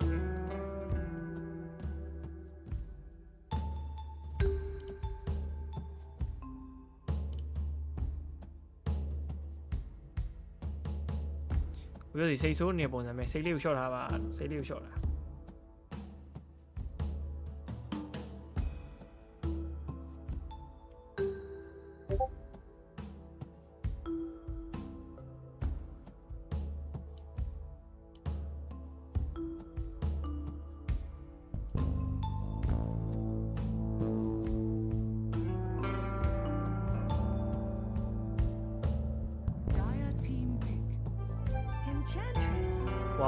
wow Enchantress မတွေ့အောင်ကြာပြီ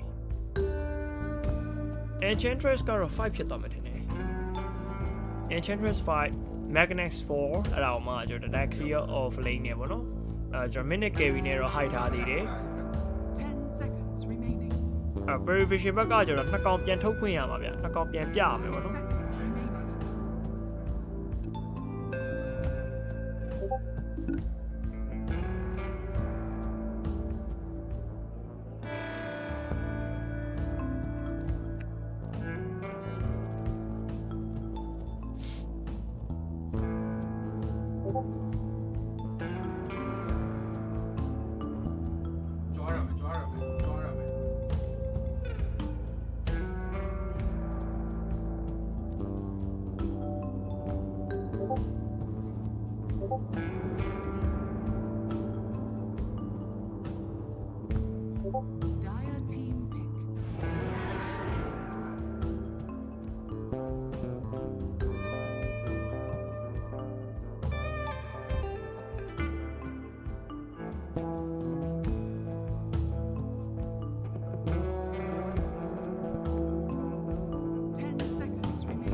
Sender Warrener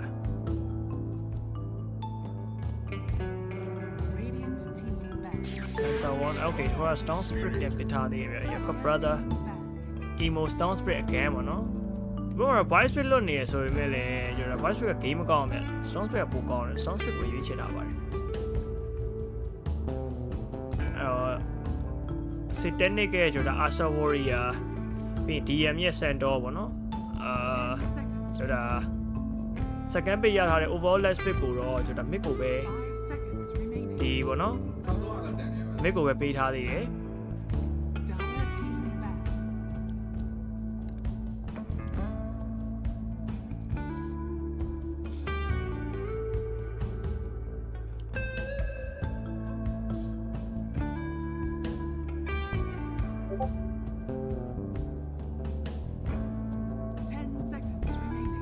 Park ban ထားတယ်ပြီးတော့ဘာ ban အောင်မယ်ကြိုးပြီးဘာ ban လားမသိဘူး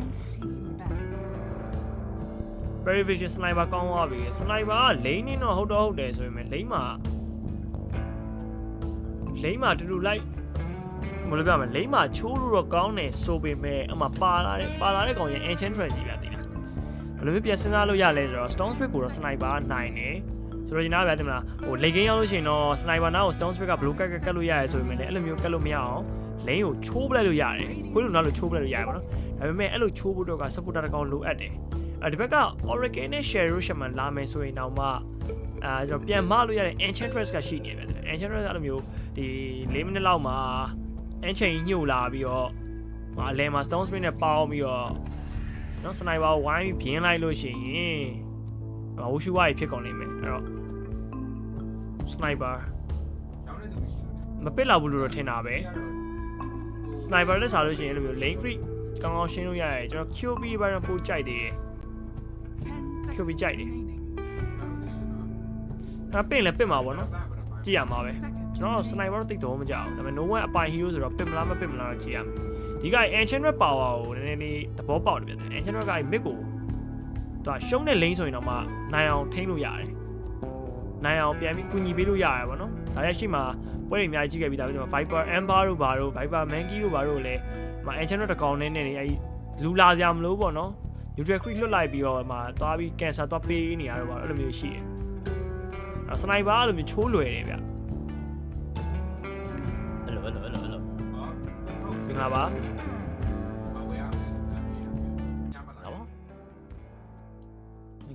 ဟိုချမ်းနေရောက်ရေး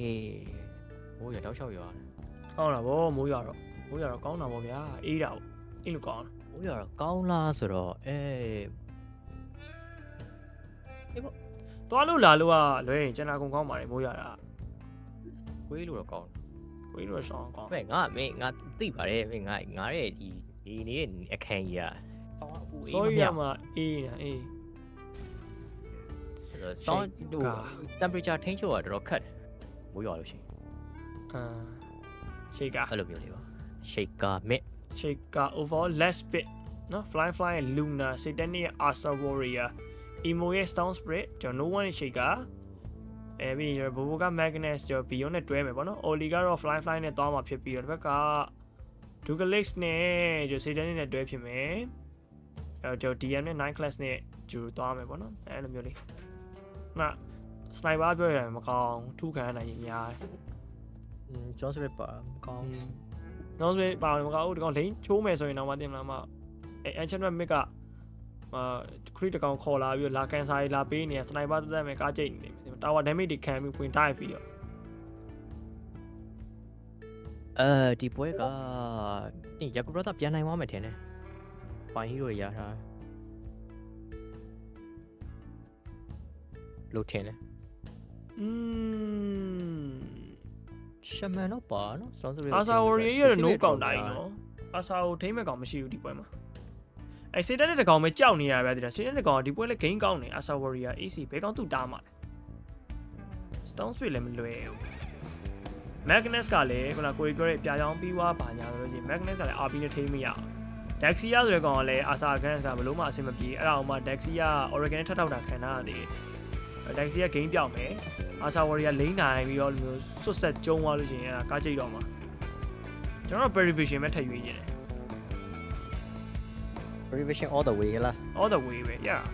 ဂိမ်းကောင်းနေဆိုတော့တက်တယ်မလားစစ်တနစ်ဆိုတဲ့ဒရဝါလေးကဟိုကောင်တာတွေကတော့ပြောရရင်တော့ အဲ့ night shocker against ဘာညာခတ်တယ်ဆိုတော့ Facebook ကခတ်တယ်ခုနပွဲရတကယ်ကန်ဆာကြီးအလုံးများသေးတာပန်ဂိုလီယာရယ်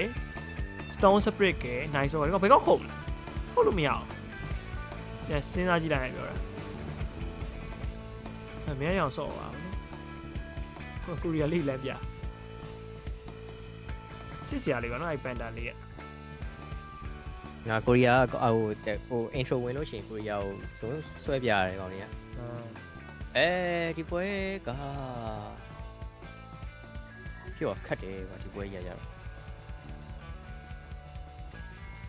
tip ကိုပြောတာဗောနော်ဘာ tip ပေးရမလဲဆိုတော့ပြောခတ်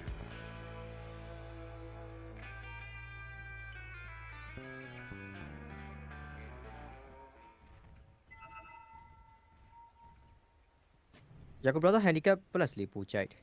ဒီပွဲရယာကူဘရာသာ10កောင်းတော့ပေးတာ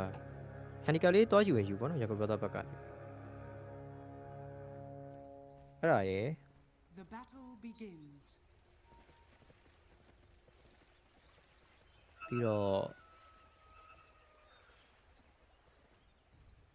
လိမ့်အရင်ပြတ်သွားလို့ရှိရင် duration ကကန်တာသွားနိုင်တယ်I don't know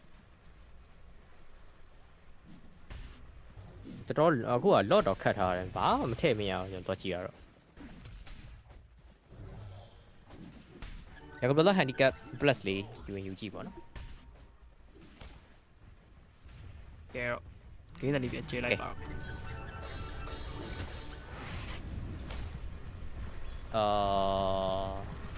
Oracle ဘာလို့လဲ Taxia ဘာလို့ Oracle ပစ်တယ် Okay လိန်ရတော့တော်တော်ကချိတ်သွားရောကောင်ငကိုတွေကMagnus နဲ့ပေါ့နော် Magnus ဆိုတဲ့ hero ကလည်း shaker တို့ကတော့တူတူပဲဘာမှလုပ်လို့မရဘူးလိမ့်မှာဆွဲသွားတဲ့ဟာတွေကတော့မစိုး mic တယ်အဲ့လိုမျိုးပဲဆွဲပြီးတော့ဆော့ရမှာပဲအဲ့ဆိုတော့ Oracle Against နဲ့ဟို taxi ကနေဘလို့မှဒီလိမ့်မှာတဲသွားဆော့လို့မရဘူး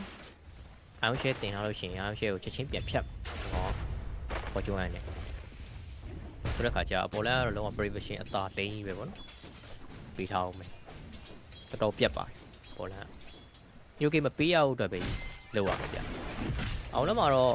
အောင်လည်းနဲ့ကျွေးရတယ်အောင်လည်းတို့တယ်မလွယ်ဘူးအဓိကမောဖလင်းတို့လူနာတို့ကဆန်တော့မနိုင်ဘူးဗျဘာလို့ဆိုဗီတာလီနဲ့ပြန်ခန်းရမှာဒီကောင်ခံနိုင်ဆန်တော့ကဒီ live စီးလာလောက်မှ Mangy အောင်ပြန်ကျုံးလို့ရရနော် Mangy ကို Double Ash နဲ့ဆိုလေ Mangy ကိုတော့မှ Double Ash နဲ့ပြန်ကျုံးလို့ရတယ်အဲ့ဟိုအော်မနိုင်တာဆို live စီးတဲ့ကောင်လောက်ပဲရှိမယ် live စီးရှိမယ် tiny ရှိမယ်အခုဆိုဒီမှာ fly right the channel night class first let verifier နဲ့ပါချက်ပြီး outplay ထားလိုက်ရင် only နောက်ဆုံးတစ်ချက်ဒါပေမဲ့ chicken ဟွာနဲ့ okay ပိုလီကတော့ကိုင်းဝါးပြီဗောနော် where you going ဒီနေ့တော့ယူဆော့နေရတော့စင်မပြေဘူး regen တော်တော်ဖြည့်ရမှာအောင်လည်း prevision တာကြီးပဲtip လေးလောက်ပါအောင်နဲ့ကျွန်တော် key ရတာတော့သဘောကျတယ်ပြီးတော့ဒီ Yaku brother ရဲ့ handicap plus ပေါ့နော်အဲဒီသဘောကျတယ်နှစ်ခုပေါ့လေရေးစင်မပြေလို့မြေးတော့ဗျာရေးနေတော့မေးလိုက်တော့လားမေးလိုက်တို့ဘာထက်ကမေးလိုက်တော့ပြောပြမယ်ရေးကံမကောင်းဒီဘိုင်းကရေးတန်းမှောက်တာတိတာနော်ရေးတော့ပဲ trauma ရနေအားစာမထောက်ဘူးတဲ့ကြိုက်မှလေးတဲ့ကြိုက်ခင်းနဲ့ YB9 မှာသွားနေလားဟုတ်တယ်သွားနေကြိုက်ဖို့ဘယ်ကောင်ကြိုက်မလဲကိုလေးရဲ့ကြိုက်ဖို့တကောင်မှမရှိဘူးအားမှကြိုက်လို့မရဘူးမြန်မာလူကြီးဝင်ရမှာအေးတော့အားစာထိန်းတော့တော်တော်စပိတ်ရမရှိတာပေါ့အားစာဒီဘက်လို့လည်းဆော်ရ free game ဗျာနေကြောက်ပါဆိုလို့ရှိရင် taxi ကတကောင်တော့ပဲပါဒီလားဘောတွေပါချပြီးတော့စလူဝါမှာဒါတော့ပဲရှိမှာဂိမ်းကောင်းတယ်အောင်လန်းလည်းဆင်ပြေတယ်ဆိုင်လိန်နေဆင်ပြေတယ်အလဲမှာလဲ shaker နဲ့ stone spirit က shaker က AC တနိုင်လို့ရတယ်ဗောနော် ancient totem ပါညာတယ်ကြိုက်တယ်ရောမှန်ပဲဗျာ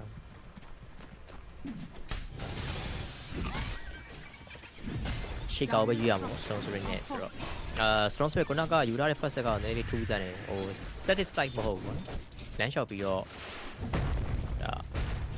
static ram နဲ့သုံးလို့ရတာမဟုတ်ဘဲနဲ့ shot caller ယူထားတယ်အဲ့ဒီ voltage ဆွဲပြီးသွားတဲ့အချိန်မှာကိုယ် A တက်ထားလိုက်လို့ရှိရင်အဲ့ထောက်တဲ့သူကိုပြန်ပြီးတော့ overload damage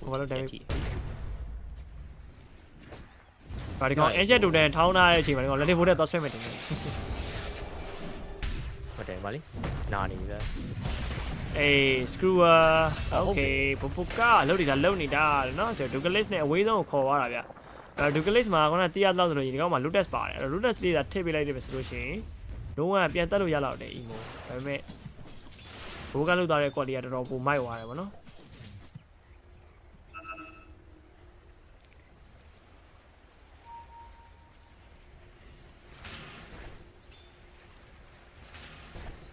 ပြီးရဆွဲနေတော့မယ်ပေါ်ကဆွဲရမှာ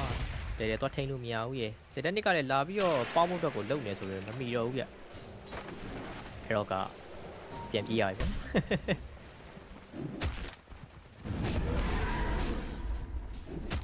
စကူကတော့မနာမရှိဘူးစကူကတော့မနာမရှိဘူး oh my god ပြေးရအောင်ပြေးရဗျာအဲ့တိုင်းခုတ်သွားတာညီမလိုကြီး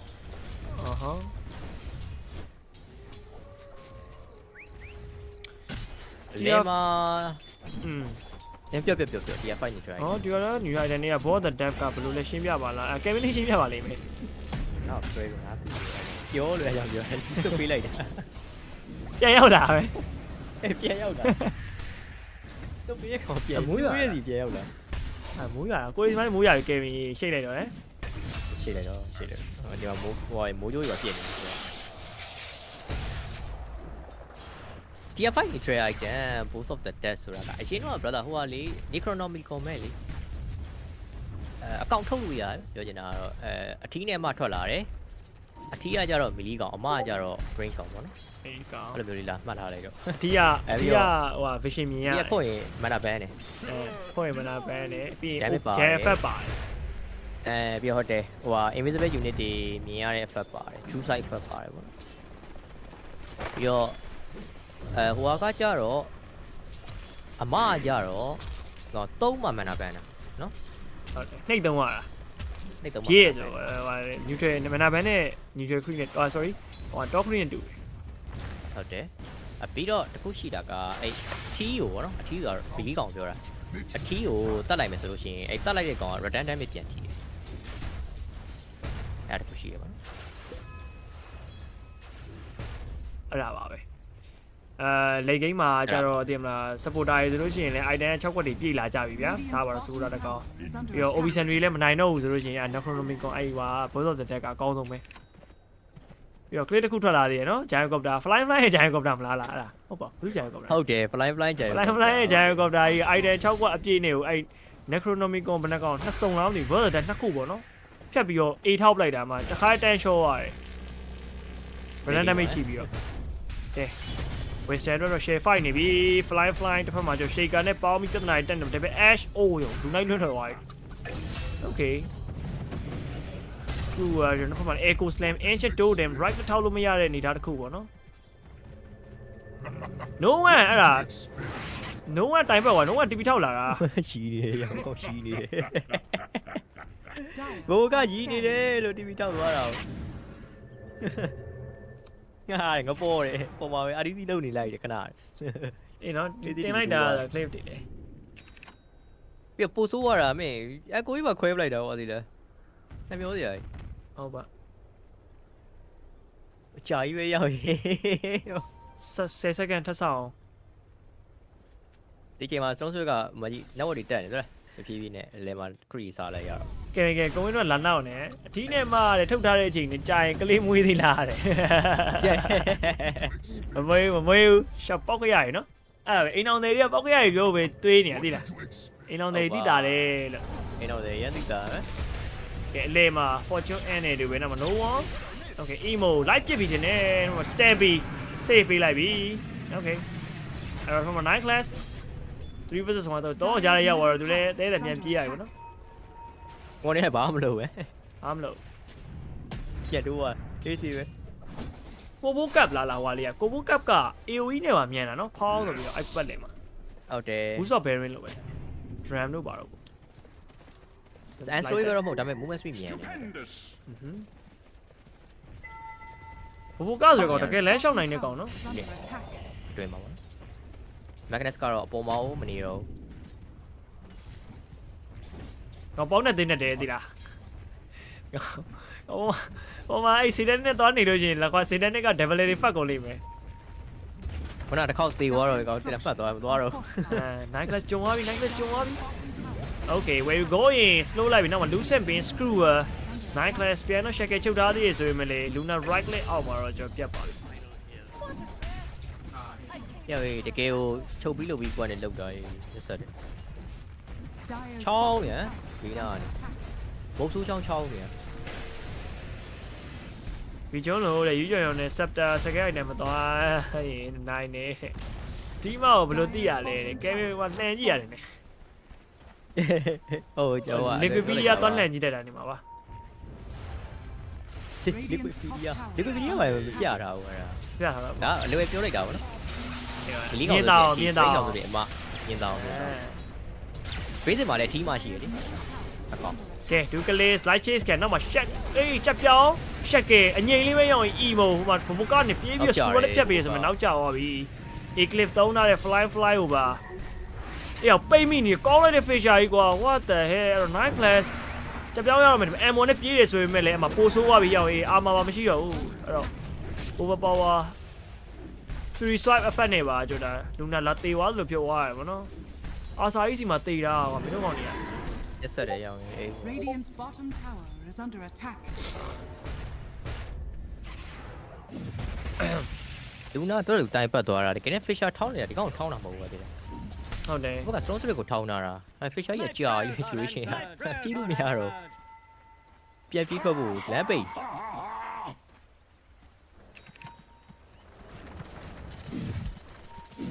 နောက်ပွဲပြမှာ နေမှာပြီးပါလားညမှာပြီးပါလားခံမှန်းပြီးဟင်းအဲ့ဒါကြီးကြတော့ ညမှာတော့ပိုပြီးမယ်ထင်တယ် bro အေးညပိုးလုံးလို့ကောင်းတော့ဘာပြောနေ ဟုတ်လေညကျတော့ smoke တွေပါနေလေညင်လားည night တိုင်းဆိုတာ smoke တွေနဲ့တင်မှာကျွန်တော်အဲ့ mega link တွေပါယူတိုင်းတင်မှာပို smoke ကြီးနဲ့တက်လာပြီး OB ထောင်ပြီးတော့လေ surprise လေညမှာပြီးရပိုကောင်းအဲ့ကွာဒီကတော့မဟုတ်တော့ DM yeah save that let the 4 days Lucian Bean right လေလည်းကူပဲပေါ့နော် Asa Warrior ဟဲ့အောင်ရေးနော်ဘယ်တော့မှမမြင်ဘူးတိုင်းမြင်နေရ Asa Warrior ဆိုတဲ့ fan review က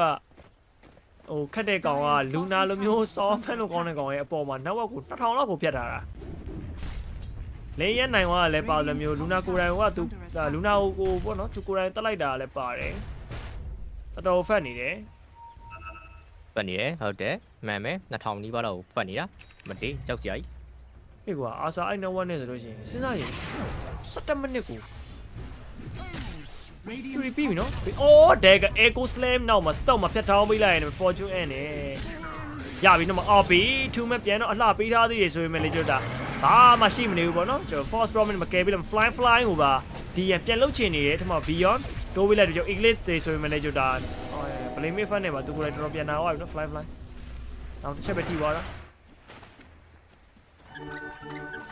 ဟဲ့73မိနစ်ကိုငါတွေ့ဦးတဲ့အာစာတွေငါကိုယ်တိုင်ကိုင်တော့မှနော်အလုံးလုံးရရင်12မိနစ် Fury လက်ခွန့်ကြည့်ပါဦးမှာ12မိနစ်ခွဲကိုဖန်နိုင်အေး Fury ပါရတော့မယ်73မိနစ်ကိုပြသေးတာ Fury တက်ကြီးကပြောရင် bonus လို့ဘာလို့ဖြစ်သွားပြီအိုးကောင်းတယ် Breakers action ပဲစီတန်းနေပါရောက်ရှိလာပြီ Ancient Totem Bright Chair Asa Warrior Eric ပဲကြီးလာရင်ပဲချက်ပြောင်းနေတဲ့ emo မန်နိုင်လည်းအများကြီးရှိသေးရပေါ့နော်စီတန်းနေတကယ်ကိုရပြီကွာအော်ဟေ့12မိနစ်ကိုတက်က TP အဲ့အောင်မှ Battle Fury အော်လူရောဟုတ်သေးလားမသိဘူးဟမ်မိကုန်နေထုတ်စီရပဲဟေးဘလူးရီဖန်နေလည်းမသိဘူးစောကောင်းဒါဂျွန်စရာကောင်းတာယွန်စရာကောင်းလို့ယွန်စရာကြီးပဲယွန်စရာကြီးဖြစ်သွားတာအေးမင်းဘယ်ကောင်းမှညင်နေရမှာမဟုတ်တော့ဘူးအပေါ်မှာအဲ့တမင်မပြင်းခံပြီDire's top tower is ဘယ်ပြန်နေမလားညောင်း Hello မရဘူးမင်းရဲ့ anti ရှိပဲက Asa Warrior overpower ဘာမှလုပ်လို့မရဘူး လူနာတော့မကြပဲလူသေးပြတော့အေးဘယ်လိုမှန်နေဗျာလူနာတော့မှဘုတ်ခံရတော့မှလို့လူနာဝုံဝင်ဘုတ်တာခံရတော့မယ်ပိတ်သွားပြီအဲ့ဒါလေကျွန်တော် wine spell တွေဝင်လိုက်တာ wine spell စပိုင်းခံလိုက်ရပြီလို့ငါလက်ခွမ်းမယ်ကွာပြညစ်လိုက်တာဒီတော့လည်းမရတော့ပြောလို့လည်းမကောင်းနေတာအေး wine spell တွေကဟာနေအရှမ်းကွာနေအေး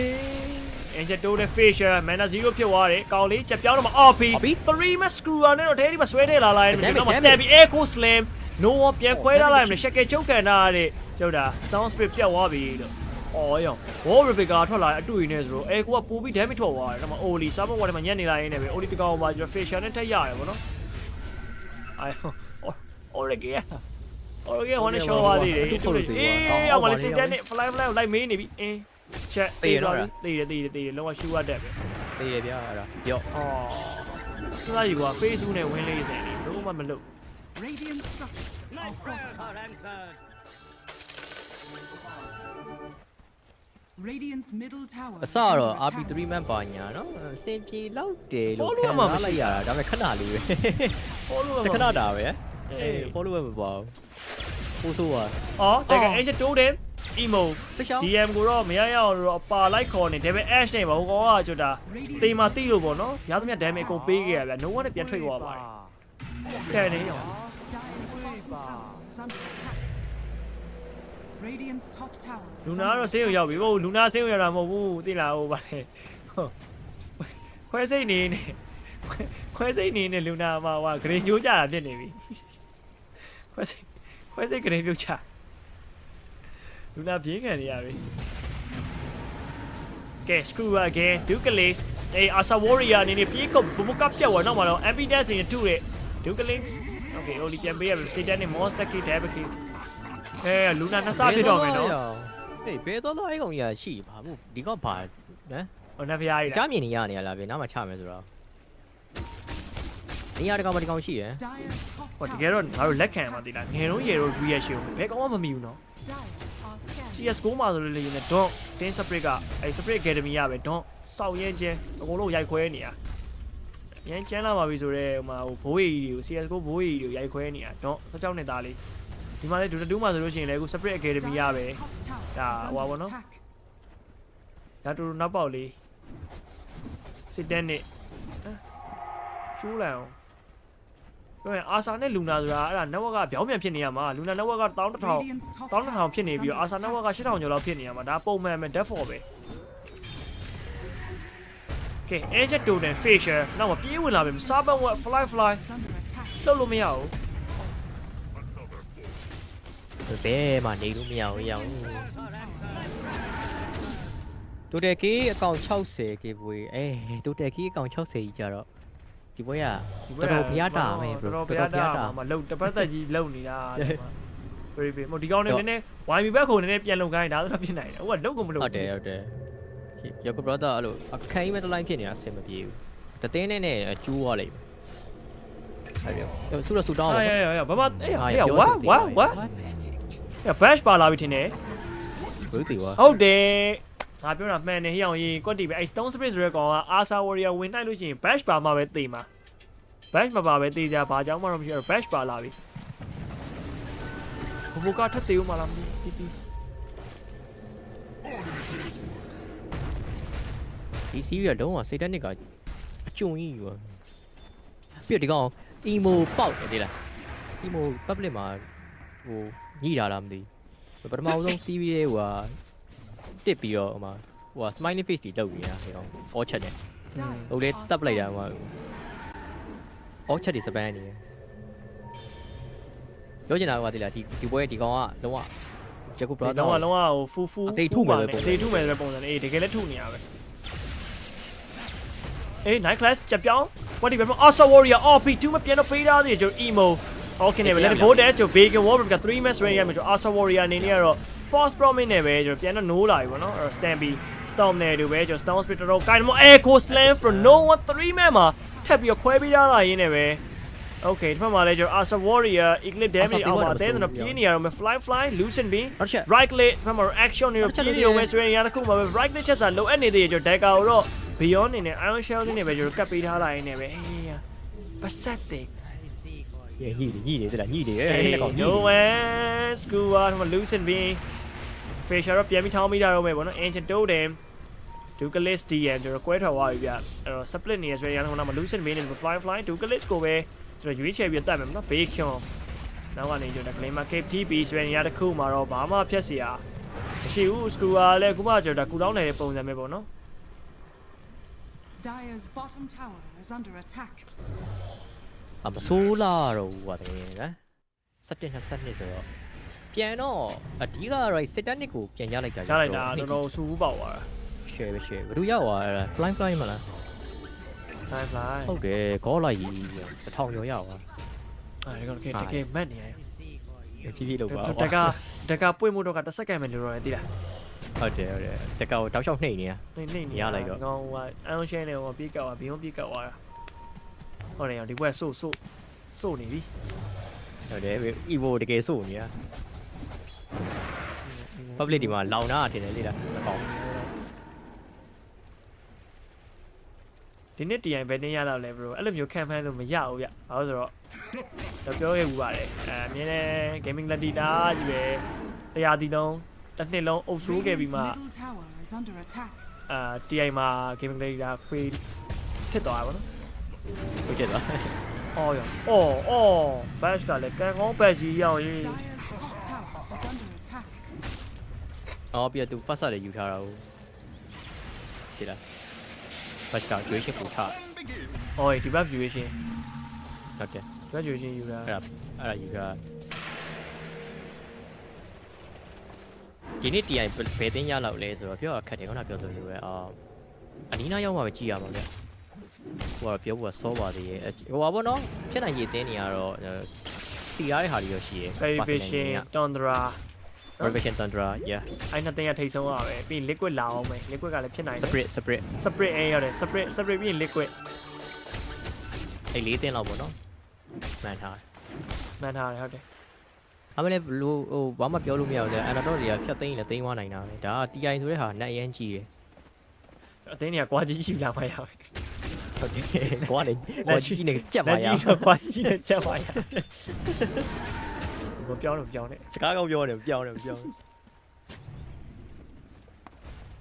Game Soul ဝယ်လူတက်နေတာ33အောင်ရှိပြီနော်တဲ့အဲ့လိုမျိုးလိုက်တက်နေမယ်ဆိုလို့ရှိရင်တော့ကျွန်တော်တို့ကခေးကောင်60ရာပြောလို့ရတယ်ဟေးပြောတာပေါ့လူနာဝါပြဖို့လိုအပ်တယ်ဒါပေမဲ့ငါတို့ပေးတာဟိုပေးထားမှာပါစပြောပါနဲ့ပေးတာဟိုတန်းသွားပါပြီငါကျော်ကော့ဘက်ကဟန်နီကပ်မလားဟန်နီကပ်အေးဒါ plus 10လောက်ဆိုလို့ရှိရင်တော့မတန်းသွားပြီအေးနော် plus 10တော့မလောက် plus ကို30လောက်ယူမှရပါတယ်ပါတူတာတဲ့ YG OG secret ပဲတဲ့နေကမာနဲ့ဟွာလေးနဲ့ထပ်ထည့်ပေးအောင်လေနေကမာနဲ့ဟွာလေးထပ်ထည့်ပေးနေကမာနဲ့ဘာသိရှင်လဲအဲ့တော့သိနေမှာနေကမာ secret OG ပေါ့တော့ OG secret ပါနေပြီဆိုတော့ငါဘာလို့နေကမာကိုပြုတ်ခဲ့တာတော့နေကမာထည့်တယ်မရဘူးနော်သိဆိုးတယ်နေကမာနှစ်သိန်းစုလားဒါမှမဟုတ်နေကမာပွဲဝင်နိုင်စားလीဝင်နိုင်စားစုပြန်ကိုရီချင်းပါပြီမှာ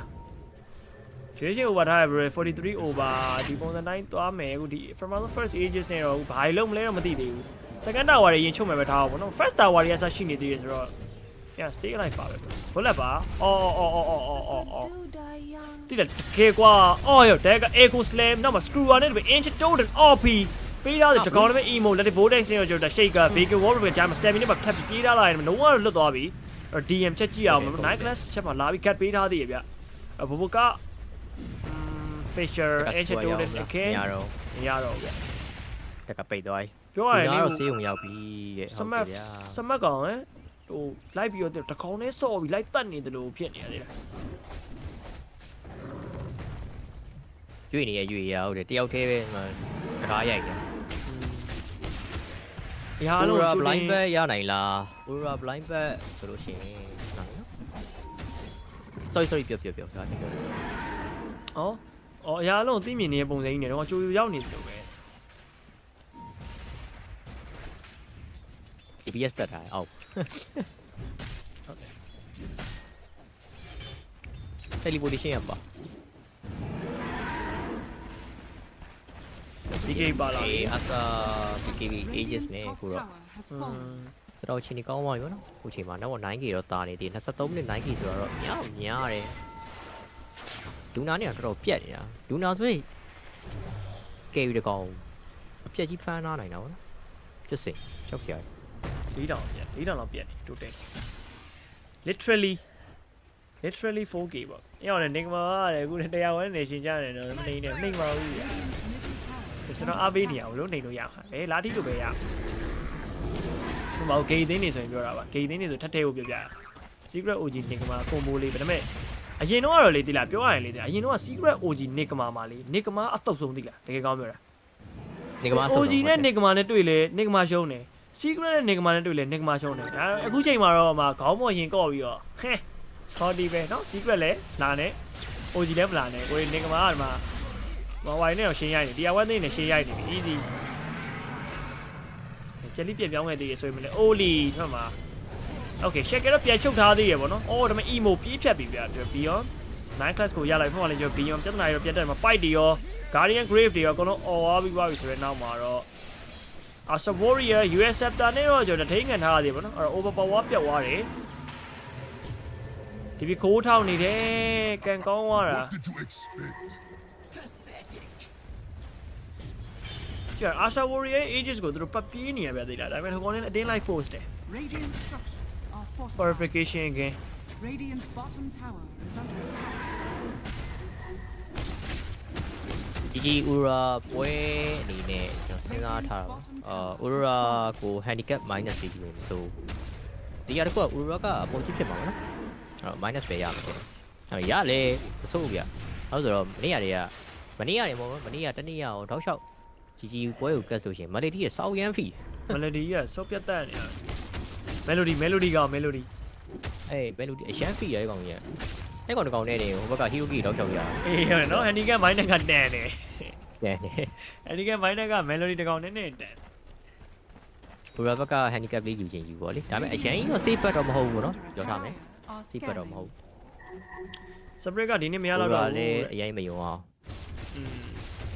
spread မှာက collapse လက်ကြရင်မလုပ်မရဘူး collapse ပြတဲ့ပွဲကြီးဆိုလို့ရှိရင်ကောင်းပါတယ်ကြည့်ရအောင်ပါမယ်ကျွန်တော်ပြောသလိုဘာမှမဆိုဖြစ်သွားနိုင်သေးရဲ့ဆိုတော့ TI ကဘာမှမဆိုဖြစ်သွားနိုင်တာကြီးကရင်ခုံမကောင်းနေရမယ်ဒီနေ့ပတ်လုံးပြင်မလားကောင်းလာပြီမရှစ်ပွဲကိုပဲရှိန်ရတာမသိဘူးပေါ့နော်ဒီမှာ TI ရတော့မယ်ဟေး TI ပြန်ရတော့မယ်ဟေးဆို player ရဲ့လက်ဖျားခြေပြားကြီးတုံနေလားမသိပါဘူး Radiant's middle tower is under attack.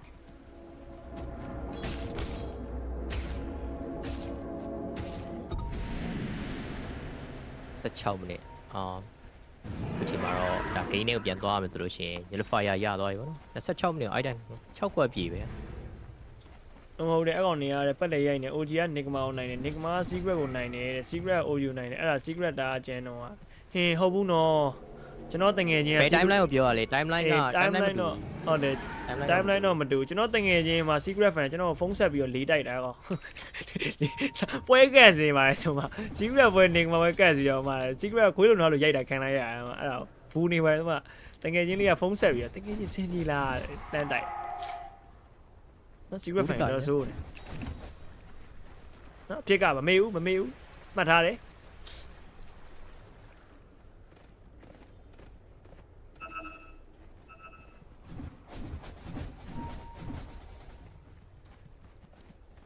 နည်းနည်းလေးတော့ turn around ဖြစ်ဖို့လိုလာပြီဒီပွဲမှာလဲ percentages မှာတော့အရင်ကြီးတော့ဖြစ်ပြတ်မသွားဘူးပြင်မလား second ဟုတ်တယ်တော့ပဲပေးလိုက်မယ်အရင်ကြီး fight ကြီးမားကြီးဖြစ်မသွားဘူး fly ဆို fly ပါလာပြီ fly fly ဟာငါစိတ်ညစ်လိုက်တယ်စီတနေကစီတနေ fly ဟာလက်ခွန်းတော်သေးတော့စေတန်နေဆက်တဲ့ကောင်မဟုတ်လို့အာစာ ဆက်လက်ဆက်နေအောင်ပြောရအောင်ပါဒီကောင်လေး Dire's bottom tower is under attack. fly ကတော့စေတန်နေသွားမှာဗျအေး fly နဲ့စီတနေနဲ့တွေ့ပြီပဲ fly စီတနေဖွင့်ပြီးစီတနေကိုပြစ်နေပြီအမောခဏရေပေါ့ထပ်ပေါင်းထည့်လိုက် fly က fly နဲ့စေတန်နေဖွင့်ပြီးတော့စေတန်နေကိုပြစ်နေပြီကျူရောကိုမေကာလာလေးရတပွဲနိုင်လို့တိုက်သွားတာနဲ့တူတယ်ကျွန်တော် caster စလုပ်တော့2000ဟိုပါဗော21 TI 11ကကိုဗစ်မဖြစ်သေးဘူးပြီးကိုဗစ်ပြီးနေပြီပြီးသွားပြီကိုဗစ်ပြီးရတောင်းမှာရိုက်ခံရတာမှတ်မိတယ်ဘာလို့ဆိုကျွန်တော်ဟိုရောက်နေ Christian Way ရောက်နေပြီ yes Christian Way မှာဖုန်းဆက်ပြီးတော့မှလက်လေးတိုက်တယ်ကျွန်တော်ကနားထောင်လိုက်ဖုန်းကင်ပြီးနားထောင်လိုက်ရတယ်လုံးပြန်ပြီကွာနေကမာတိုင်းစလုံးမ break ဘူးတော့ Asa Warrior ပြေးပြီး hash down မှာလေအိုမာနေဘဘကပြတ်သွားတော့မှ let the dex နေရတော့ကျွန်တော် Shadow Share မှာ night class အနေနဲ့ force promise နဲ့ပါ save ခံလိုက်ရတယ်ပဲ Asa Warrior ကျွန်တော် fly နောက်ပဲအသေးနဲ့ light ကတ်တယ်ဗောနော်တော့ action nullifier right click တော့ vacuum နဲ့တော့ကျွန်တော်စေတပြန်ပြီးထိမိထားလိုက်ပြီ2 versus 1စေတနဲ့အနေနဲ့ oh bash ကလည်း quad တီပဲ fly မှာ stop ကတ်တိုးလေးလွဲသွား fly still life တော့ emo အနေနဲ့ရတဲ့ damage တွေပြန်ပြီးစားပေးနေတူကိုရိုင်ကိုပဲကျွန်တော်ဒါ fly အစားအသေးခံသွားလိုက်ရင်လည်း sacrifice သွားပြီဗျအဲ့တော့ fly နဲ့ TP ထောက်တယ် beyond nullifier ပါလာတဲ့အနေထားတစ်ခုမှာကျွန်တော်စေတနဲ့အရင်ကစိတ်ဆိုးနေ facial နဲ့မထပ်တားပေးလိုက်ရင် dagger stone ကျွန်တော် biped တီအသေးပြန်ပြီးလိုက် let the dex နဲ့ကတော့ emo အရင်ကစိတ်ဆိုးနေတဲ့ archer ကြီးကိုတော့ screwer နဲ့ပါကျွန်တော်ဖြတ်ပြီးဆွဲပေးလိုက်ရင်လည်းကျွန်တော် camp point တစ်ခုကိုတော့ Jacob brother ကျွန်တော် biped တွေအသုံးပြုပြီးတော့ပြန်ဆိုင်ထားသေးရပေါ့နော်ကျွန်တော်သိလား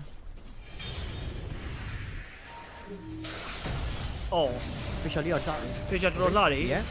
ဒီရဲ့တေးပြီးထင်တယ် screwer နဲ့ fly ရှိတော့မှ quad တီပဲ right click a killing spree for fly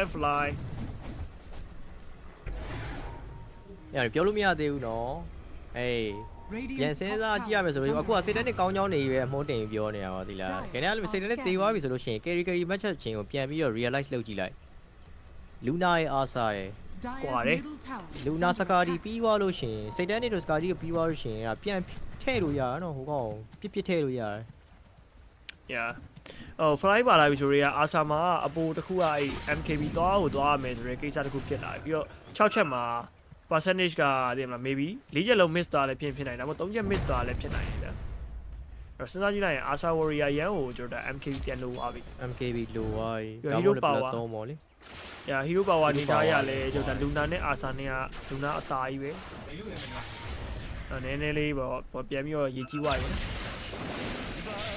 ပျော်နေလို့တော့မရဘူးရယ်အခုကတော့ 9k သားနေရယ်ပြီးတော့ Stone Spirit က buyback ပေးထားရဆိုတော့ဟုတ်တယ်မှန်တယ်သို့ပေမဲ့အချိန်တိုင်းတာတစ်ခုလောက်ထိပဲပေါ့နော်အချိန်ကြီးကရွေ့နေတာရက်နေတာမဟုတ်ဘူး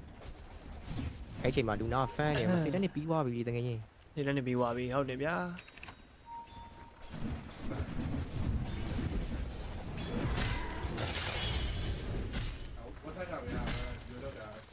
ဆုံးပေါ်မရမသိဘူးဒီဥပါကျွေးချင်းဥပါတစ် fight လောက်ဆိုင်ပြီးတော့ Yaku Brother ကနိုင်သွားလို့ရှိရင်တော့အဲ့ဒါ turn around ဖြစ်ပြီးစတယ် Melody ဆိုရဲကောင်ကတဲ့ Waxon ရဲ့ brother မလို့ခေါ်ဆော့ထားတာဆိုတဲ့ဟုတ်လားခင်ဗျသိလားအဲ့ info Waxon brother ဟို brother အရင်ကြီးတော့မဟုတ်ဒါပေမဲ့သူကဟိုတနိုင်ငံသေးသားကြီးလေဩပေါ်လာပြီပေါ့နိုင်ငံတူတယ်ပေါ်လာပြီအားကြောင့် Double damage.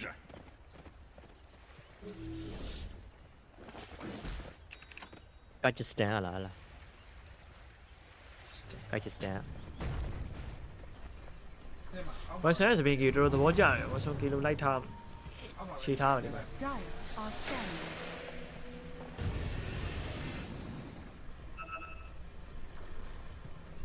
Dire's top tower is under attack.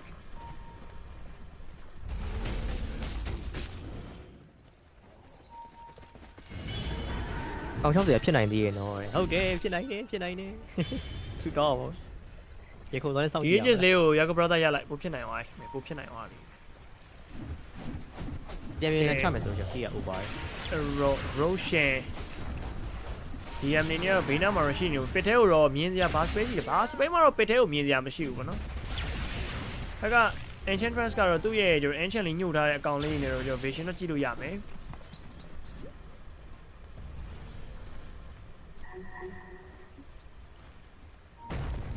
ဆိုင်လဲယူရာကီကင်းနဲ့မှပို့လိုက်တာတော်တော့ကိုတော့တွေးကြည့်ရနေကရောင်ပြုံးကဲ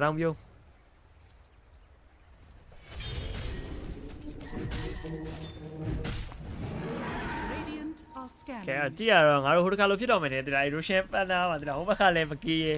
ဒီဘက်ကလည်းမကီးရဲတဲ့ကြာရွေးစောက်တော့မယ်လူချန်နီဟိုဟာဒီပါချိန်သွားပစ်တွေပါချိန်သွားဝတ်ဒီဘက်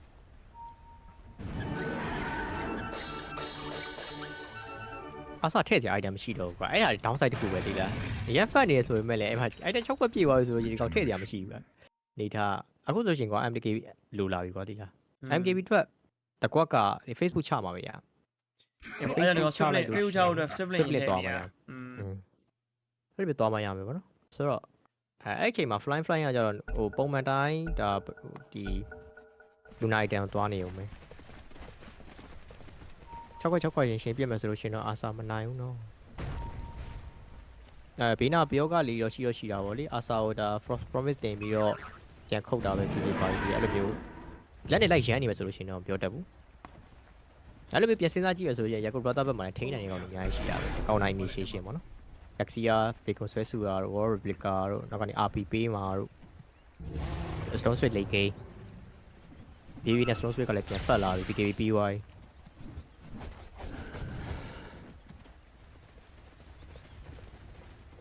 ဆိုတဲ့ခါကျ Smoke Break ထားပါတော့ Stone Spirit smoke break ဒါမို့မြင်သွားတာ zip set တော်မြင်သွားတယ်ဗောနော်ပြန်ပါလို့ကန်ကောင်းနေရောဝတ်ထောင်တာမြင်သွားဟုတ်ပါအဲ့တော့လိုက်နေတော့မယ်ရောကဲ emo အပြင်းနေတော့မယ်ဗောနော်ကဲ Asa လိုက်မောင်းနေရဗျာဒီ Asa warrior ဟီရိုကီလိုရဖို့အတွက်ပေါ့ပဲအဲ့အော်ထားတယ်ဟီရိုကဖြစ်တယ် sorry Roshan အော်ထားတယ်စာနဲ့လေကျွန်တော်ဒါမြင်ရတယ်ဗောနော်အတန်မကြားရင်တော့မှ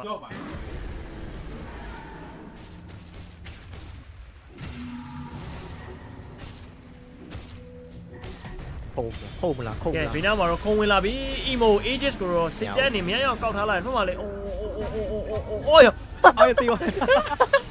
အေးရောယေငါတင်နေ what the fuck retaliate plus play me ဟမ် evidence နဲ့ထူတာဖေးဆုပ်သွားပြီဒီထွေးကောမားနေတယ်ကွာစံတော့ရတော့ထူတာတရားကြီးရဲ့အော်တော့တက်တက်ပဲဘယ်လောက်တော့ထိသွားရမသိနော် အပြည့်ပေါ့အေးပေါ့ တူရပြည့်ပဲဗောအော် Basic Blade တူရပြည့်ပဲဗောအဲ့ကျတော့တေးဘလောက်1600 damage 1600 600ကျော်ထွက်သွားလို့တေသွားတာအေးပေါ့ရက်ဆက်တယ်နောက်မှာ MBD နှစ်ခုက ready ပဲသိလားမဝင်သေးဘူးမဝင်သေးပဲပြတ်သွားတာဟုတ်လားတစ်ခုလည်းမတစ်ခုနှစ်ခုတစ်ခုနှစ်ခုသုံးခု၄ခုမှပြတ်သွားတာ၅ခုမြောက်ကလိုတော့မလိုလိုက်ဘူးကဲ okay နဲ့ emo ကျွန်တော် no one တော့စနေရဗျဆုံးစရစ် Russian banner တော့ရလာတယ် အင်ချက်တိုးတယ်ဟုတ်ပါ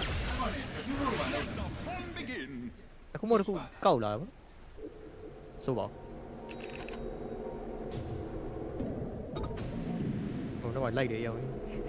လိုက်အောင်မလိုက်အောင်မဒါ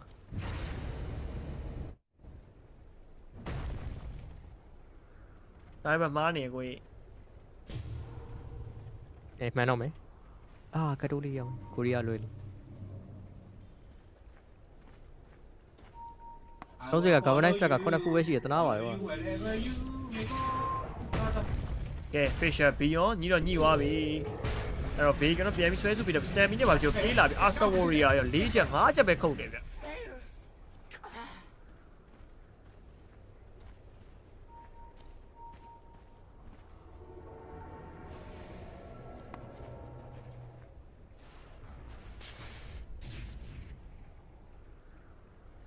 ဟိုက်ဂရော့တာတော့ခက်လိမ့်မယ်ထင်တယ်အာဆာရှိတ်ကားပေါ့နော်တော် damage ဆိုတော့ချက်မှန်တကောင်လည်းရှိရယ်တော့ဘက်ကဟီးရိုတွေကုန်သေးသွားမှတက်လို့ရမယ် Magnet Cycle ဟုတ်တယ်ပြီး Magnet Cycle လည်းပါတယ်စီလိုဝါတန်ကနေကြောက်သွားသေးတယ်အနေပေါ့နော်ဆိုတော့အဲ့ဒါကြောင့်မို့လို့လည်း permission အခုချိန်ထိမတက်သေးတာဗျကဲနော် BKB PP I follow ပါပြီ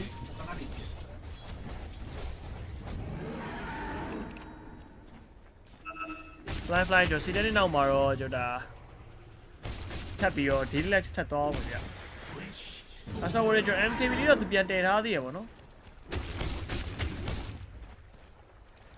နောက်ကတော့ဘွဲလုံးကိုမြင်နေရပါသေးလားနေုံနေမလို့တော့သေရနော်သေရသားနေကိုတော့နေမလို့မှန်ပဲ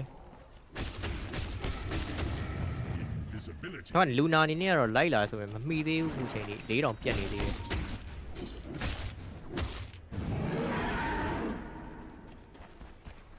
အရှင်ဒီဝဲရကြာပြီဒီ ages လဲတက်မှာမဟုတ်သေးဘူး OB ရှိရနော်ရ OB လာထောင်ထားတယ်ကဲဘဘကာအေးမင်းတို့ Fisher စီတန်းနဲ့ပြင်းဝင်သွားနေတဲ့ကြောက်ဖို့တော့ကောင်းတယ်ဗျ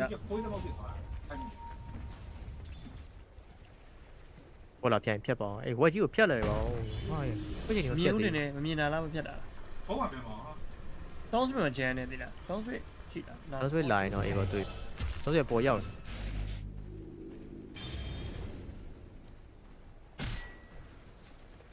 အခုမှကြည့်ရင်တောင်းစပယ်စကောက17ဟာလားဝယ်တော်ရေးကြီးနေပါတော့အီမိုတကောင်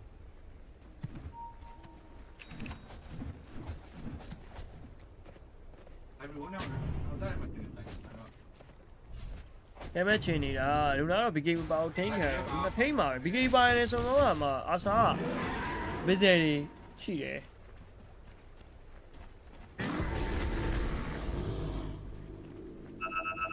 တို့နေရာ main game မှာတော့လူတယ်အဲ့ရတယ်တခွက်တော့ထိမှန်ရမယ်အရှော့ charger နှစ်ခုယူမထားပဲနဲ့အော်ယူရပါနော် over power 3ချက်ပို့လာတာ9ချက်ဖြစ်သွားတာကဲဒါက RB နဲ့တော့ shake ကပါလာပြီ eclipse နောက်မှာကျွန်တော် post promise လေးနဲ့ပါကျွန်တော်စိတ်သွားလိုက် no ပြန်ပြီးတော့ရောက်သွားလိုက်ရနေပဲကျွန်တော်ဘဘကောက်တော့အိုးရပြန်ပြီးဟီးပြီးသားတယ် let vortex နဲ့ကျွန်တော် emo အနေနဲ့လုံးဝကျွန်တော် shaman only ပဲပြေးပြီးဖြတ်သေးတယ်ကျွန်တော် win US sector ပေါ့နော်အောက်ပြန်ရောက်လို့ရှိရင်သိလို့ရပါပြီကျွန်တော် Astra Warrior အနေနဲ့ကလည်းလုံးဝ ages ကြာသွားတဲ့နောက်မှာ fly ပြီးတော့ပြေးနေအောင်ပဲနောက်ကနေ purify flame Fisher inch တိုးတယ် fly still live မပြောက်သွားသေးဘူးဗျကန်ကောင်းနေဟိုကန်ကောင်းလာရောသိသွားပြီတော့ထင်တာဒီရောက်မှမပြတ်သွားဘူးရှမန်တကောင်လေးကလွဲပြီလို့ပေါ့နော် dance mode တယ်ရော dance mode တယ်ပြန်လာပြီ အော်ပြီးပေးလိုက်တာလှရတယ်ဒါပေမဲ့ဟိုကောင်2 colors ကတက်ကောင်းနေ Force promise ပြေးပြီးသွား တန်းထဲရဝေးရနေပြီမြင် ရှေ့က BK ဖွင့် တွေ့ရှင်ဟုတ်ကဲ့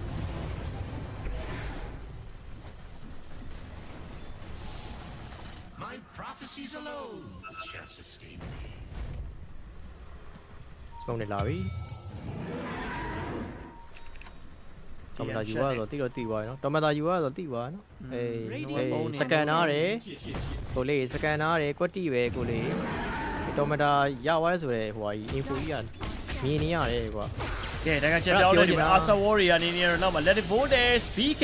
BKB ရပါအောင်မလား BKB Visibility နဲ့ပြန်ပြီး Emo အိုးပြတ်လာရတယ် Dukelis နောက်မှာ Force Pro နဲ့မှာ Save လိုက်တဲ့နောက်မှာတော့ Beyond the Fire နဲ့ပါကျွန်တော်ဖြတ်ခံလိုက်ရပြီအဲ့တော့ Screw Asa Warrior နောက်မှာထပ်ပြီးတော့ပဲ Air Race 3 meter လာရတယ် Magnus တကောင်အပေါ်ကနေပြန်ပြီးကြာလာလိုက်ရင်းနဲ့ Dukelis တော့ hack ကြောင့် damage ပေးဖို့တော့ဘူးမရှိနေဘူး Fly တော့ DM အပိုင်ပဲကျွန်တော် live ကပ်ပေးထားလိုက်ရတယ်ကျွန်တော်ချက်ပြောင်းခံထားတယ်ကျွန်တော် fly တက်သွားတဲ့နောက်မှာ OD တကောင်မှာထပ်ပြီးတော့ပဲကျွန်တော်ပါဆယ်ထုတ်ခံရပါပြီ။အော်စစ်တန်းနေ။အော်ရော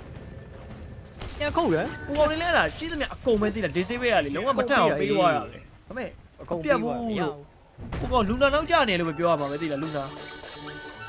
နာအေးပေါ့ damage ပေးမဲ့ကောင်ကြီးဟိုဟာ disable တွေကကွက်တီပဲလုံးဝအပြည့်ပေးသွားတာအဲ့ damage မလောက်ဖြစ်သွားတယ်ပြီးတော့ပြန်ခုတ်လိုက်တဲ့ချိန်မှာ bash ချသွားတာပိုဆိုးသွားဒီ3နောက်ပဲလဲ stone spirit ကြီးက bash နဲ့ဆိုတော့ fire တက်ပြတ်သွားတယ်အဲ့လာတက်တဲ့ကောင်က Jacob brother ဘက်ကပဲတေသွားတဲ့ကောင်တွေကလည်း Jacob brother ပဲဖြစ်သွားတာပေါ့စစ်တက်နေရလုံးဝ untouchable ပဲဟေ့အောင် you can be စစ်တက်နေကွာတကယ်ပဲ Radiant structures are fortified. အဲ့အကောင်60လေးစောင့်ကြမလားပတ်လိုက်လေဒီချိန်လေးရရောက်နေပြီဆိုတော့ Omega ယူလိုက်ပါ Omega လူနာပိုင်းမရှိဘူးဒီချိန်မှာလဲအာသာဘယ်လိုလဲတာဝါ damage မရှိတဲ့ချိန်မှာတဲ့အကုန်တင်နေမှာပဲလို့တာဝါချိုးလို့ရမှာဆိုတော့ဒီချိန်တော့ချိုးတာပေါ့နော်ဘက်ကလည်းကြီးပေးမှာမဟုတ်သေးပါဘူးမပေးသေးဘူးလူနာ high ground ကကားလို့ရသေးတယ်ဆိုပြီး3လက်မဲ့ကဖြစ်သွားရဲဆိုတော့နန်းလောက်ပဲရတော့မယ်ခုတော့ပြန်ထွက်လာ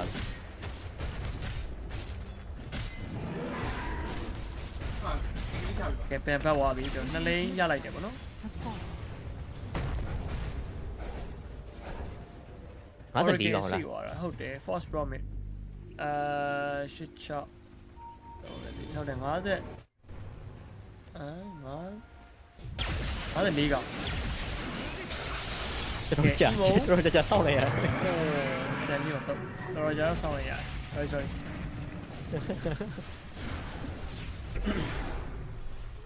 ကဲတော့6ကောင်ပဲဆိုတော့နောက်တက်ပကယ်တယ်ပါရလောက်တယ်60ကျော်ရလောက်တယ်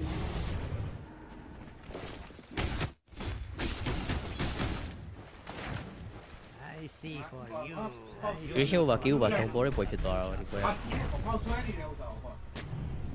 မောက်ကျိုးရမလွတ်မလပ်ကြီးနဲ့အားဆောနောက်တစ်ချိန်ထပ် try မယ်ဆိုလို့ရှိရင်နောက်တက်ဒါ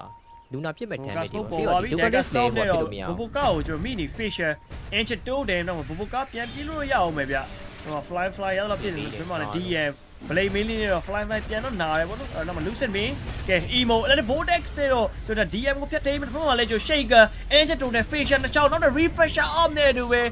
Echo Slam နေကြမှာ fly ပြတ်သွားပြီနော်မလဲ Asa Warrior နလက် fire တင်ကန်ထားတဲ့ Beyond အနေနဲ့ပြေးနေသေးတယ်ဆိုရင်လည်းဘလို့မှမလွတ်တော့ဘူးပေါ့နော်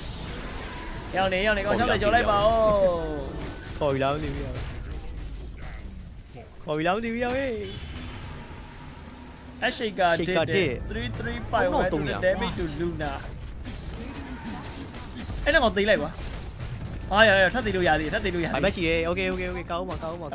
စက္ကန့်30 Magnus ကိုစောင့်မယ်ဟေ့စောင့်မယ်အကောင်တက်အဲ့ချက်တွေလေးကိုတက်လို့မရဘူးရောက်ဟေးအဲ့ချက်တို့တဲ့2 man နောက်မှာကျွန်တော် let it vortex only ပြောက် let it vortex 2 man ကတော့ကျွန်တော်ဆွဲထားတဲ့ Asa Warrior bash တွေကြားမှာ Luna ကိုမတက်ရလိုက်နေပဲ60တကောင်ကျော်သွားပြီဟုတ်60တကောင်နော်ဟုတ်တယ်ဝတ်တီလေးပဲရောက်ရေကုန်စိတ်လို့ရှားသွားကြည့်လိုက်ရတယ် ကိုနေမဟုတ်ဘူးအဲ့ဒါ နိုင်တာတော့တေးကြတယ်ပါငါတို့ရင်းခုန်နေတာ ရေးဟုတ်တယ်ရေးကုန်နေတာ60ကျော်ဟိုဟို brother တော့ဗောနော် တကယ်လှုပ်တာရောက်အေး ဟိုစကားပြတ်သွားတယ်ခုနက Yaku brother ဟိုကားလို့ရတယ်ကွာသူ high ground မှာတက်ပြီးတော့လေဟိုနေစိတ်မရှိတော့တာ အေးအဲ့ဒါဟိုလူနိုင်ရက်လို့ TV ကြောက်ပြီးစင်းသွားတယ်ငါတေးပြီလို့ထင်လိုက်ပါတယ်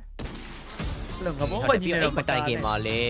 ဟိုဆန်တော့လိုက်တက်တဲ့အချိန်လေကောင်းနေပြန်ဘက်လို့ရသေးရဲ့အဲ့တော့ high ground ပေါ်တက်သွားတာစောစေးခုံဝင်သွားပြီးတော့လေအဲ့ရတော့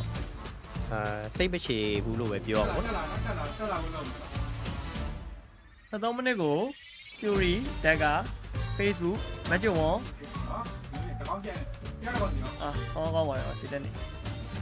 ဆက်တကောင်တတ်ထားရင်စမတ်ပဲရအောင်ဒီကောင်စမတ် အေးအဲ့စမတ်တဲ့ပုံစံကြီးလို့တိလာတယောက်တည်းလုံနေတာတော့တပွဲလုံးမှာဒီ CV တစ်ခုလုံးမှာလုံးဝရောက်ကို brother ကိုအသေးတီးနေတာ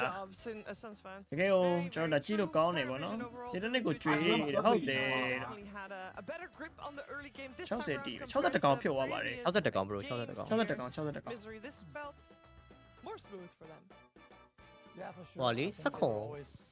Kind of ahead in this game. ဟို43နဲ့မဟုတ်ရဟိုကဖြစ်နေတာဒီကောင်လေးမှားနေတာ score book ကတထဲထဲမှာ18ဖြစ်သွားတယ် 18 Yeah, just maybe it was a draft issue here. I'm not really sure. They won the lanes really hard on ဟိုပြီးသွားတဲ့အချိန်မှာကျွန်တော်တွက်လိုက်တယ်နောက်ဆုံးဟိုကြည့်လိုက် So many ဒါနောက်ဆုံးမဟုတ်သေးဘူး for Emo to deal with this game. နောက်ဆုံး highlight ကိုကြည့်လိုက်ပါနော် And yeah, just the Oracle coming into effect against the Magnus as well towards the end there. Even though you get the Permission အနေနဲ့ကဟိုဒီပွဲကလုံးဝစိတ်တက်နေ that's a nice ဟို on fire ပဲ adjustment, I guess. one man army တောက်လျှောက်ကြီးသူ one man army လောက်ရတဲ့ပွဲကြီးဖြစ်နေတာစနေကောင်ကြီးကအဲ့မှာလောက်တော့သူ့တာဝန်သူတော့ကြည်တယ်ဒါပေမဲ့စိတ်တက်နေကအရန်ကိုအဲ့လိုမျိုး overpower ကြီးဖြစ်နေအောင်နော်သူ့ရဲ့လိုအားနှုံးอ่ะ 2-3-man RPs but still you can feel that this one is definitely on the draft where they don't have enough damage to kill the heroes and again this centaur pick is also something that kind of ruined the whole draft because မပြတော့လောက်ကွာ ကြိုက်လာကြိုက်တယ်ဗျာဟုတ်တယ်60ကောင်နော်တကောင်နဲ့ဟုတ်တယ်တက်နေပြီစာတိုင်းတက်နေ ကဲအဲ့တော့ okay အဲ့တော့ နော်ဒီနေ့ကတော့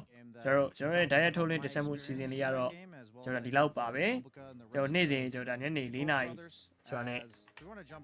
စပြီးတော့ပြပေးနေပါတယ်အဲ့တော့လာကြည့်ပေးတဲ့ brother တွေတယောက်ရှိနေကျေးဇူးအများကြီးတင်ပါတယ်ကျွန်တော်တို့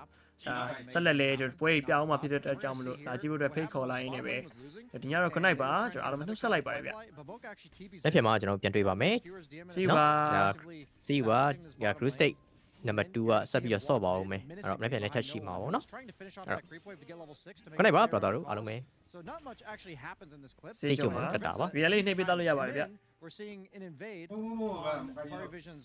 Wisdom Shrine and you're going to think, "Oh, this is a disaster incoming because Earthshaker's invis and they're going to easily ambush them here on the side of Parivision." But no, Baboka, they're going to still be contesting this Wisdom Shrine. They're going to look like they're going to contest, but no. The two-man skewer onto the cliff, all from a level 4 Magnus, and then the 3-man RP that was baited out of the room mentioned by the rest of my panel. And instead of anything significant, they just get echo slammed and the fight is turned against them. And that is how I about feel what it was like to be Bobuka and the rest of Yaku brothers in this game. They didn't feel like they had the tools to set up for success. And even though they pressed a lot of the correct buttons and made a lot of good plays, it just felt like Parivision had their number in the strategy, but also played amazingly themselves. I think this replay of the last fight with the RP, but also one later fight, it shows why Ench is not that good anymore, I think, because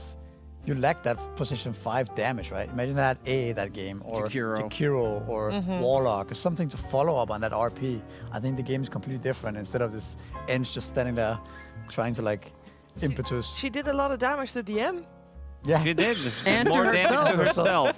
So much. It was more than her own health pool. Yeah, that was a little bit unfortunate, but yeah, but I guess there's a reason we don't see Enchantress that much. There was a plan there somewhere. It just didn't end up working out. I mean, we saw the Oracle, Brian, as an opening pick coming out. Well, second pick overall, but as a counter, or at least as an answer to the Darkseer. How do we feel in hindsight that Oracle worked out? Obviously, it ended up winning.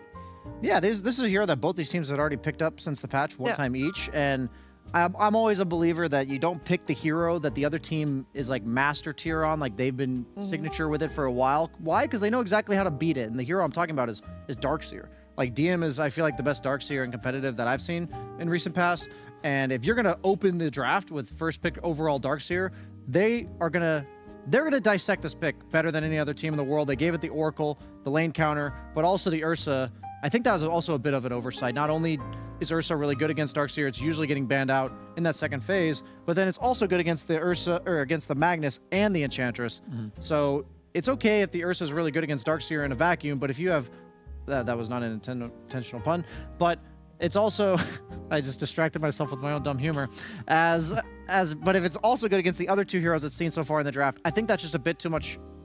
of a problem faced them in their last two picks. And Parivision had the overall last pick for no one, and I feel like their pick with Earthshaker made DM's game much easier. He was kind of able to play the map and buy the items that were more utility for his team fights, and that counters the Darkseer team fight aspect. Sometimes we see Darkseers win simply because the other team doesn't have team fight, and I just feel like Parivision know exactly how to beat that hero. Yeah, that Earthshaker last pick also worked out amazingly for them. No one didn't really have a good game in game number 1 on Void Spirit, but on Earthshaker he definitely felt much more comfortable because you have time. You have so much time to react because your front line is Ursa with Enrage.